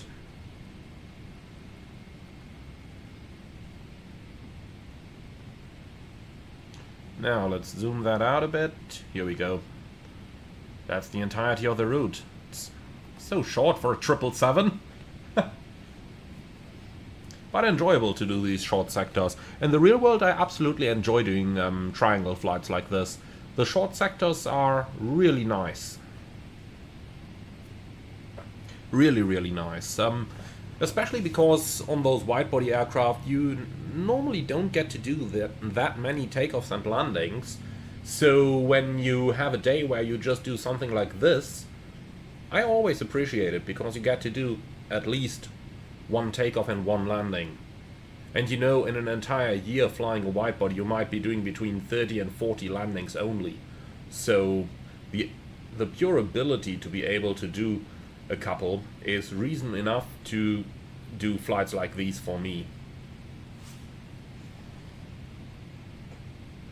So, Mark Schmidt, hi. Do you think I have a chance of getting an airline job in Germany right now with a fresh FATPL from a private flight school? Give it a try. There are a couple of airlines that are recruiting, and I'm sure that over the winter season a couple more will be recruiting. Like Lufthansa City is opening a base in Frankfurt, for which they'll be looking for people, even though I don't know if that's going to be type-rated or non-type-rated. Then Discover is looking for pilots, Condor is looking for pilots.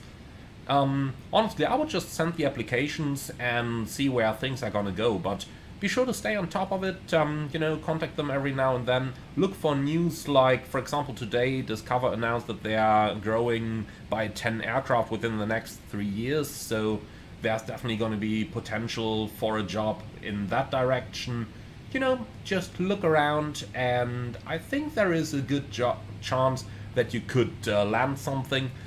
But then again, don't blend out any non-German airlines. So even though the situation in Germany may be good or may be looking good right now, if I would have the ability to apply with other carriers as well, I would do that. You know, land that first job, get your 1,500 hours on type, unfreeze the ATPL, and then you will absolutely have chances to come back to the country if you can't land something right now. So that's how I would do it. Charlie, hi, nice to see you. I'm doing good, and you?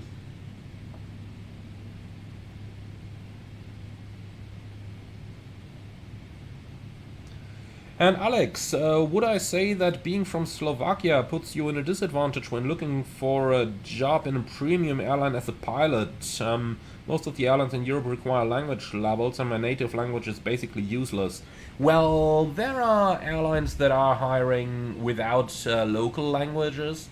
So I think Wizz Air is one of them. Then KLM is looking for pilots without Dutch every now and then as well. So that's definitely something you can consider. But yeah, of course, not having a local big airline is a bit of a thing, but I wouldn't give up. There are definitely other pilots from Slovakia who landed jobs, so give it a try. Give it a try, see what you can get. And Ferraz, am I using the 737 FMC from Winwing or the 777-1? I'm using the 777-1. The reason I went for the 777 CDU is because it is so similar to the 747 and also to the 737 MAX. Now, it is also very similar to the modern units, to the FANS MCDU that is available for the 737 NG, which most operators out there are actually using. So the CDU that PMDG simulates is an old one, and is getting replaced by more and more airlines. For example, Ryanair has replaced the complete fleet like in 2019 already. So yeah, I would definitely say go for the 777 version, because it is more similar to the majority of aircraft that you are going to use. And even if you want to use it with the 737, you know, prepare a couple of stickers that have the text of the 737 CDU and snap them on there, and then just use MobiFlight to connect your 777 CDU with the 737. Easy going.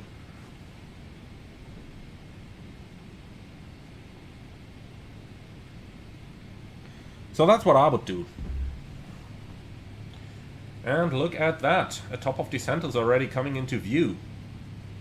But before we get there, I'll just need to go AFK for a minute.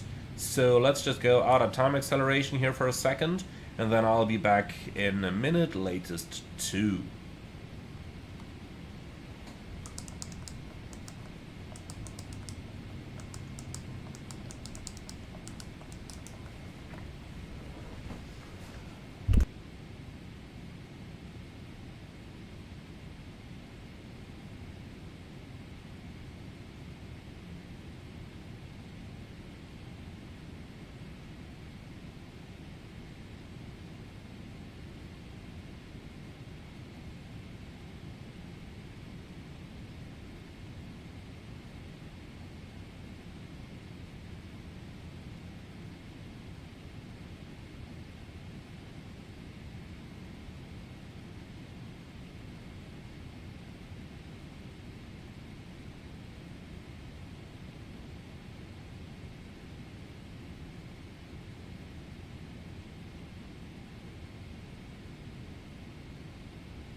Alright guys, and here I am again.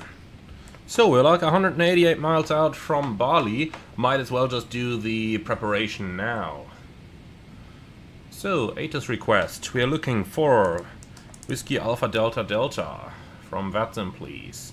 Then we can grab automatic updates. Sent.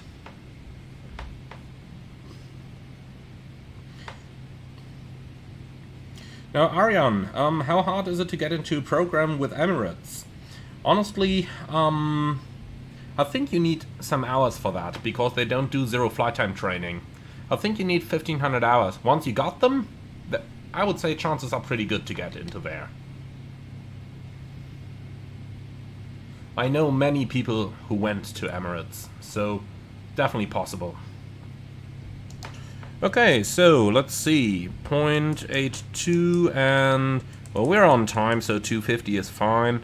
Just gonna keep those speeds. Let's get the latest descent forecast over here, and then we can also start grabbing some charts already. So, RNAV star 09, yep, probably gonna be this one. So, Bali Info Bravo at 1900, wind 110 at 3, too bad it calmed down again. So, broken 1500, 27 degrees, 1007.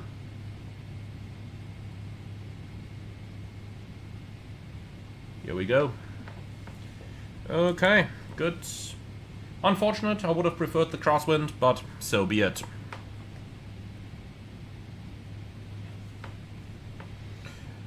Okay. So, let's go ahead and have a very quick look at the arrival. I think it's Udono.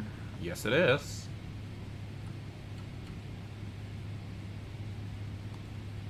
Okay, so from Udono we proceed towards Aguda below level 230, then via Entas towards Polik above 170, Ninam above 12,000, Munab between 6 and 9, Carrillo and Kuta. This one says at 3,000, this one says above 3,000. I'm happy with above. Now, for the approach itself, it's an RMP approach runway 09 over there. I recall someone asked before we departed if we could fly the approach without flight director. Well, there you go. It's an RNAV approach anyway, so we can't use the flight director on the final approach. So from Kuta we proceed towards waypoint 403, and that one's above 2500, then to 404, which is above 1700. Thereafter it's a 2.9 degree glide slope. Why ever not 3 degrees? Well, I have an idea why they're not using 3 degrees over there. I think it's probably because they always have high temperatures, and in high temperatures you're effectively flying a steeper angle than you would normally. So if they have like 2.9 degrees on here, the temperatures are like 25 to 30 degrees all the time in Bali, then you are realistically probably flying 3 to 3.1 degrees. So I guess that's the reason why they're using 2.9 here. I mean, it literally never gets as cold as ICAO standard atmosphere or below over there. Alright, so that's that. Now, missed approach. Climb a course 087 towards 2000, which we have down here. And then turn right direct to Kuta, climbing 3000 or as instructed. And we got 2000 on the runway track, Kuta 3000. Looks fantastic. Minimum is 280 as LNAV and VNAV minimum.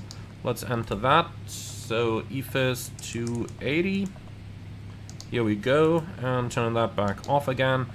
So VNAV page is checked, legs page is checked, then we need the fix page. Whiskey Alpha Delta Delta /25. Here we go. Okay, so 10.2 tons on arrival, and right now we've got 13.4, that means we burned 3000, so our landing weight is going to be 174. Okay, let's go ahead and calculate the landing performance.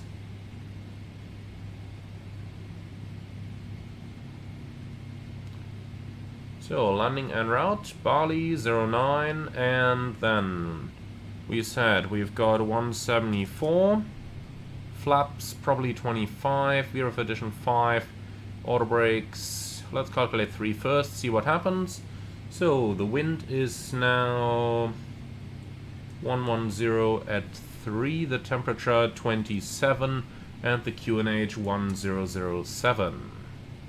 Calculate. 2000 meters. Easy. So did that do anything to my... a little bit. Huh. Okay,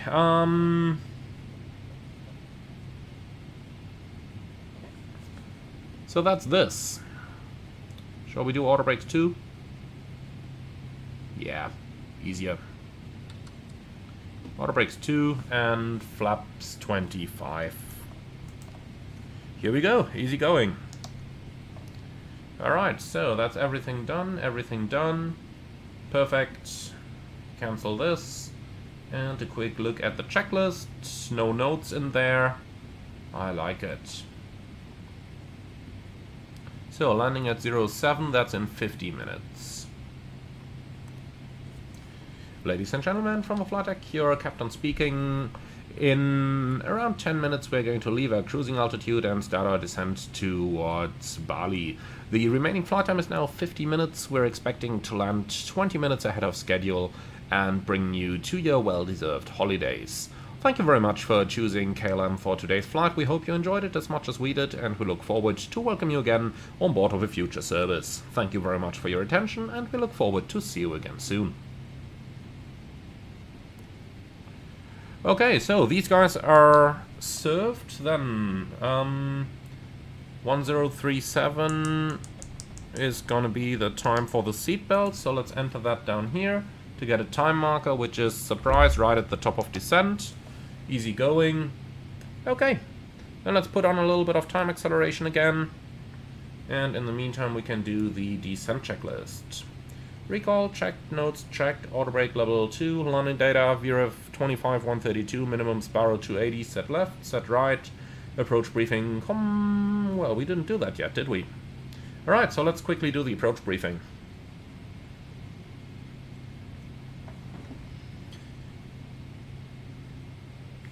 Okay, so we are going into Bali. RMP approach runway 09 with the Udono, what's that? Udono 1 Alpha arrival. Minimum 280, go around straight at 2000, right turn back to the missed approach fix Kuta, climbing to 3000. Extra fuel and time, we're arriving at 10.3 and the minimum is 8.8. That gives us roughly 15 minutes extra. Okay, so,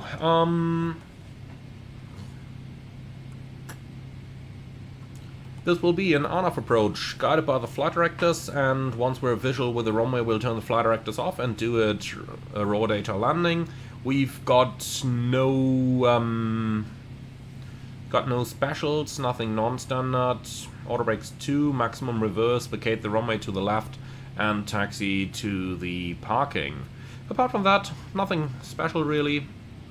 And threats for the arrival, well, terrain is a little bit of a threat. We do have some high terrain up to the north of the field, so we will be using our terrain display to mitigate for that.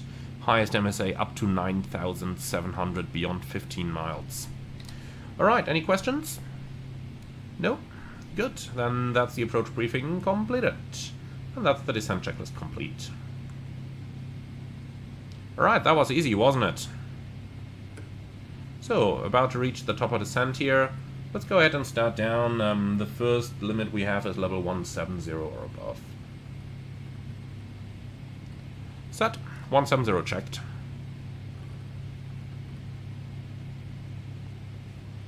Okay, and auto brakes on. So, that's a Singapore ATIS. We don't want a Singapore ATIS.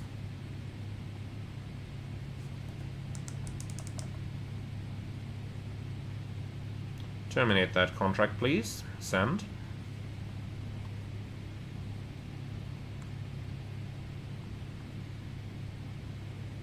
Okay, so 1 mile. Here comes the VNAV path, and down we go.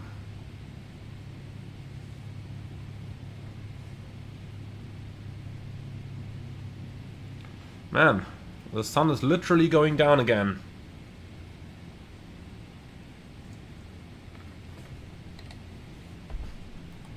Look at that beautiful shadow of the Earth up there.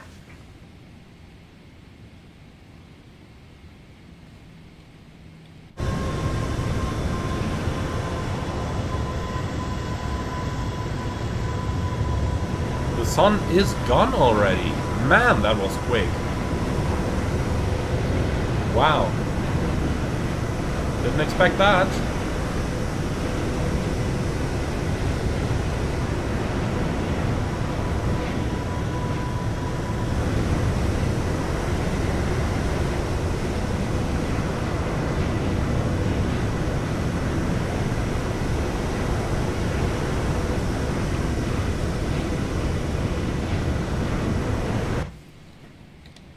So let's just go back inside, and I just want to take a second here to go back to that passenger view. But to the other side, please. Let's view some of that sunset.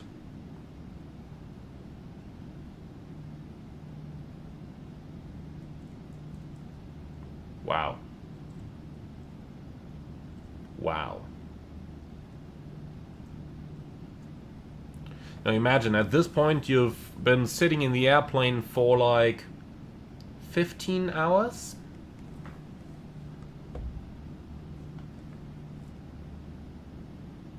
And Raphael, I've been requesting Singapore ATIS. No, I needed to submit that, but with the terminate icon there, so that it no longer gets us the continuous updates whenever the Singapore ATIS changes.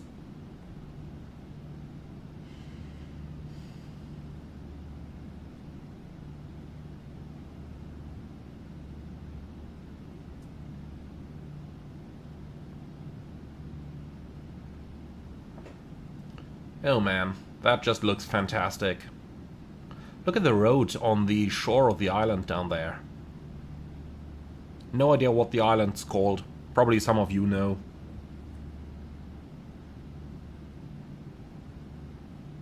And Denya, this is the 777-200.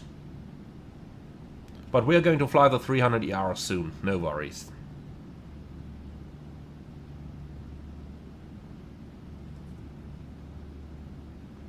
Now, Decadius, am I ever flying general aviation in real life? Don't know how common it is for commercial pilots to fly in their spare time.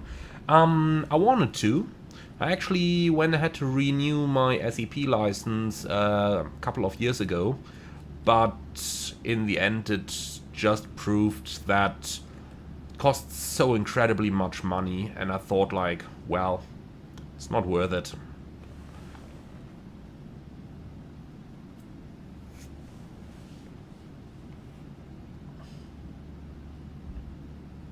And Elton, as a passenger on that flight that would stay on the second leg, would they get off at Singapore for some time and then get back on, or just stay in the airplane? I would expect them to stay in the airplane. There may be some cleaning going on around them. They might also take them off the airplane and put them in the terminal, but it's just an hour 20 turnaround. I don't think they would take those passengers off the airplane in an hour and 20. And Alex, any update on the 777 ebook? Yeah, so I got like 2 weeks of holidays at the end of this month and into next month, and I do hope that I'm going to be able to finish it then. It's like 90% complete, but those remaining 10% are just, you know, I gotta find some time to do that. And I spent my last holidays a lot on my flat. You know, creating a whole new room for flight simming. So I figured that, yeah, I gotta use the next holiday to actually finish that ebook.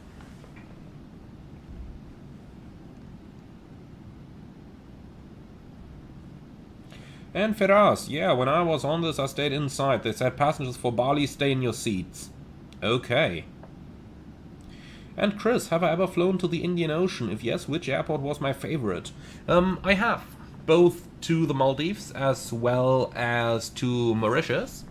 And in terms of airports, I would say that Mauritius was my favorite, because the Maldives is just, you know, a province airport. But the approach to the Maldives is of course absolutely scenic. Then again, the one to Mauritius is as well. We gotta do both in the simulator soon. So if you're up for an A340 stream Edelweiss down to Mauritius, raise your hand and we might just about do it next week.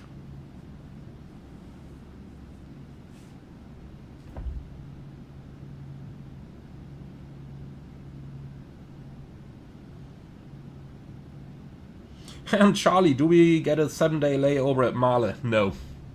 No, we don't. A couple days though. Like 2 or 3 days, I believe. Alright, let's return to the flight deck here. A little bit more flying to do. But this time of the day is just looking too good to keep accelerating, you know? This is just looking too great. Gonna do this in real time. Okay, I see hands down there. And Memo 8714, yes, I'm working on an ebook for the 777, which will basically tell you all the SOPs that I'm using over here, and it'll prepare you for all eventualities of operating the aircraft. Once you've studied that book, you will absolutely be able to operate the 777 like a real pilot. Understandard scenarios. I am not gonna go too deeply into non-standards, because, you know, it's always hard to do those with a single person. Those aircraft are just built for a 2-pilot operation, but I'm sure you're going to like it.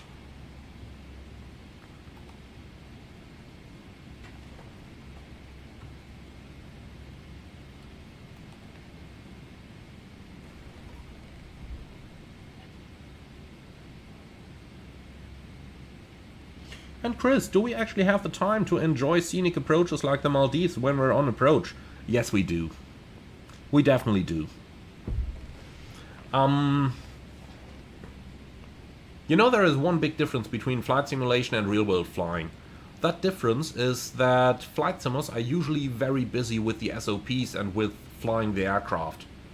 In the real world, the SOPs become absolutely second nature, and you are so used to following those SOPs that you got a lot of capacity left.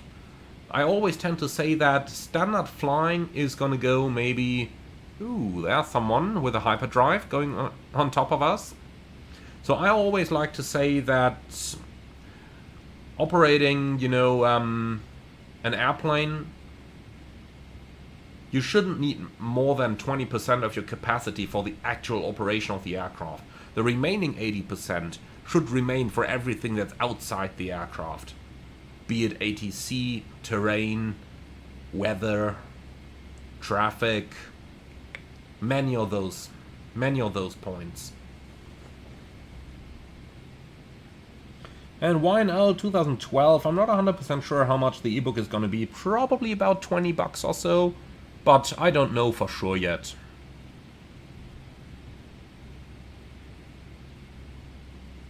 And Timothy, watching this approach, then I'm off to bed, got airline selections tomorrow. Okay, well, if you've got airline selections tomorrow, then we gotta turn the acceleration on so that you can go to bed early. So let's turn a bit of acceleration on over here and get ourselves somewhat closer to the airfield.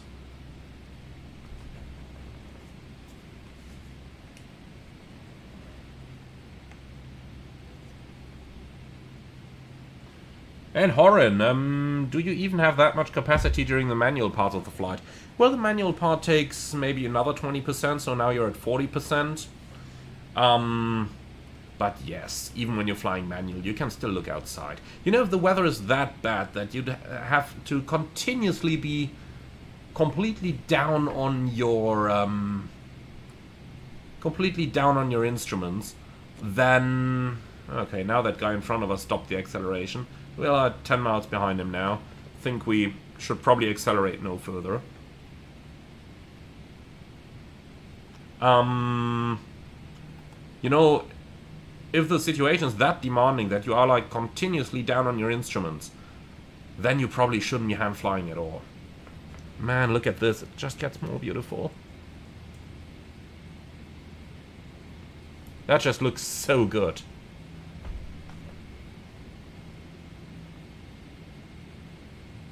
And Decadios, how long do I plan the ebook to be? Well, right now I got 250 pages.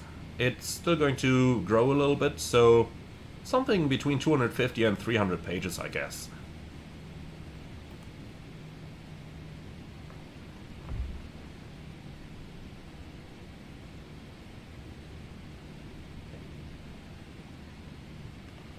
And YNL 2012, is the PMDG 777-300 worth it if I already have the freighter? I would probably say yes.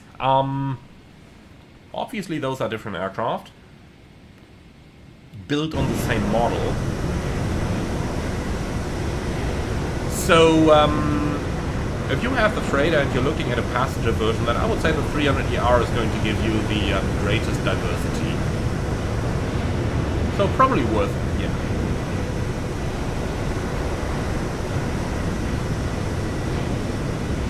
Timothy, this sim is great. Something X-Plane can't recreate is its graphics. Absolutely. They're fantastic, aren't they?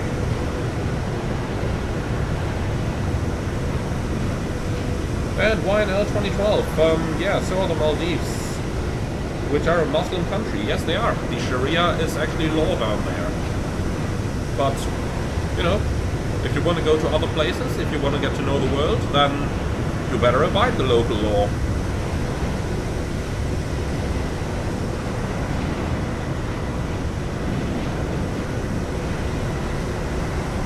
Man, look at this graphic.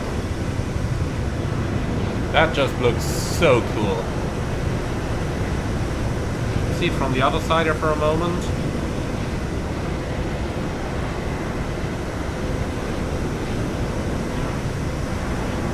So let's quickly go inside here.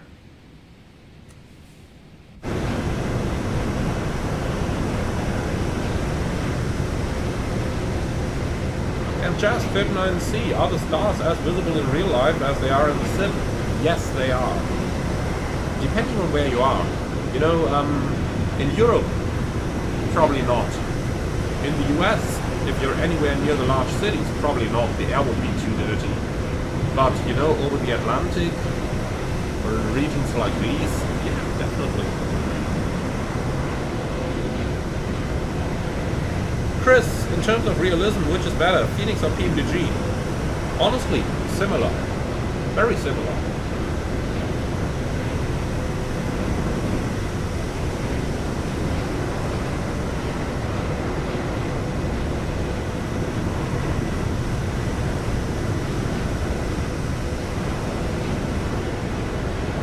Memo 8714, what's my recommendation for people who want to dive deeply into the PMDG 777 before the ebook release? Like Google if you can find an actual 777 FCOM. Perhaps you can find some of the real manuals of the real aircraft. Maybe that's the best way to study.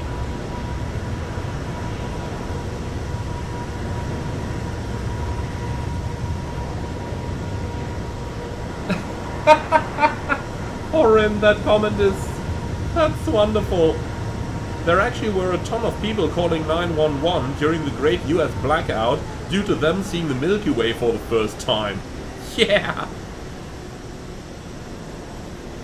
And Elton, which is more realistic, iFry or PMDG? Well, that's an easy one. PMDG, easily. And Ion, what do I think about the Chinese developers developing the Comac C919? To be honest, at this moment it doesn't seem to be very system deep. At this moment it seems to be a little bit more of a basic version. For this reason I haven't followed it too much. But if they ever get that up to like anywhere close to study level, then I would most certainly be very interested in it. Okay, we'll keep descending here. Let's go down to 10. So that's Bali coming up on our left. And, well, those lights. What can I say? Can I actually say anything about it? Don't think I can. We'll just let the beauty speak for itself.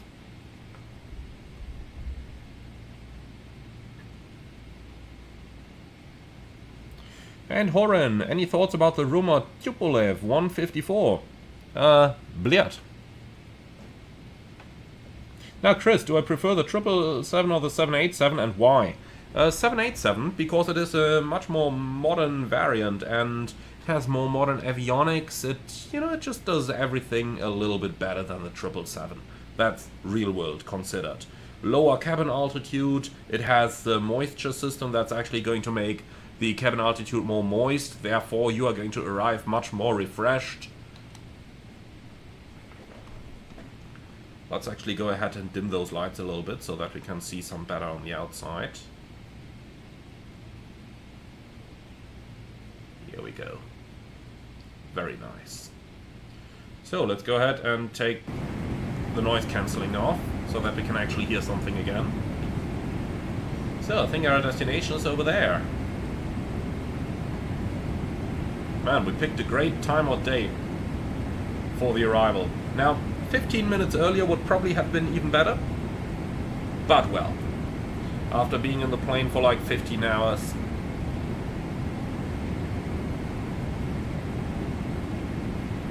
this absolutely gotta do.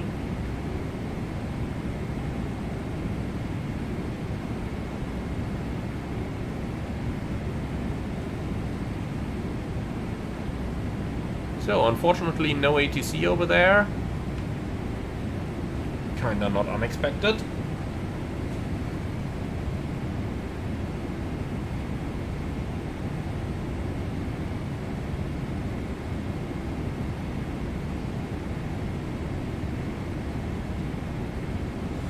And SPO2K, do I think there are many German pilots working for airlines like American or Singapore? A couple of them. But how many? I have no idea. But there are definitely some experts who went abroad. Well, at my airline I know a couple of cabin crew who actually retired in the US and then came over to Europe.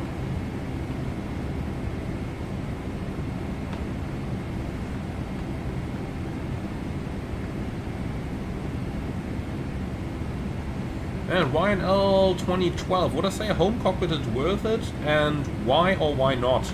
I would say no, because it binds you to one single airplane. Now, let's just assume that there was a study level 787 that would be perfectly suitable for a home cockpit. And before we do that, let's set the QNH. 1007 cross-check, passing 12,300 now.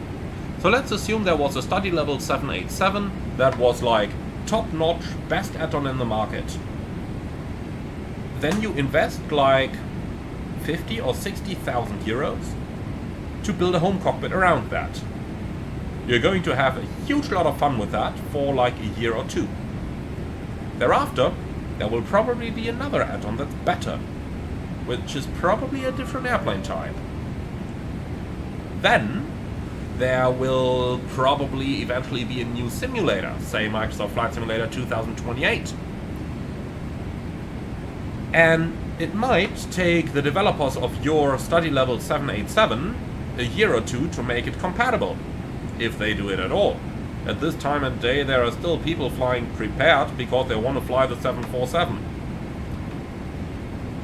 Take it or leave it, I'd rather leave it and fly something like the 777 in a sim that looks 1,000 times more beautiful, but you know, everyone can see that the way they want. But you get where I'm going with this. If you go for a home cockpit, you bind yourself to one single type of aircraft, and I wouldn't want to do this. For this reason, I would very much prefer to actually select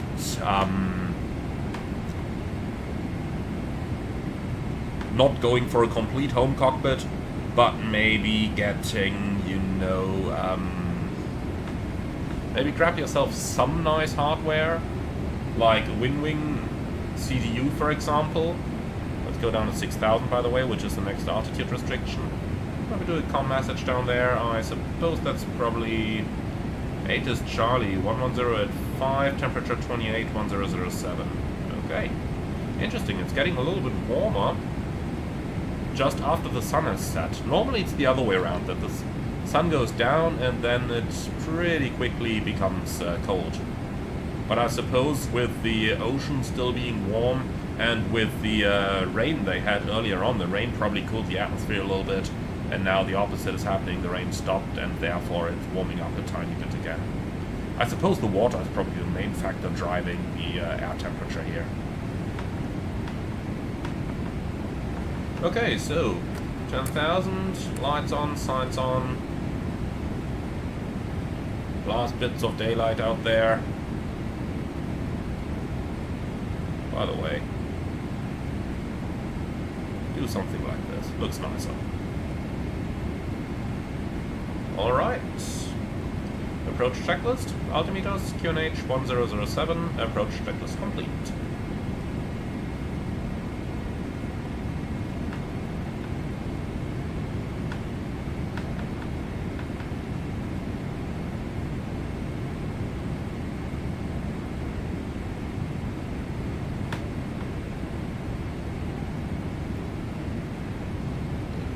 Yas 39 Charlie, at what altitude on descent do you normally change from QNH to standard?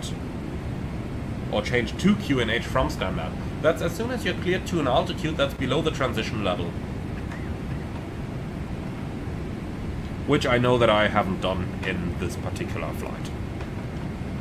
And SPO2K, do you recommend virtual airlines? Yes, because they give your flight simming kind of a sense, if you know what I mean. And I found that I really liked that in the past. Nowadays, though, I'm no longer using virtual airlines because they're too restrictive. They don't give you the operational freedom that we have in the real world. For example, if ATC tells you fly 300 knots below 10,000, then in the real world, no airline will prohibit that. Not below 10,000. Now, my airline prohibits it below 5,000. Because the risk of a bird strike gets too big. But, you know, that kind of stuff you can absolutely do. And virtual airlines are probably even going to reject your flight for doing that. Just because you followed ATC instructions. That doesn't seem sensible to me.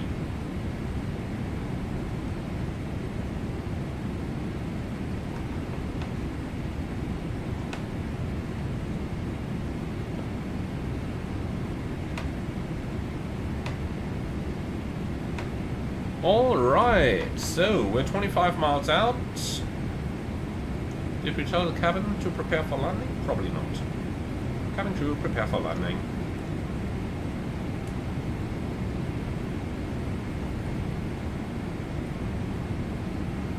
Okay then, we're just gonna go down here, do the standard stuff. Nothing fancy. Don't need to prove anything. We can already switch over to terrain.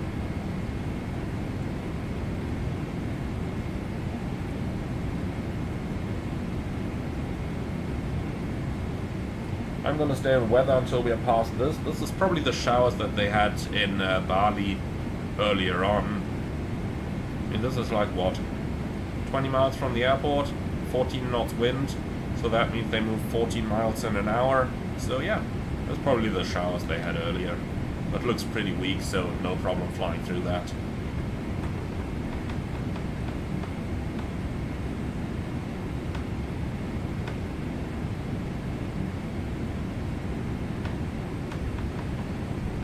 Okay, so can we actually see the destination? No, covered in clouds. Well, yes, we can see the destination, but not the airport.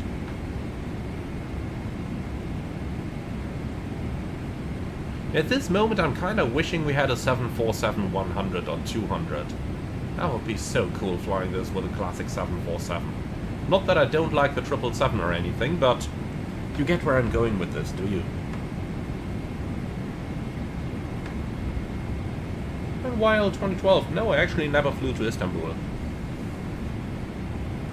Generally, my previous airline didn't fly to Turkey at the time where I've been employed there.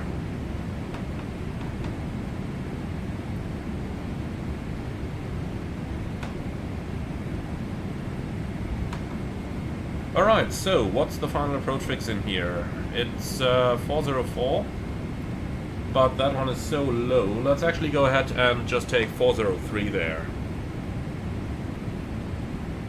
Let's just assume 403, that one's out of 2500, probably a little bit nicer for application of procedures. So, very quick summary on how to fly non-precision approach with the 777. When we're approaching the final approach fix, then we are going to set the altitude down to the minimum, and once we are at least 300 below the missed approach altitude, we're going to set the missed approach altitude. VNAV down all the way, you have no approach mode available for this, and that's more or less it. Okay, that's traffic over there. Let's see, we're on 22.8. Actually, what is there?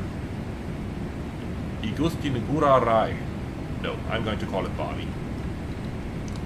Bali traffic, KLM 835 heavy over at Kuta for the RMP approach runway 09. So 1000 to go. Let's set 2500 down here.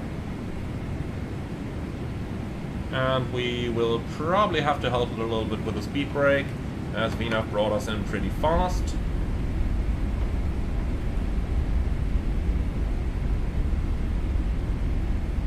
Flaps 1, speed checked.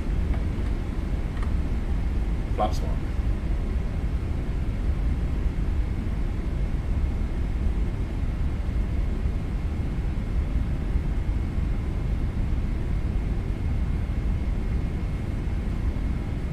Flaps 5, speed checked. Flaps 5.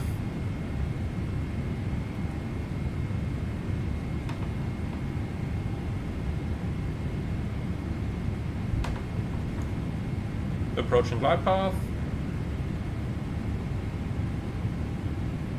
280 feet set. So, lovely headwind, 13 knots, and nicely established. Looking awesome.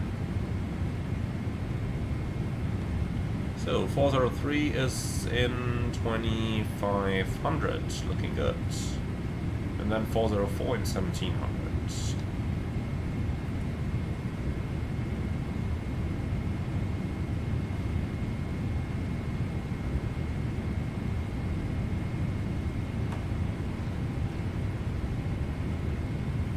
Runway heading 087 set, And weather is no more factor, neither for the approach nor the missed approach. I'll go to terrain over here as well.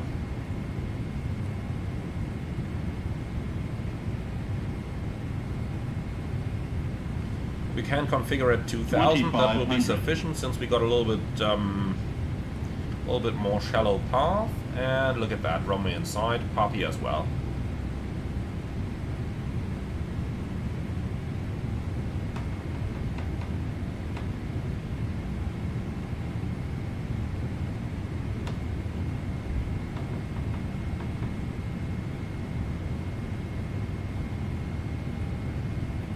Right, gear down, flaps 20.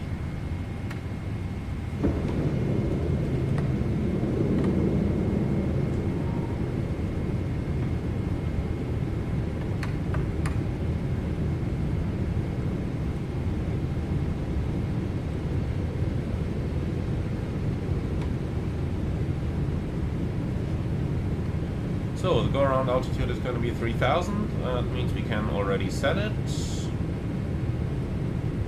And that's 3000 checked. Flaps 25. BREF plus 5. Lights are on.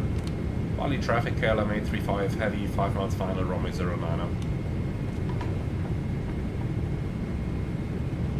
Okay, landing checklist. Landing checklist complete. Beautiful.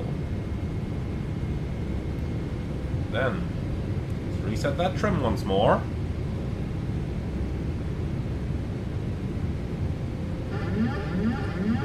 And then let's have some fun. Runway's inside, flight director's off.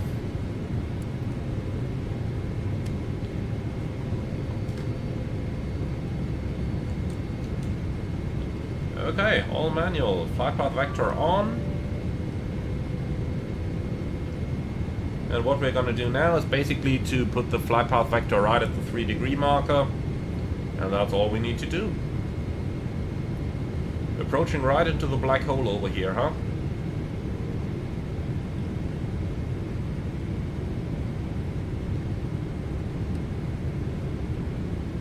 So, 3 whites on the poppies, correcting for that. 1000. Checked.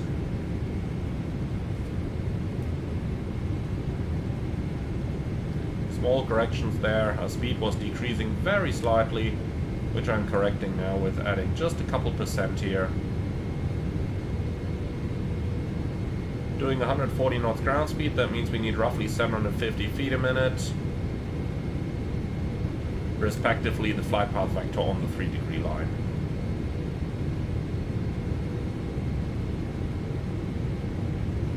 Speed is a few knots high, correcting. That's beautiful, isn't it? Very smooth air. 500.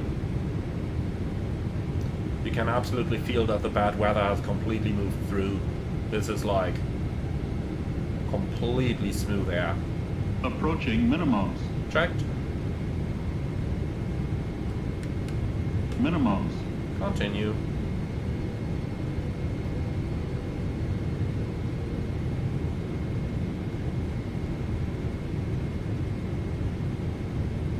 $100. 50. 40. 30. 20. 10.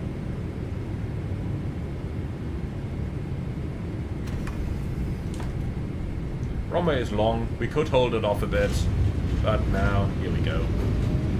So, spoilers, reverse green.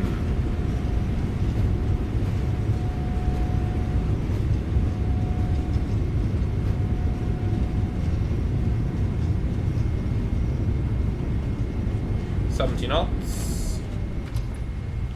We'll take the next exit. Manual brakes. And then we'll just let it roll a bit. That was a beautiful landing. Beautiful finish for this live stream. Really enjoyed that one. Really did. Towards the end of the touchdown zone, but we could at any point just have pushed the yoke forward a centimeter and then we would have been on the ground, so very, very nice. Okay then, welcome to Bali. Let's vacate that runway.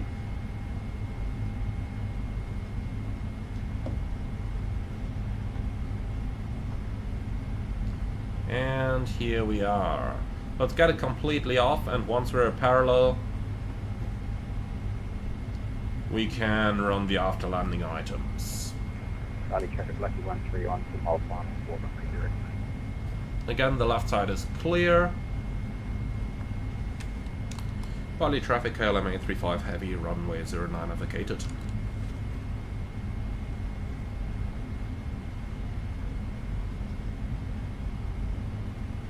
Ah, God, that was a nice one. That felt good. That felt really good.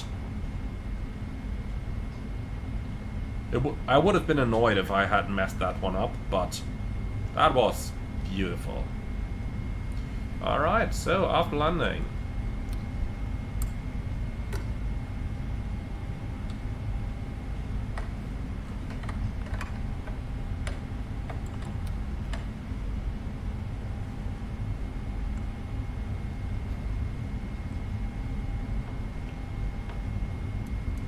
So just the TCAS there, and the COM, just an ATIS, disregard, thank you. Alright, very cool. So with that we're on our way taxiing in. Let's actually see if Flight Radar has the real world gate. And it does indeed. Alpha 17, which is right at the beginning of the terminal. Cool. Let's see if we can get GSX to give us some parking there. Alpha... that one, I suppose. 17. Follow me is not needed. Handling by... no idea what all those companies are. Okay, and shutdown right engine. So here's Alpha 15.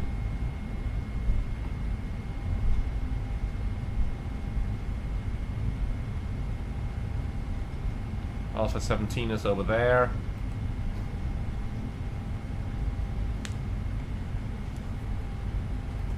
Here we go, next to the right. It's very dark over here. I'm going to keep the lights on for the time being.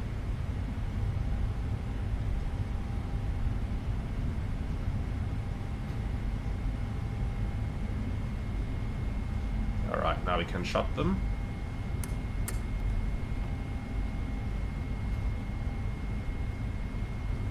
Good. So there is a guidance system. It says 777 on there.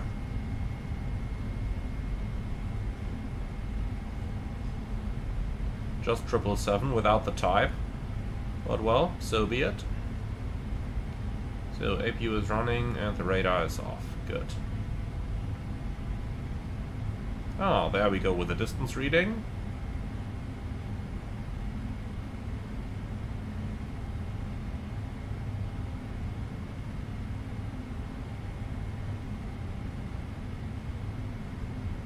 Stop.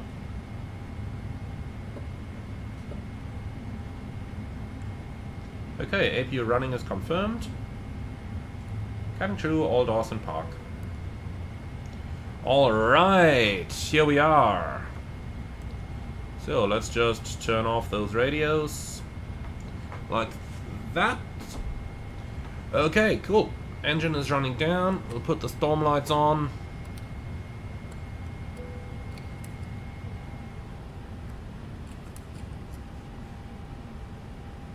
Let's see, we're below 20 already. Excellent.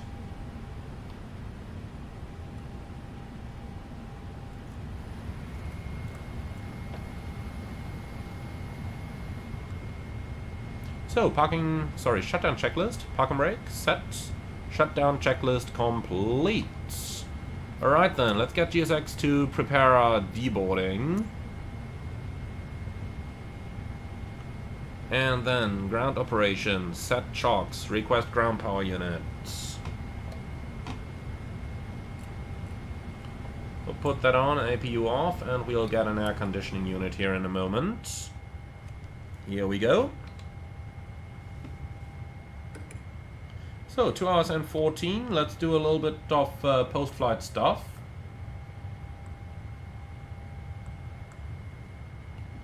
So, please disarm the doors and open to left.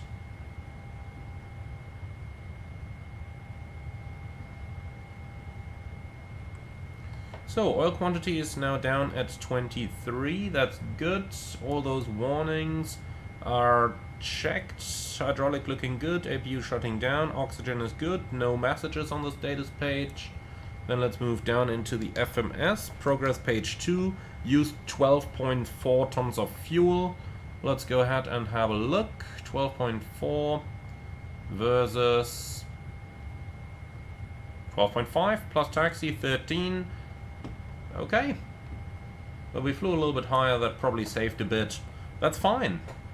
Alright then. So, chocks are in position, park and brake is released. Then let's shut her down. Airu, exit lights, packs, and shut down. Sorry, secure checklist please. Packs off, secure checklist complete. Alright. Well my friends, that's everything I can offer you for today. I hope you have enjoyed this live stream. I hope you are enjoying the BORIS sounds. I will definitely keep you posted on a couple more videos with the BORIS sounds, trying the different variants of the aircraft, trying the different engine versions of the 200. You let me know which one you want to see first. Put it into the comments down below. And with all of that out of the way, thank you very much everyone. As always, be sure to like, comment and subscribe. And if you really love what I'm doing on the channel, why not consider a small donation through the Buy Me a Coffee link in the video description below. So thank you very much for watching everyone, and then I'm looking forward to see you all again on the next